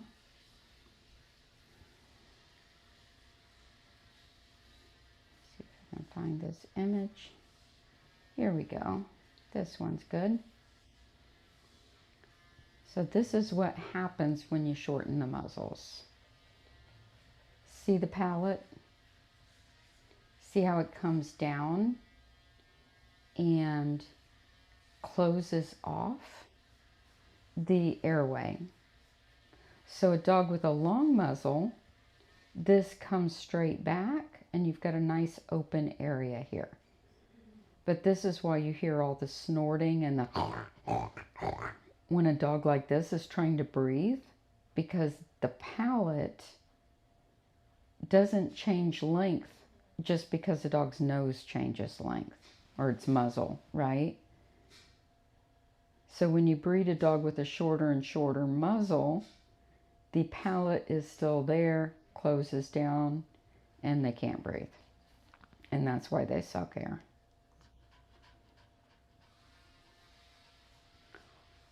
So let's go back here. Go back to the camera. So that's a good visual on that.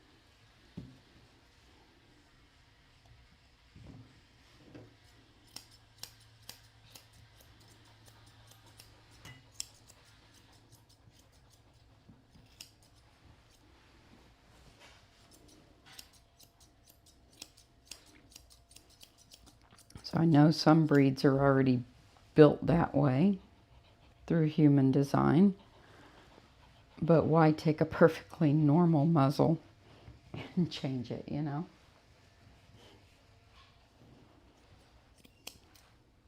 That's just ludicrous to me. We've got enough flat-faced dogs. Don't need any more. All right, Mr. Eddie.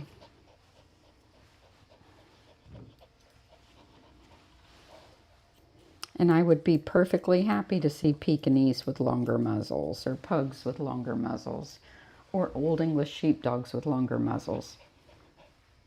Old English sheepdogs, Old English bulldogs.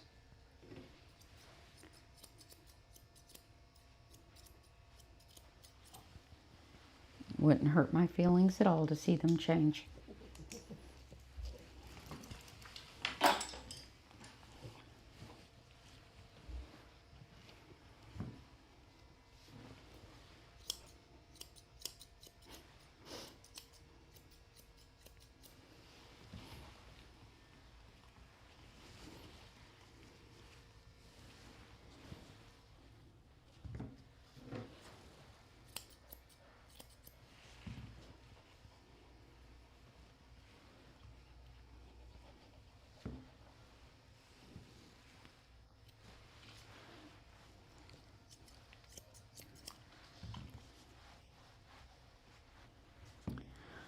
All right, my next one should be here in a few minutes. I'm going to go text his owner, let him know he's ready.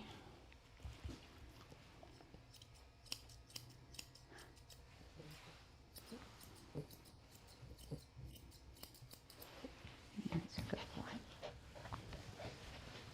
boy. You stay here. I'm going to go text your mom.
So Debbie says some of the micro breeds have been bred so that the heads don't look right. They have exactly the same heads as that Rottweiler, don't they?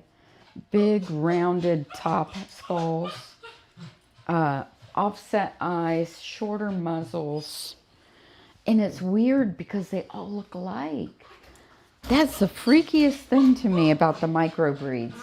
It's like you look at a Maltese, a Yorkie, a Frenchie, and they all look alike. It's like, that's weird. The poodles, they have round heads, wide set big eyes, and short muzzles. It's like, how'd they get all them breeds to look like that?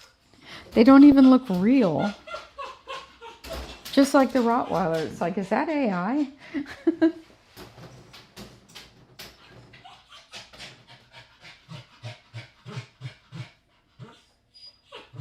See if I can find a picture of that for those of you who don't know.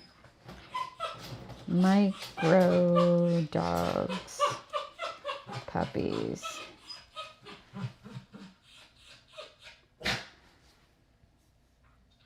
Images.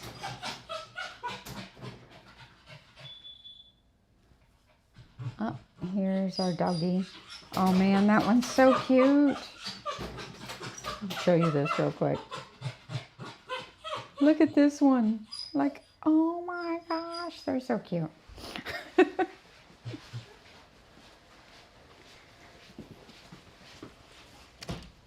Okay, mommy messed up on me too, aside from the general. She cut my left leg a lot shorter. But we don't tell nobody. I tried to get this stuff What do you off. want done with the body? Do you want more of the, I think kind of what we did before, make this short, shorter, and then, cause. and then just keep kinda the clip mane, around. Yeah, keep the mane to her ears, the tips of her shave the ears. face, Yeah. and keep the feet. Yeah, and obviously Okay. you can match. But you not don't like match. her like super tight on the body. You like a little coating, or do you Yeah, want a at least- true? At least like that much Okay. coat on her. Okay. I don't mind you being super tight, but Daddy says you look funny. It's always the dads. I think you look beautiful no matter what she does to you. It's And always the You have daddies. glorious side eye now. You're welcome. Thank you. Thank you.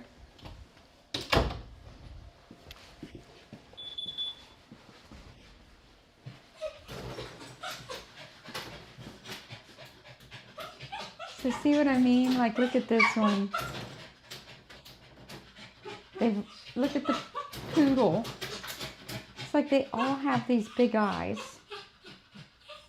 Let's see.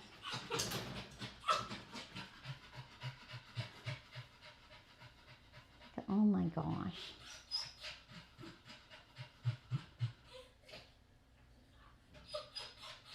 They're not as odd as they were for a while there.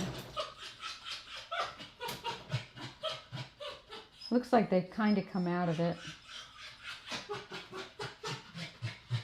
For a while they were really off. Look at the Shih Tzu. Like, oh my goodness, check it out. Anyway, enough of all this. We got work to do. All right, Eddie. Eddie.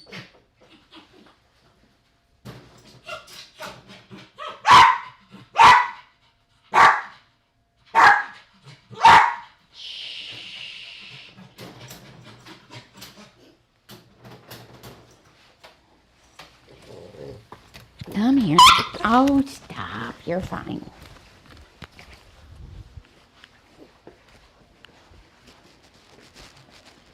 You're being way too noisy.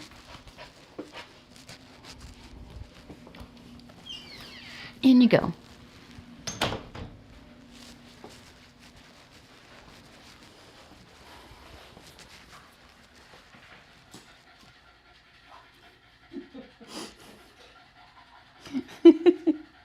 He looks good.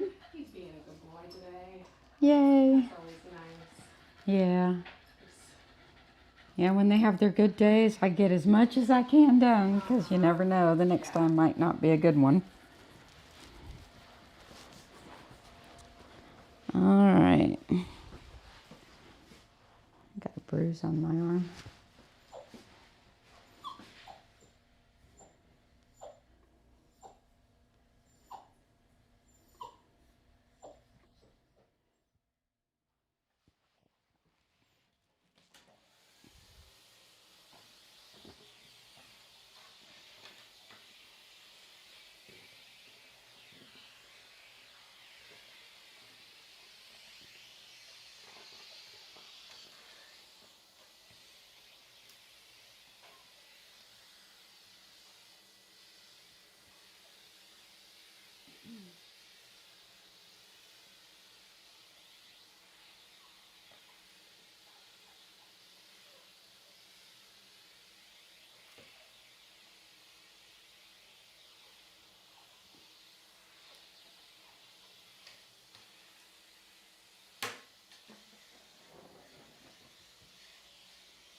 Daytona's next. She is a Chinese Crested Powder Puff. She's gonna get a clean face. She keeps the European style ears, which are fluffy. She's gonna keep a mane. She's gonna keep her fluffy feet, but her body's only gonna go about that long instead of all the way down like a pony trim would be. So it's kind of a mishmash of things. And that made me realize, I was thinking about him last night. I have not seen the big white Chinese Crested that we used to do. Can't think of his name off the top of my head. Started with a G, I think. But I haven't seen him since, I don't know. It's been a long time. Like maybe January. And I just started thinking about him. It's like, I have not seen that dog. And that makes me sad. Because I always wonder why when they didn't tell me. It's like, why have I not seen him?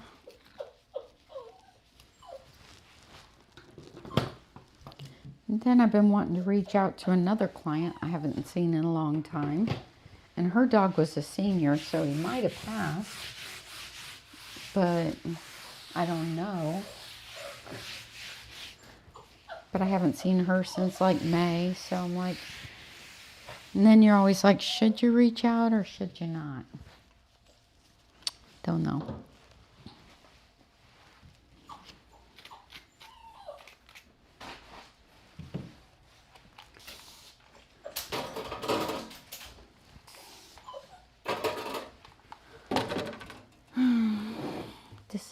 Decisions. But I've been thinking a lot about her lately, so I think I should. It's all right, baby girl. I know I'm going to make you pretty. Yes, I am. At least I think your mom wants European ears. I should ask. I'm going to go text her. Make sure.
It's a good thing I asked. She wants them tipped. And I was going to leave them fluffy. Hi.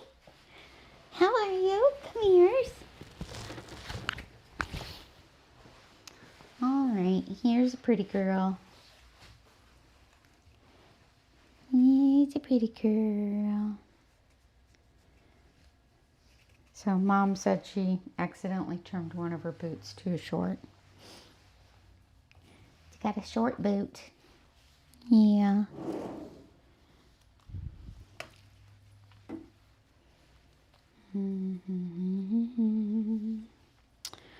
Let's see here.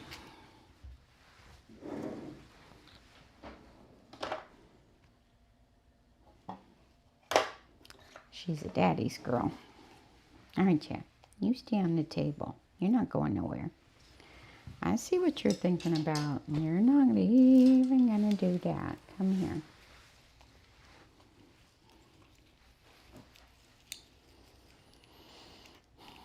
She's looking for an escape route, aren't you?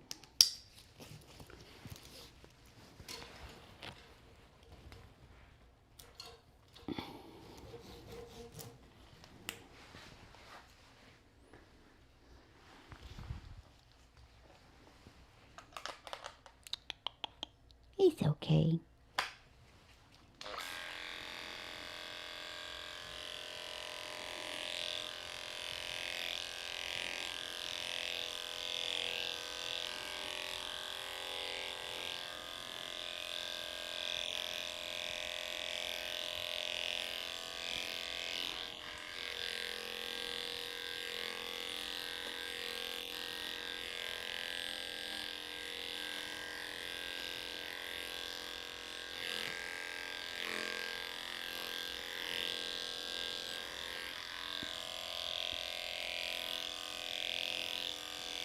Good girl.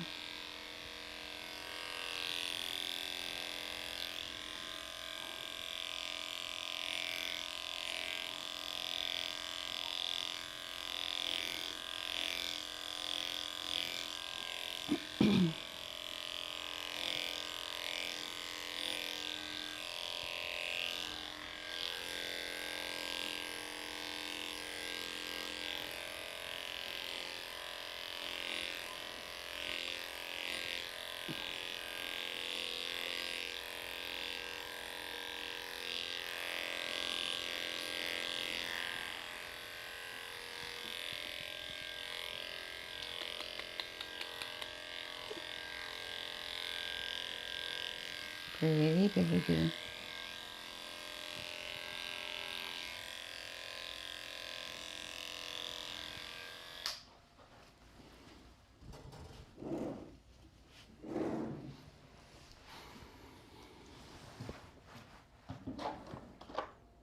She's a pretty, pretty baby.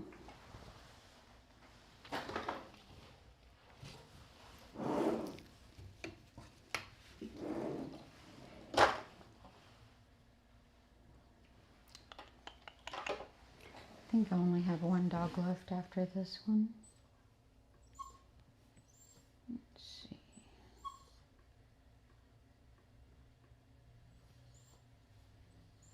Yep, one more.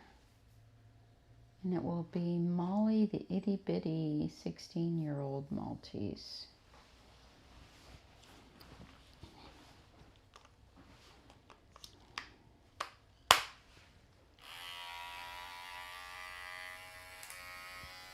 You ready?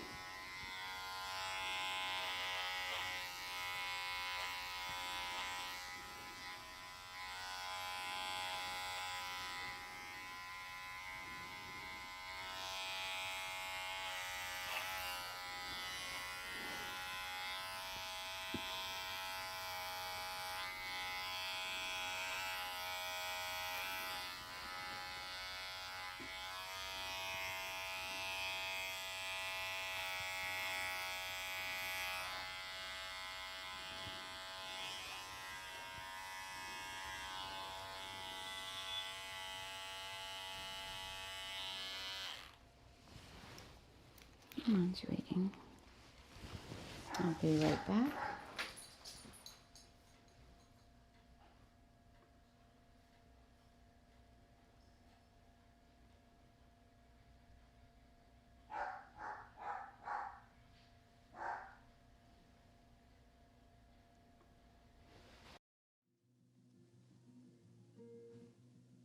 To do her top knot, we're going to mist the top knot with anti-static spray. Comb it out. And using our rat tail comb, we are going to go about a ½ inch back, create a nice straight line.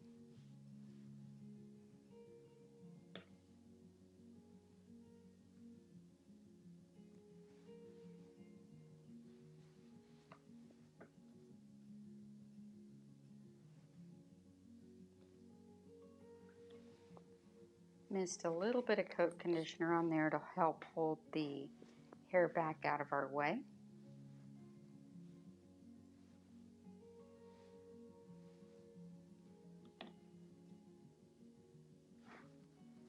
And put our first band in.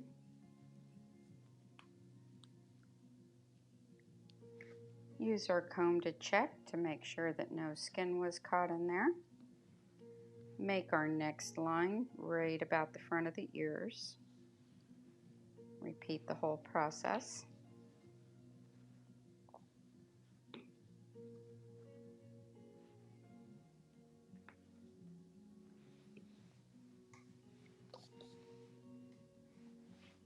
Push this down. Comb this up. We're going to put our second band right on top of the first band, about a ½ inch up.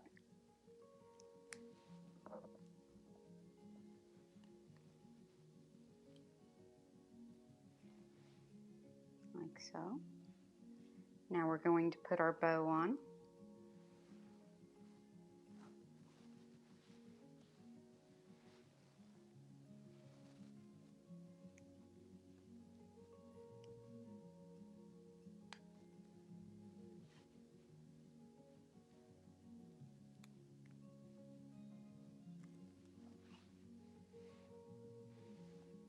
Very pretty.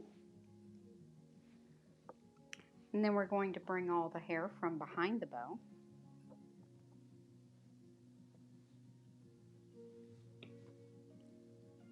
Separate the hair from the ears. Make sure we don't catch any of the ear hair in this. Comb it out. And comb the section before. Comb it all together.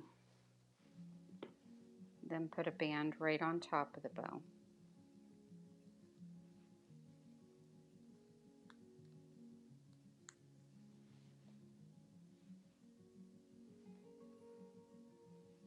This holds all the hair nicely and keeps the ponytail back out of the eyes. Hey guys, welcome to my salon. This is our bow making station and I'm going to show you how to make the cute little pom-pom collars really quick, really simple. I use 5/8 inch stretch elastic for the collar, a glue gun, and the little soft fluffy pom-poms. So this one I'm going to make red, white, and blue. A little bit of patriotic theme here.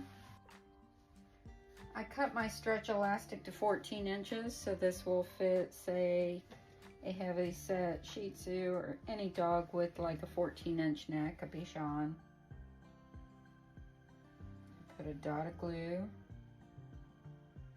under each pom-pom.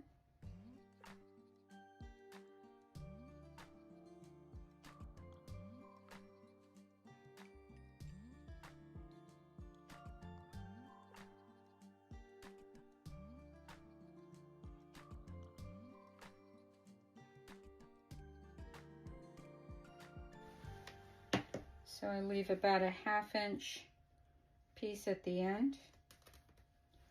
Gonna bring it under, glue it on the back side. There we go. This makes a nice stretchy collar, stretches right over the dog's head and looks really adorable on them.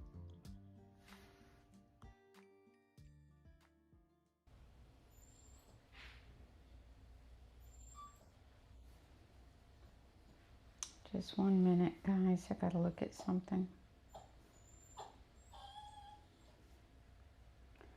Let's see. 8 a.m. or 3 p.m.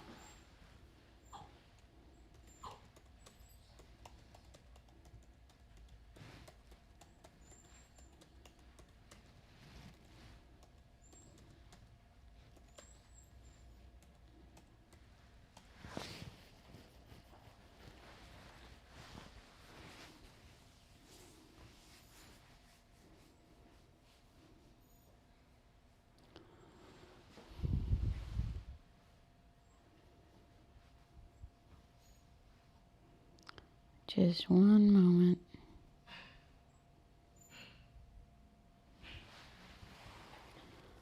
Just checking some messages here. All right. Come on, baby. You're fine. It's a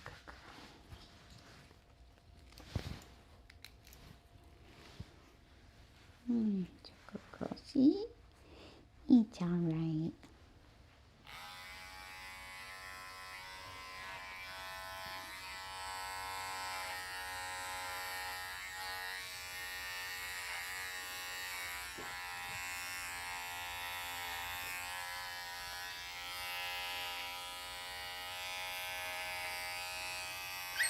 It's all right.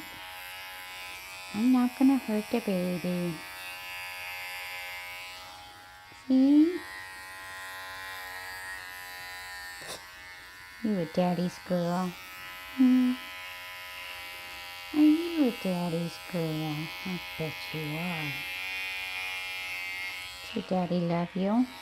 Hmm?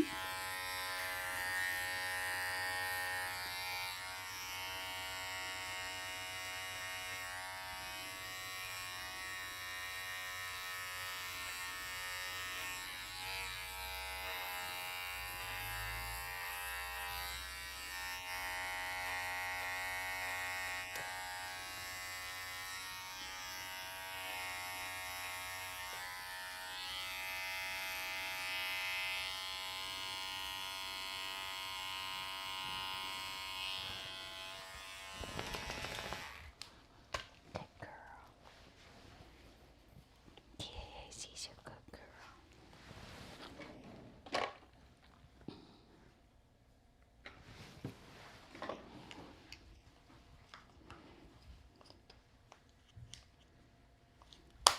Over here.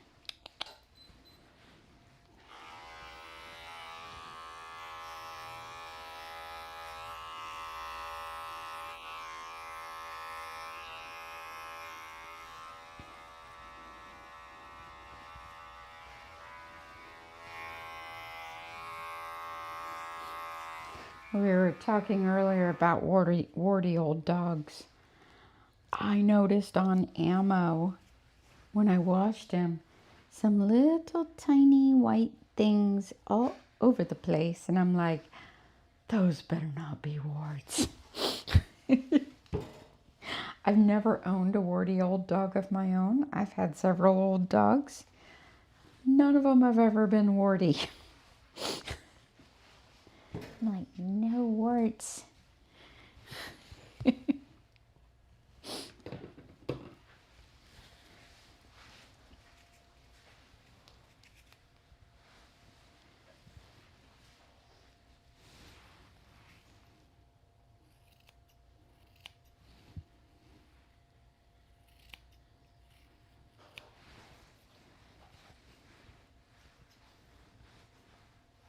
Even my Cocker Spaniels weren't warty.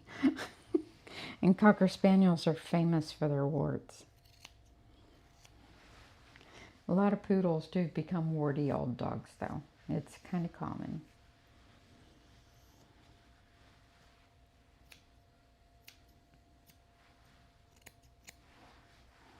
Poodles, Bichons, Cocker Spaniels. It's a thing.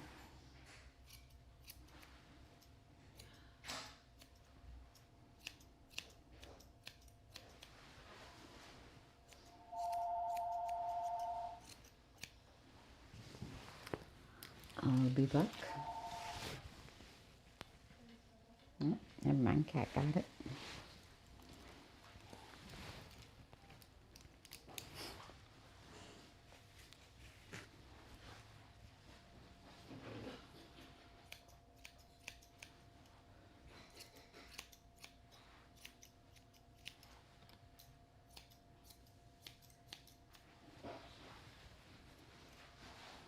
Is you pretty?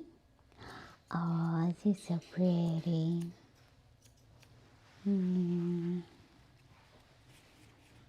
I've heard this one is famous for her side eye. Yes, I heard you give a pretty good side eye, Miss Daytona. All right, to the tub. It's a good girl. See that side eye? She's like, I'm watching you.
He does so much better with it, and like that's the part that gets matted and gets all covered in So you can just go short.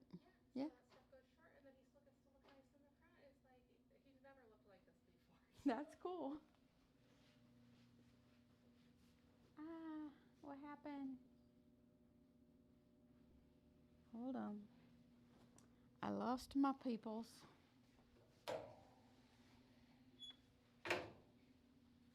Hold on, guys.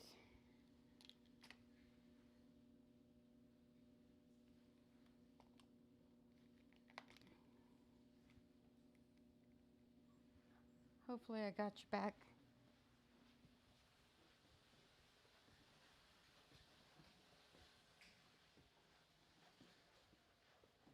Yay, I got you back. Cool.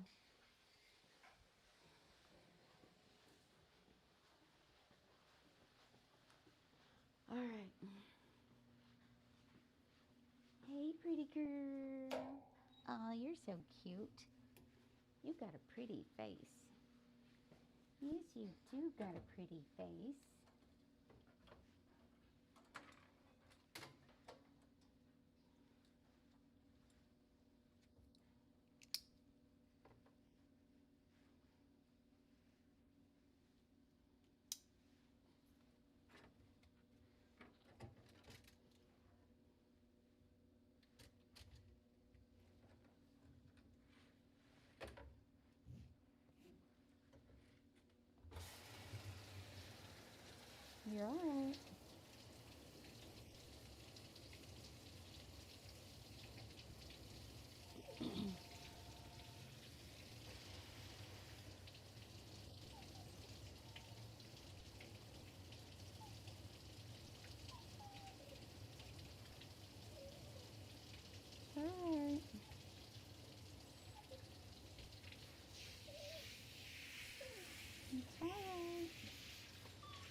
Such a good girl.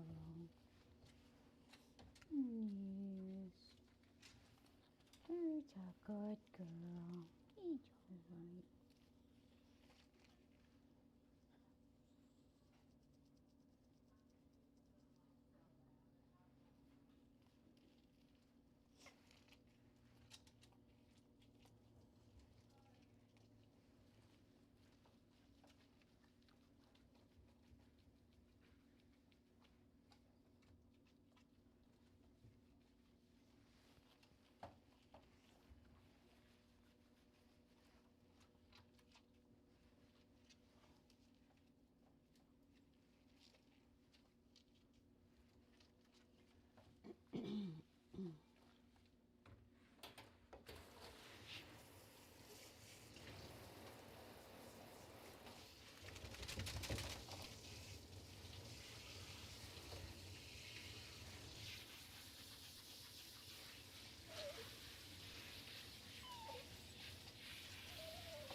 Okay.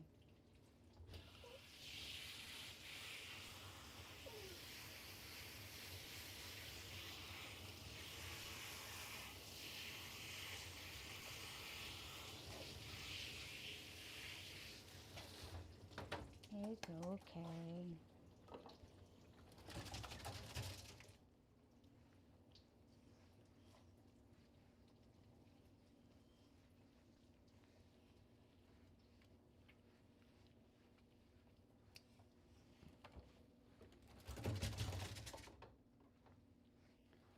One more doggy to go, and I can go home after I clean up.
Open up.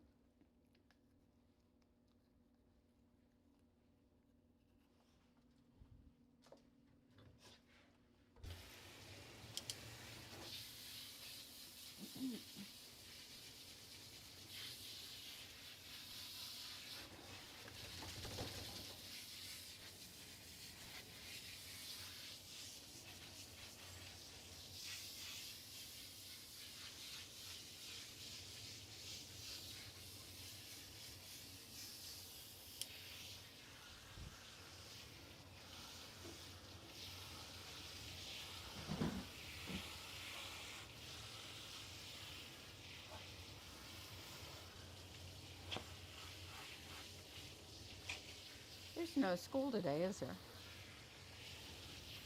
Thought the drive-in was awful nice.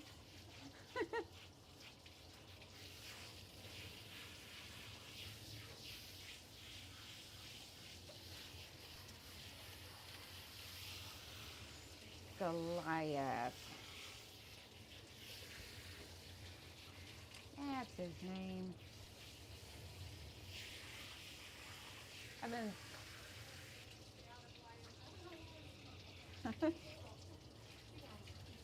I've been racking my brain for an hour trying to think of a dog's name, and it just came to me. You ever do that?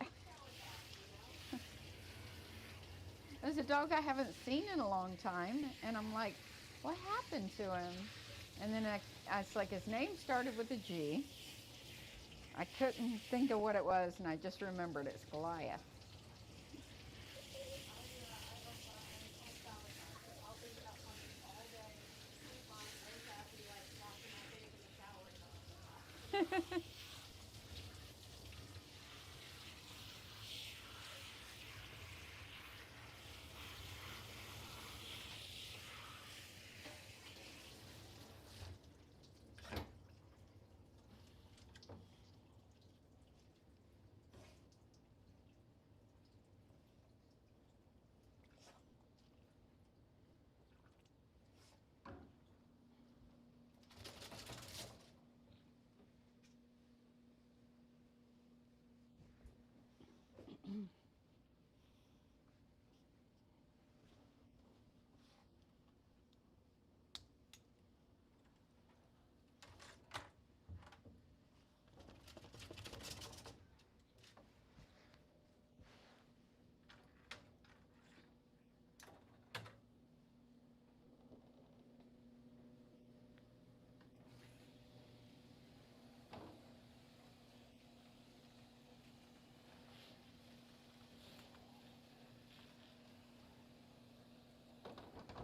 I didn't pack her a proper lunch, and she's probably demands eat. Well, those are demands I could live with.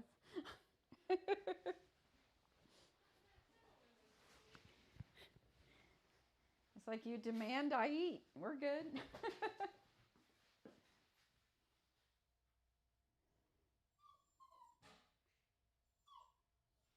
You're all right.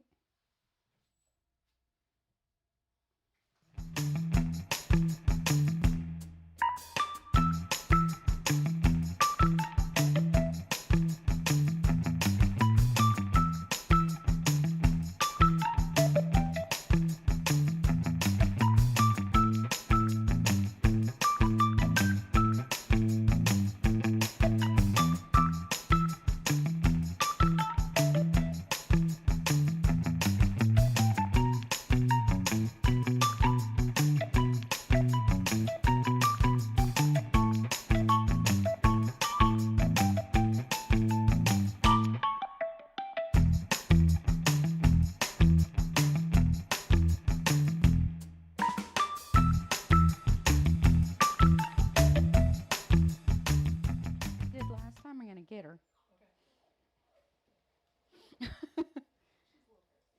I know, but yeah, he was, and she was saying, "I'm gonna get her." Bye.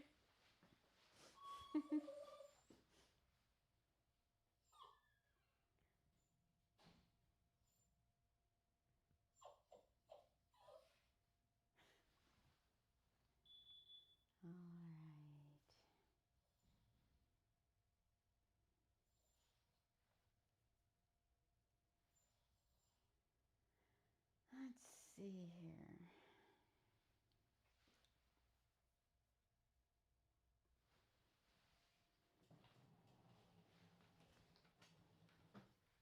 Come here, sweetie. Are you all happy? Oh, you're all happy. Do you like me now? Am I a nice lady? Yes. I'm a nice lady, see?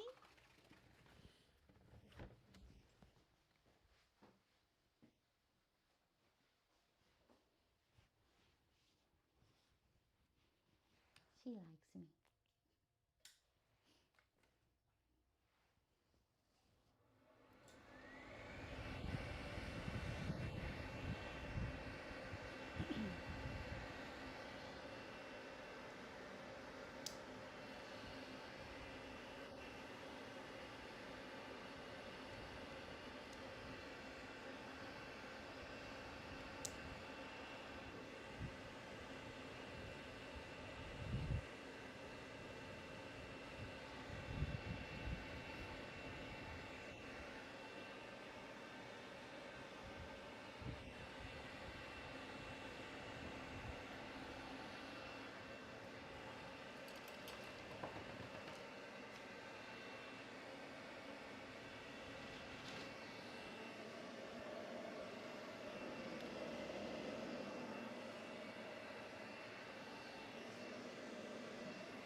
You stay there.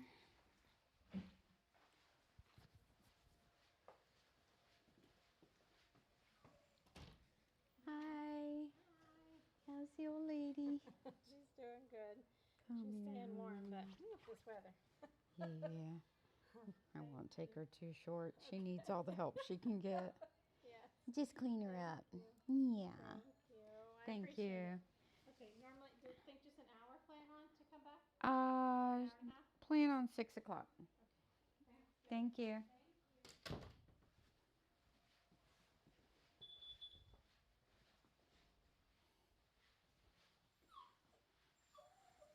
Molly's here.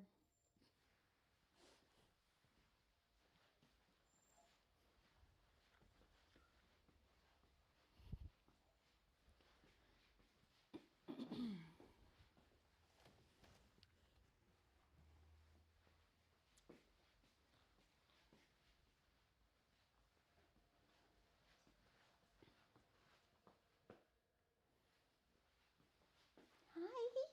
Oh, yay. Come here, honeys.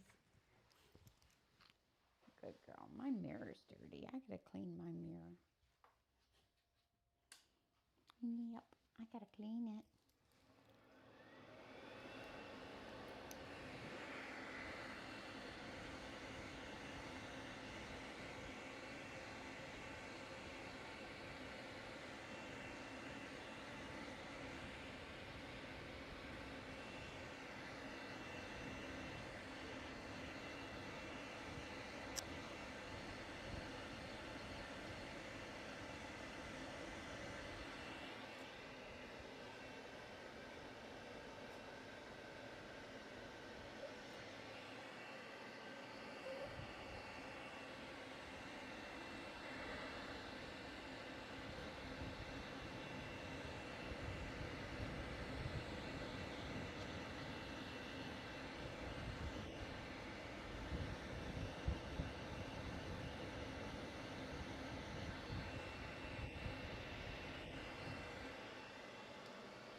He's a sweet girl. Yes, he's a sweet girl.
Looks like our Wi-Fi's a bit jumpy. Oh, I see why. Somebody's trying to call me.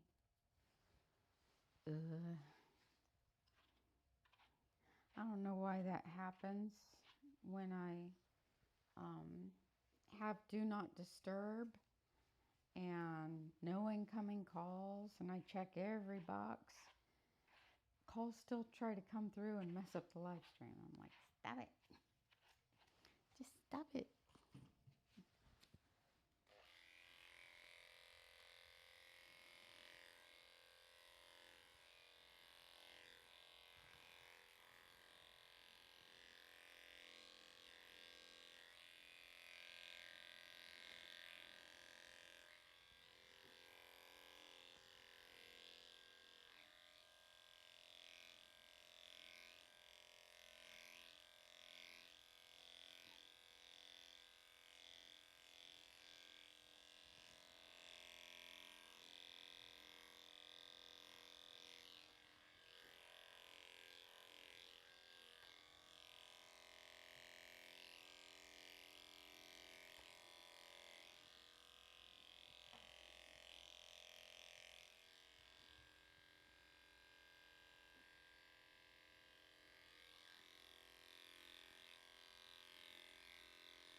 Stay. Be a good girl.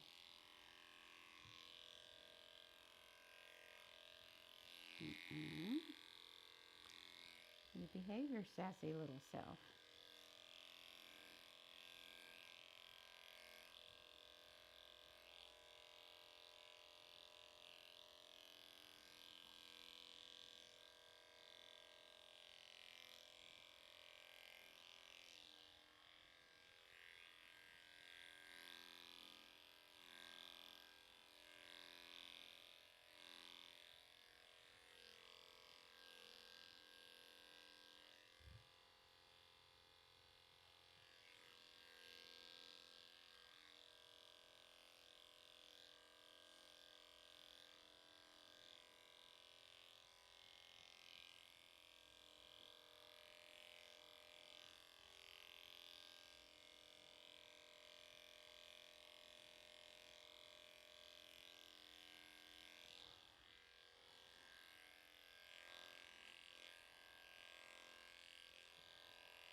Stay.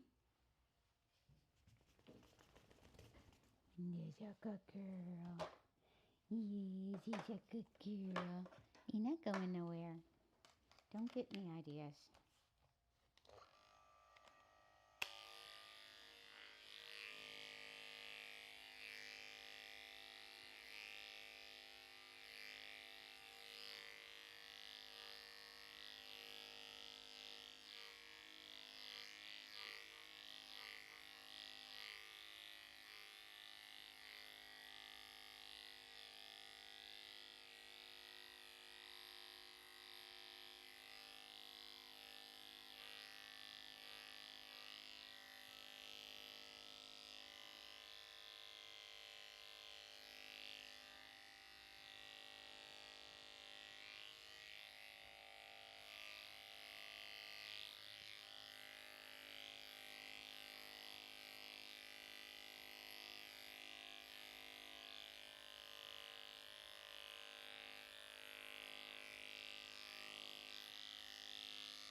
I didn't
do your nails. Shame on me. Shame on you, Suzanne, huh?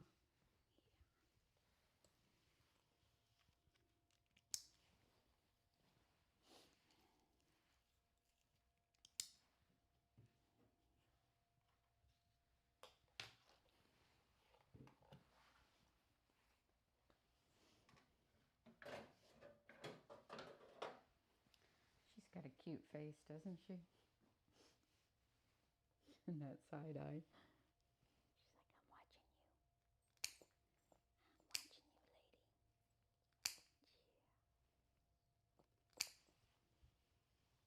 Yeah.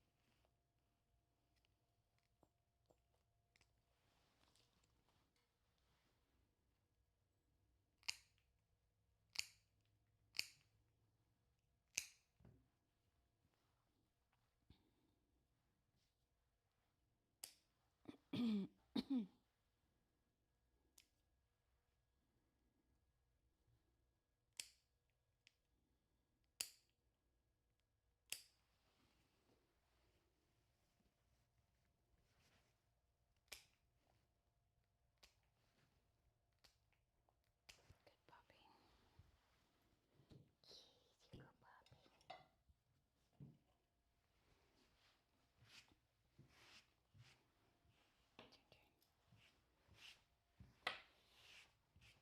One more doggy to go.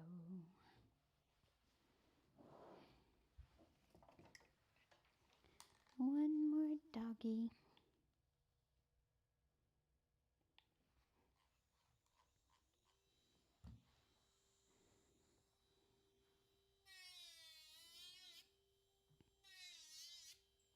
Stay.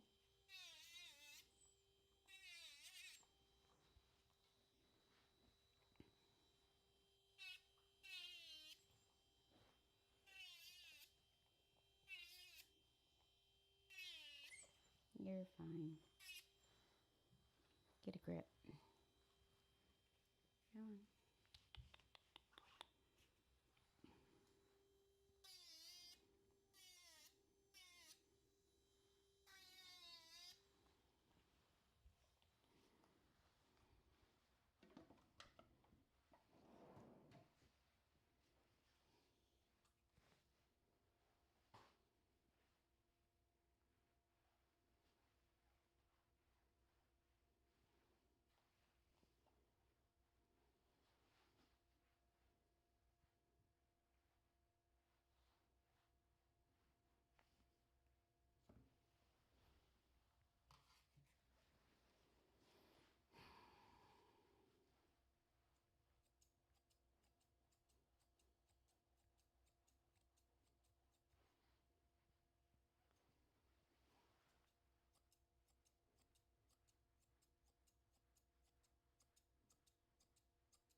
make this cheek hair transition and into the ear hair so that it can all grow together without those chops or levels. But it's not working out too good for me. It just looked so blunt that I'm just trying to give it some softness there. That's a little better. Yeah.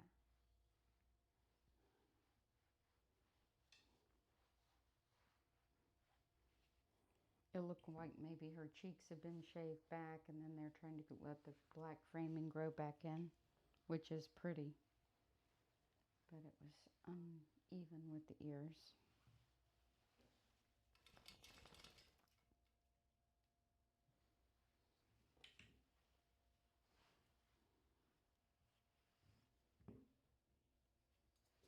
And then I'm trying to blend this chop here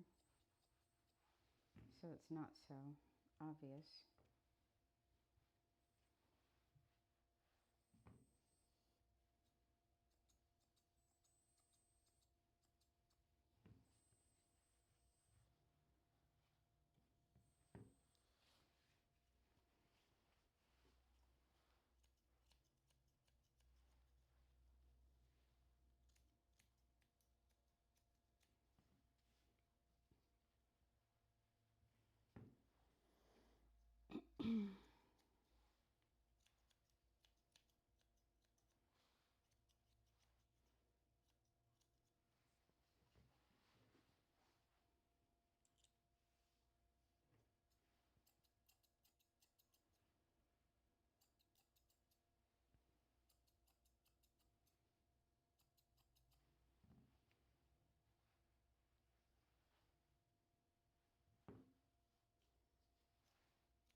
It's a noisy thing, isn't it?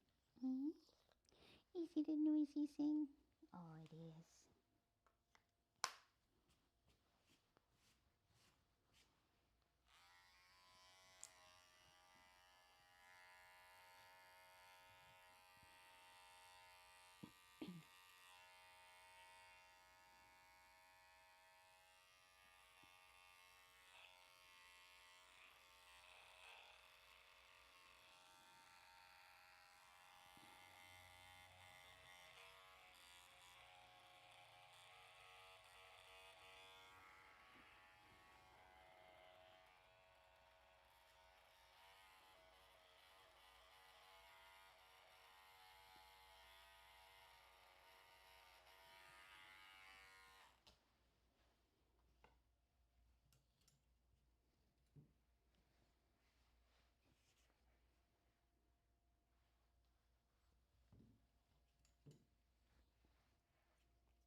need more off those ears.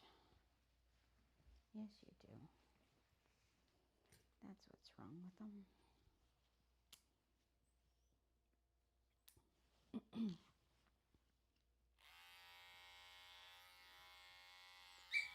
You're fine.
That's better.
That's better.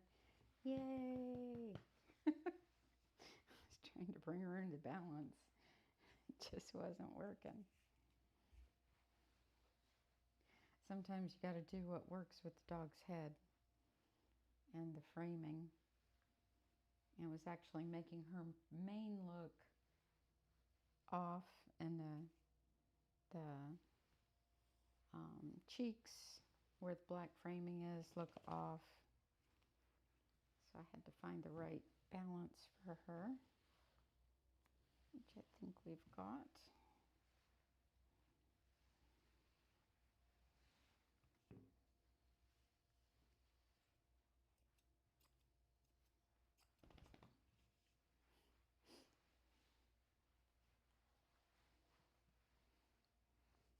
Pull it all together.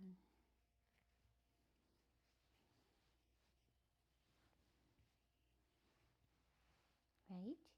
We had to pull it all together. Yes, we did. You like it here? Yeah, Miss Suzanne takes good care of the puppies. Yes, she does. She takes good care of the puppies. Yes, she does. Yeah, I like you too.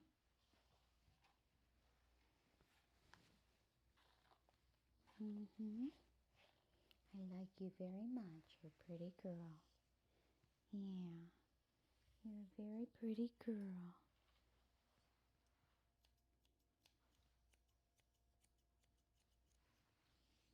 See under here. Yeah, see? You're a nice girl.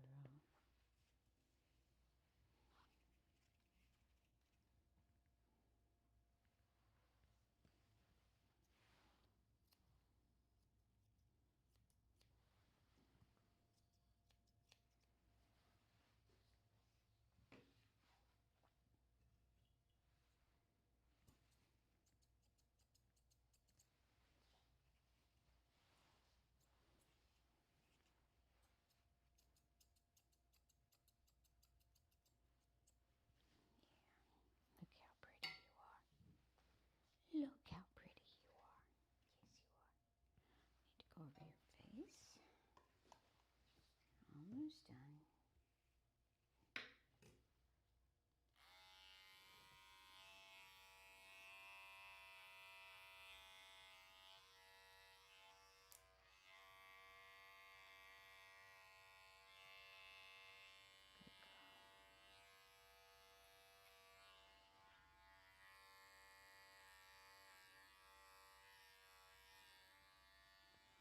There. Yeah, see? See, we're happy now, huh? Yes, we're happy doggy now. Yes, sure is. Yes, sure is, turn.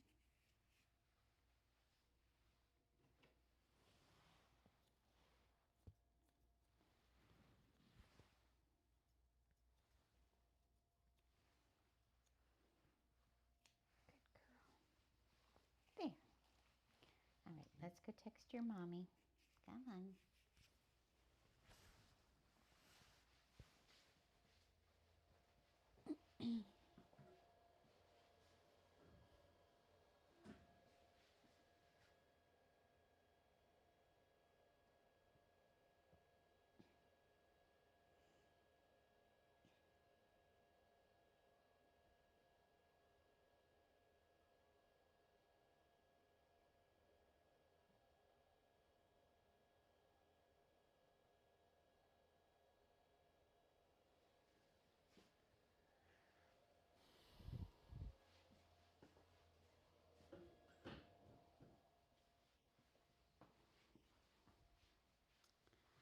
All right, Miss Daytona, say goodbye.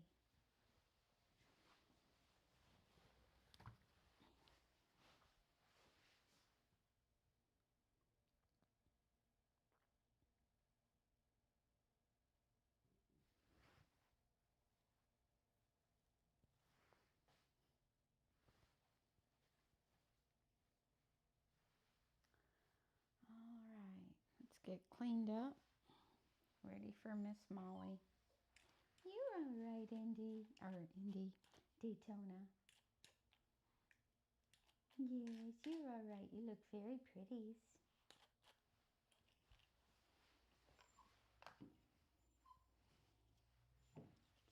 Your mom will be here in a minute.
know, baby.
It's all right.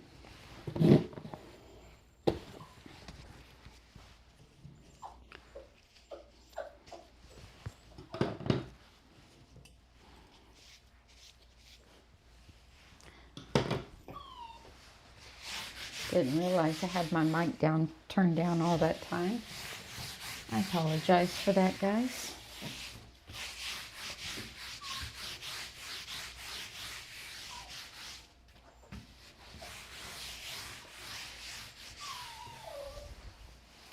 You're all right, Indy.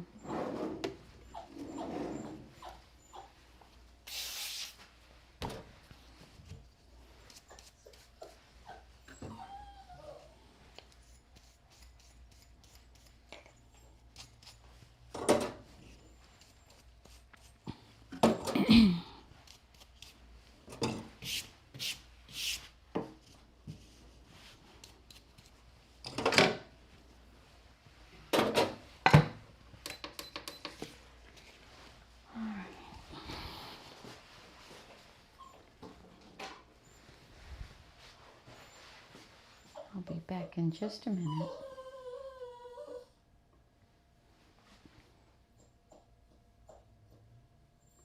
I want to talk about trimming and clipping a dog's ears.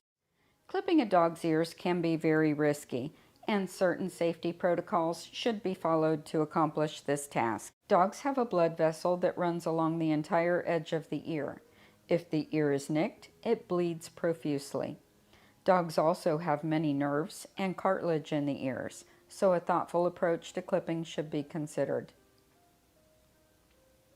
Extreme caution should be taken if the dog has severe matting on the ears. Dogs such as Doodles are prone to hematomas once the mats are shaved off. I prefer to brush out matted ears to prevent hematomas if at all possible. If dematting is not possible, I partially clip and partially brush out the ear. If neither is possible, I refer out to a veterinary practice that offers grooming due to the high-risk nature of the groom. When choosing which blade to use, consider the coat of the dog. Many double coats require a slightly longer blade, while other styles require a very fine blade. Now let's discuss safety. There are several hazardous areas that you must be aware of while clipping the dog's ears. Dogs with pricked ears and cropped ears have a well-developed cartilage at the front of the ear. This is called the spine of helix. This area will have a significant fold of skin and create a dip right behind the fold of skin. Care must be taken in this area to prevent injury to the dog. I will demonstrate this further in the video. At the back of the ear, on the inside of the pinna, you will find the cutaneous marginal pouch. This is the most common area of the ear to nick or cut. I never use a blade longer than a 10 blade in this area. When clipping over the cutaneous marginal pouch, it is extremely important to use the full width of the blade over this area. Place the pouch directly in the center of the blade so the edges of the blade cannot catch the skin flaps. As you can see here, If you bring the clipper blade in at an angle, you are more likely to cut the skin. But when you are careful to clip with the pouch in the center of the blade, the risk is greatly reduced. You should never clip towards the head. This is very dangerous. As I trim this dog with semi-prick ears, I will demonstrate the safety protocols. First, I always trim the ears center out, center up, center out, and never in any other direction on the ears. So here I am demonstrating clipping over the cutaneous marginal pouch using the full width of my clipper across this area. Center out, center up, center out. On this type of ear, I flatten the front edge of the ear by pushing my fingers into the dip at the front edge of the ear to create a flat surface to clip. Notice how my fingers follow the blade as I clip. This gives firmness to the ear. As I clip the underside of the opening of the ear canal, I usually flatten the ear against the head. When clipping the base of the ear, I hold the ear forward as I clipper this area. On the back side of the ear, you will find another hazardous area from the cutaneous marginal pouch that is very easy to catch in the clipper. You can see how easy it would be to catch this flap of skin in the clipper blade. So, just like on the inside of the ear, I clipper this area using the full width of my blade with the flap squarely in the center of the blade so the edges of the blade are less likely to catch skin. I finish this ear type by scissoring the edges of the ears. I carefully hold the ear, allowing my fingers to provide balance to my scissors. Notice how my fingers follow the scissor up the ear as I go. Next, let's talk about cropped ears. Like it or not, they exist, and as groomers, we must clip them. When clipping the inside of cropped ears, I flatten the ear against the head like this. Using the edge of the blade, I use a pick action to clean up the uneven surface at the opening of the ear canal, as I do not pluck ears. I clip the front edge of the ear using my index finger to fill the dip behind the area where the ear folds back. This helps me to have a firm surface to clip. Notice how my hand resembles a claw, keeping the head still with the ability to feel and direct movement from the dog. As I clip the back of the ear, I gently pull the ear forward and have my fingers inside the ear pinna to give some stability. Clipping the outside front edge of the ear, I am using my fingers to steady the ear. Because the ears are cropped, there is no longer a cutaneous marginal pouch, thereby removing this hazardous area on the back side of the ear. I roll the ear over my fingers to flatten it as I work and slide my fingers up the edge of the ear along with the clipper. Cropped ears have thicker skin than natural ears. I use a 10, 15, and 40 blade on cropped ears. The 10 or 15 is used at the base of the ear and for the first clipping of the entire ear. The 40 is used to clean up the edges. I finish cropped ears by scissoring the edges. While scissoring, I maintain control of the ears, allowing the scissors to rest on my fingers, sliding my fingers along the edge of the ear as I scissor.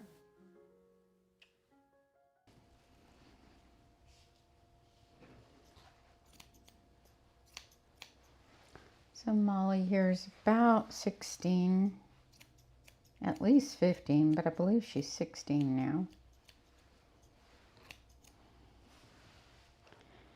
And she gets like stuck on food all in her face. And she's got some hard eye goobers, so they're really rock hard under there. Either that or she's been rubbing her face in her food. They do that too. So, how I deal with that. And then she also tends to get these kind of dry eyes. And the hair kind of comes over and sticks in them, so to speak. So, show you how I deal with all that.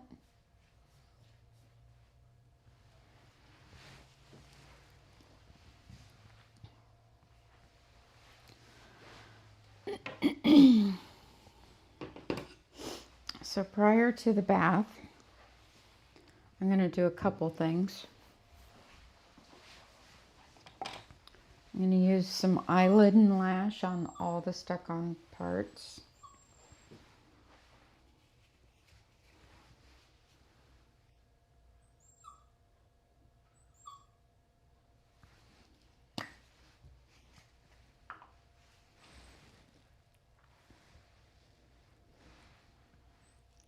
I do this before the bath.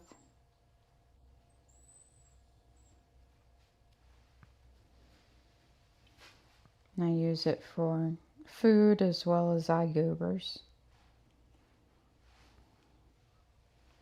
Anything stuck on and crusty on the face.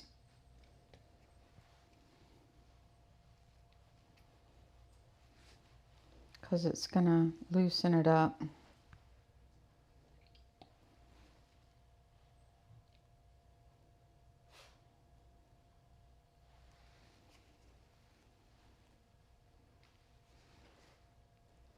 You can see these upper hairs over the eyes, how they grow down right onto the eye and stick. We'll take care of that after the bath, but I'll show you what I do for that.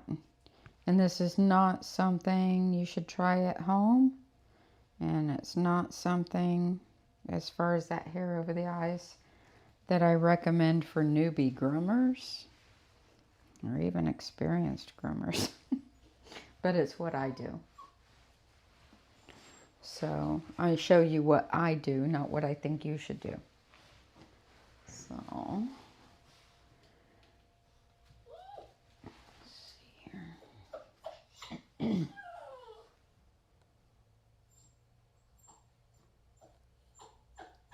I know, Daytona, she's coming.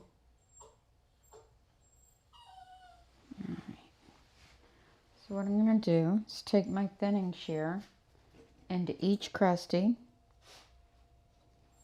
And this is not a 1, 2, 3 pull.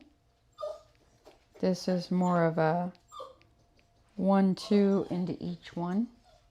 So it's 1, 2. And you're going right up under the crust. 1, 2.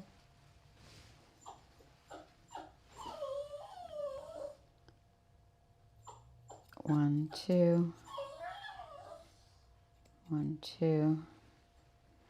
And now these, it's hard to come up under them because they're so close to the skin. So I'm going to go in the middle of them. 1 and 1. And you have to be really, really, really careful when you are coming up under crusts or mats, because they will pull up into the tool just by their construction, basically. So you've got to get the shear in there, make sure the hair stays in place, don't pull up on the skin, and just give it a little snip. Daytona's mom's here, so I'm going to go take care of that, and I'll be back. That'll give this time to soak before her bath.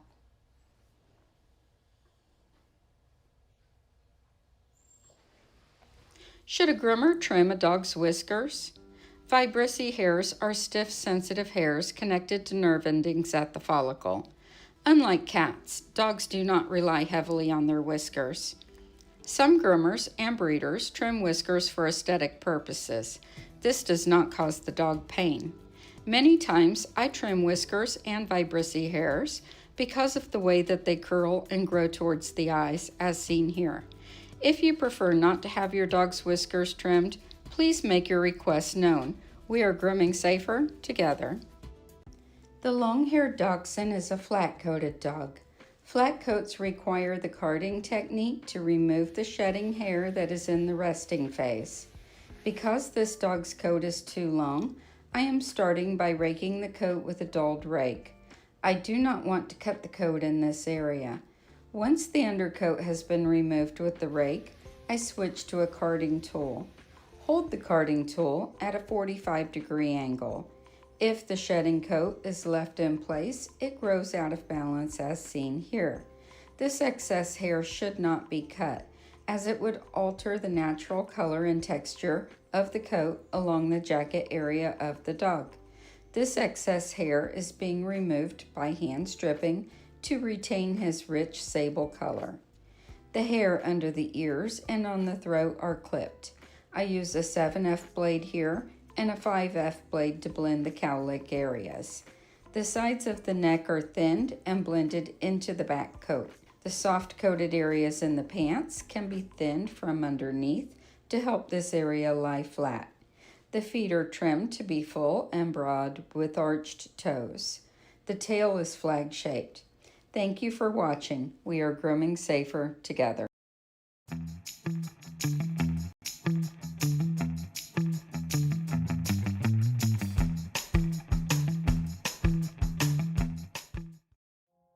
The face styles are clean shaven, teddy bear, fusion, mustache, and there's several forms of mustaches. This is my typical mustache that I do in my salon. However, there are donut mustaches, German style mustaches, French style mustaches, and mustaches without goatees. The leg styles are cylinder, like a column, flared and beveled at the foot,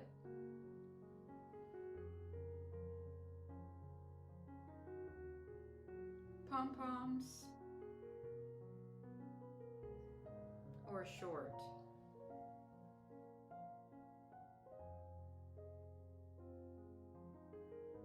The tail styles are pom-pom,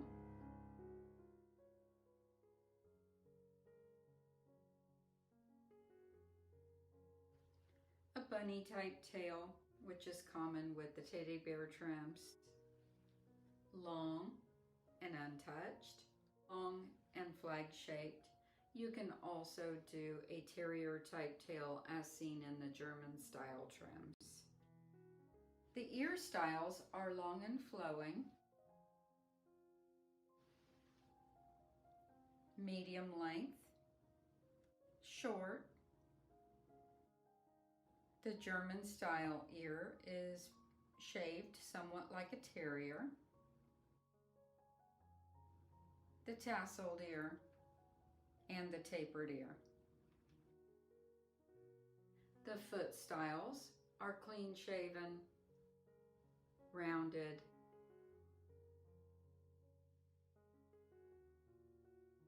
and beveled with the flared foot. Thank you guys for watching. Be sure to like this video, subscribe to my channel, and don't forget to hit the notification bell so that you don't miss my next upload. We'll see you next time, guys. Bye.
It's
okay.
All right.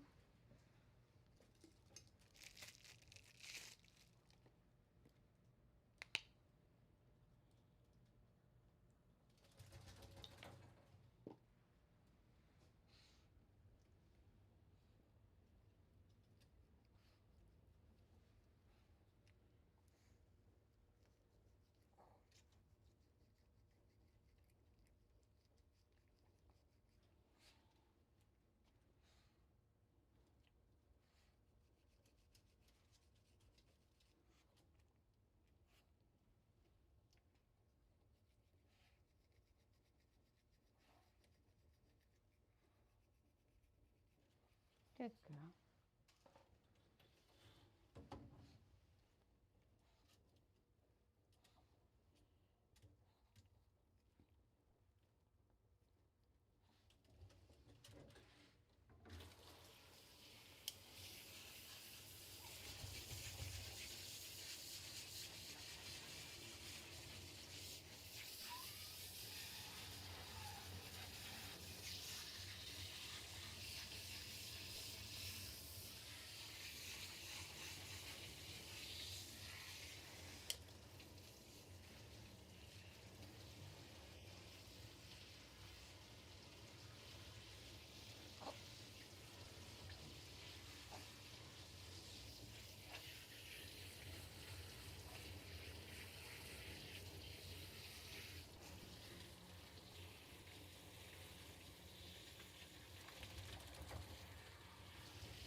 How do you know if a dog's skin is sensitive to the point where you cannot use one of the shorter blades?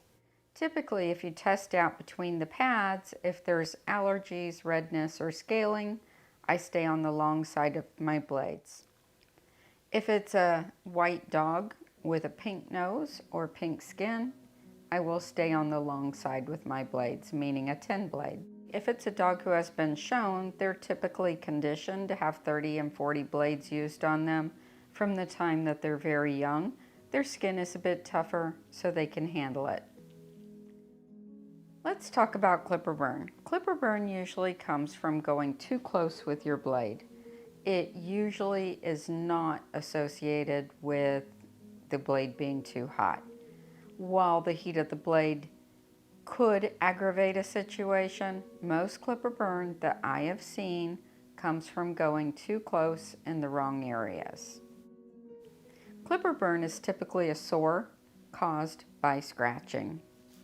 One way to prevent clipper burn is making sure the dog's nails are filed on the day that they get a haircut. Filing the back nails will make the nails smooth, so if they do bat at their face, it's not going to cause injury. If the nails are sharp and freshly cut, they will absolutely cause injury almost instantly and then continue to scratch and make a clipper burn where there wouldn't have been one originally. So let's talk about going too close. What is too close? If I'm saying I use 40 blades on the face, what would be considered too close?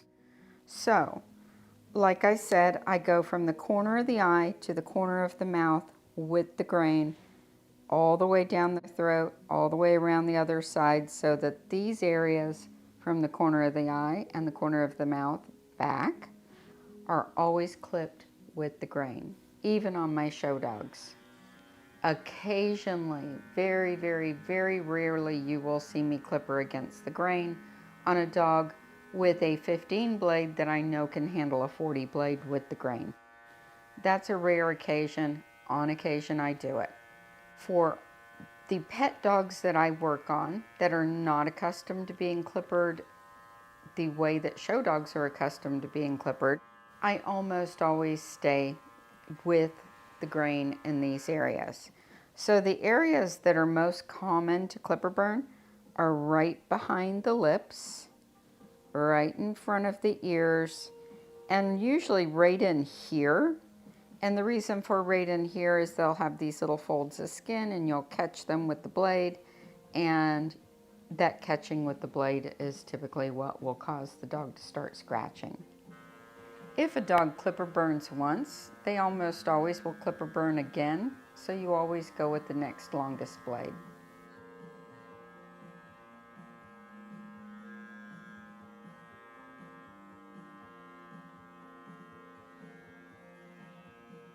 Using my hand as a claw over the head, I use my thumb and stretch the lips back.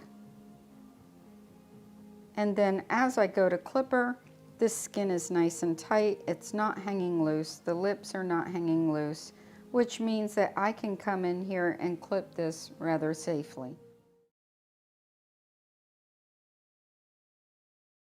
There are certain types of clippers, certain brands of clippers that are 4-in-1, 5-in-1 clippers that I find nick dogs rather regularly or scrape skin. And she is finished for today. Thank you guys for watching. Be sure to like this video, subscribe to my channel, and don't forget to hit the notification bell so that you don't miss any uploads.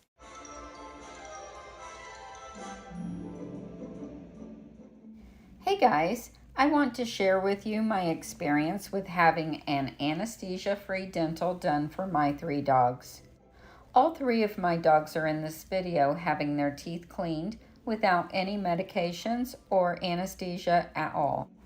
This was their first time having this done.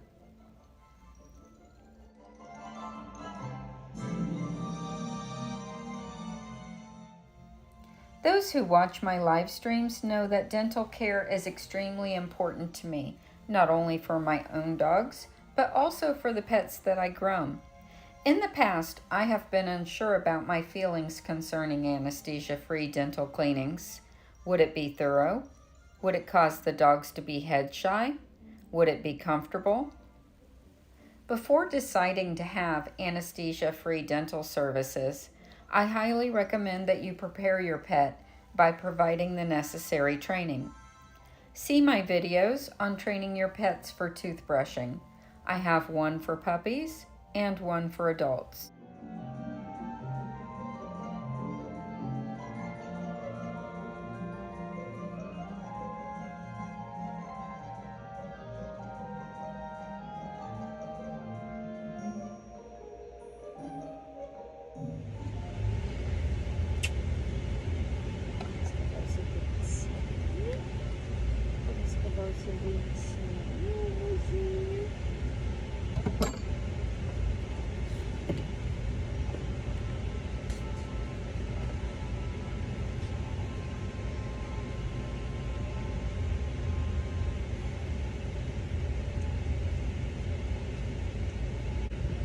Look at you, Mama. Look at you. Look at you. I know.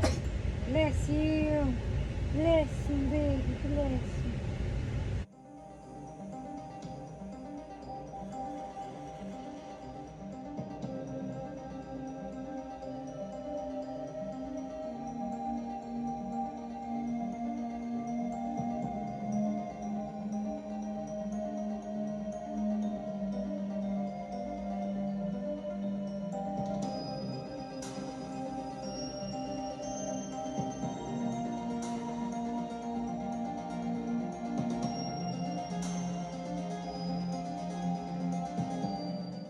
One of my dogs was sure to have an issue with this. Although he was a little worked up, it was far better than waking up from anesthesia. Anesthesia-free dentals are not intended to replace regular toothbrushing, but in addition to your pet's routine care. Look at you, baby, Sr.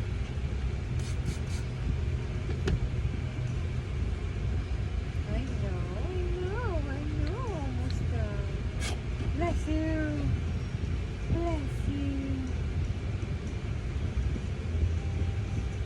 If you brush your pet's teeth at least 5 times a week, preferably daily, your pet will be accepting of the dental technician's work. When you handle your pet's mouth this often, you will notice whether the dog has any dental pain, loose teeth, or abscesses. Hi, baby. Hi, baby.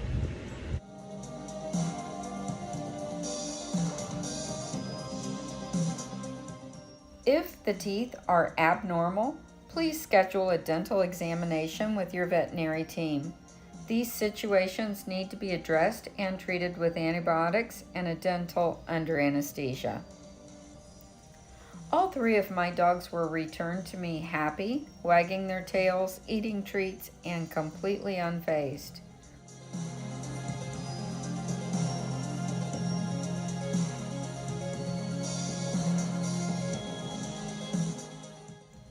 So in addition to the 6-day-a-week teeth brushing, we will schedule anesthesia-free dentals every 6 months. If any issues arise in their mouths, I will schedule with the vet. Thank you for watching, and I hope this helps you decide if anesthesia-free dentals would be a good fit for your dogs.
almost here. I have to hurry.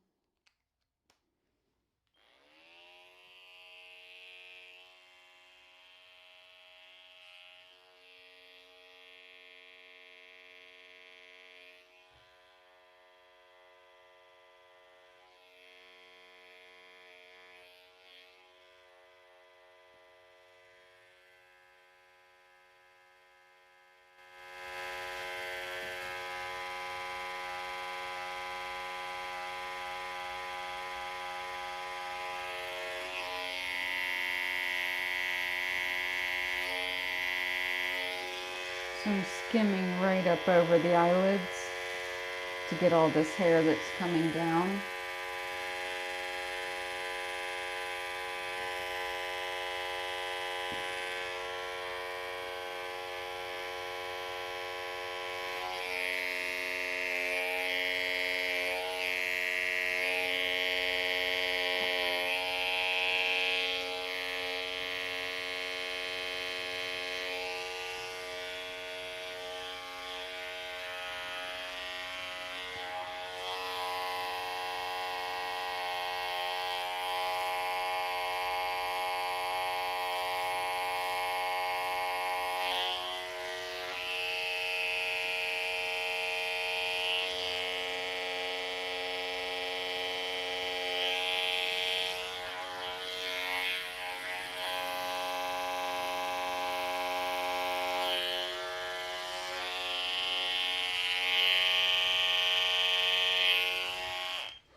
Keeps those eyes where they're really dry from the hair sticking to them.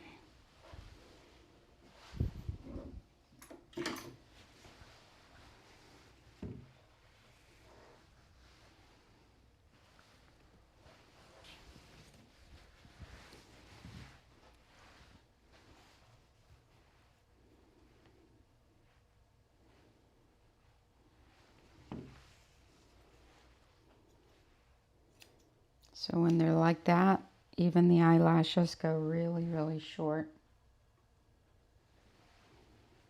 because they'll just fold down and stick on the eyes. They're not serving their purpose. They're causing more damage. For her, when I did that, I used a 15 blade. And part of the reason why they fold down into the eyes is the eyelid area is a little swollen, which pushes the hair downwards. And even this hair here, it's really too short for me to get, but you can still see it's going straight down on the eye, right? And that's from the eyelids being swollen. This hair here I'm going to take really short because that's what gets all crusty from our food.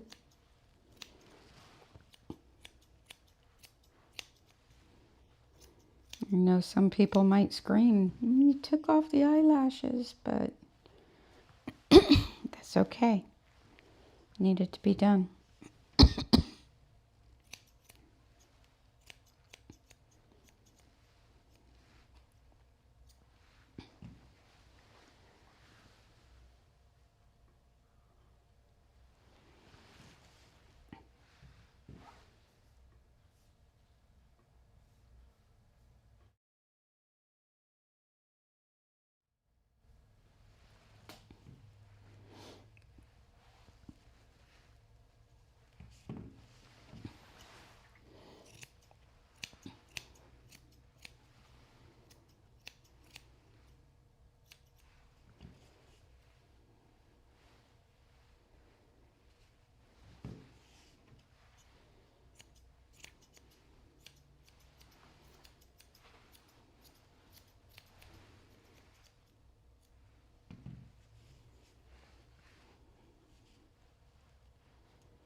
I'm confident the swollen eyelids will never resolve. So, just making her comfortable.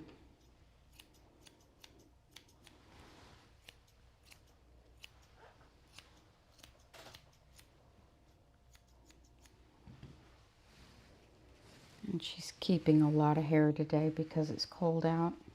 She gets chilled easy. So we're just tidying her up.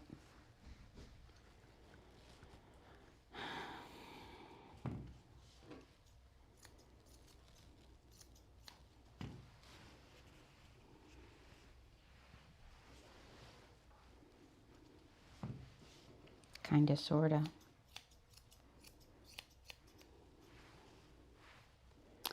Kinda, sorta tidying her up.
That's a good girl,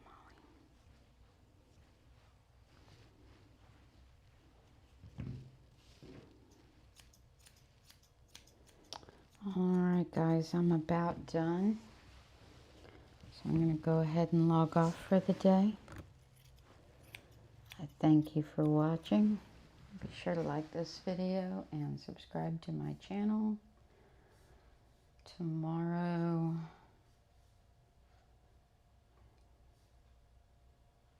I should be starting at 8 o'clock with a Scotty.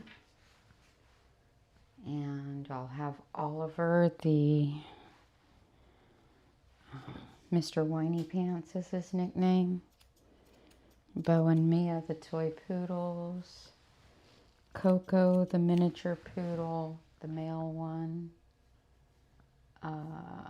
Kelson, the white Schnauzer, the golden Schnauzer. Louis, the Coton de Tulier. And Peaches, the matted cockapoo, who's going to get a scissor over comb demat. So be sure to check that out tomorrow. If you haven't already subscribed to my channel, subscribe, like this video. Don't forget to hit the notification bell so that you don't miss my next upload. And I'll be back tomorrow at 8 a.m. with a cutie patootie Scotty. We'll see you then. Bye.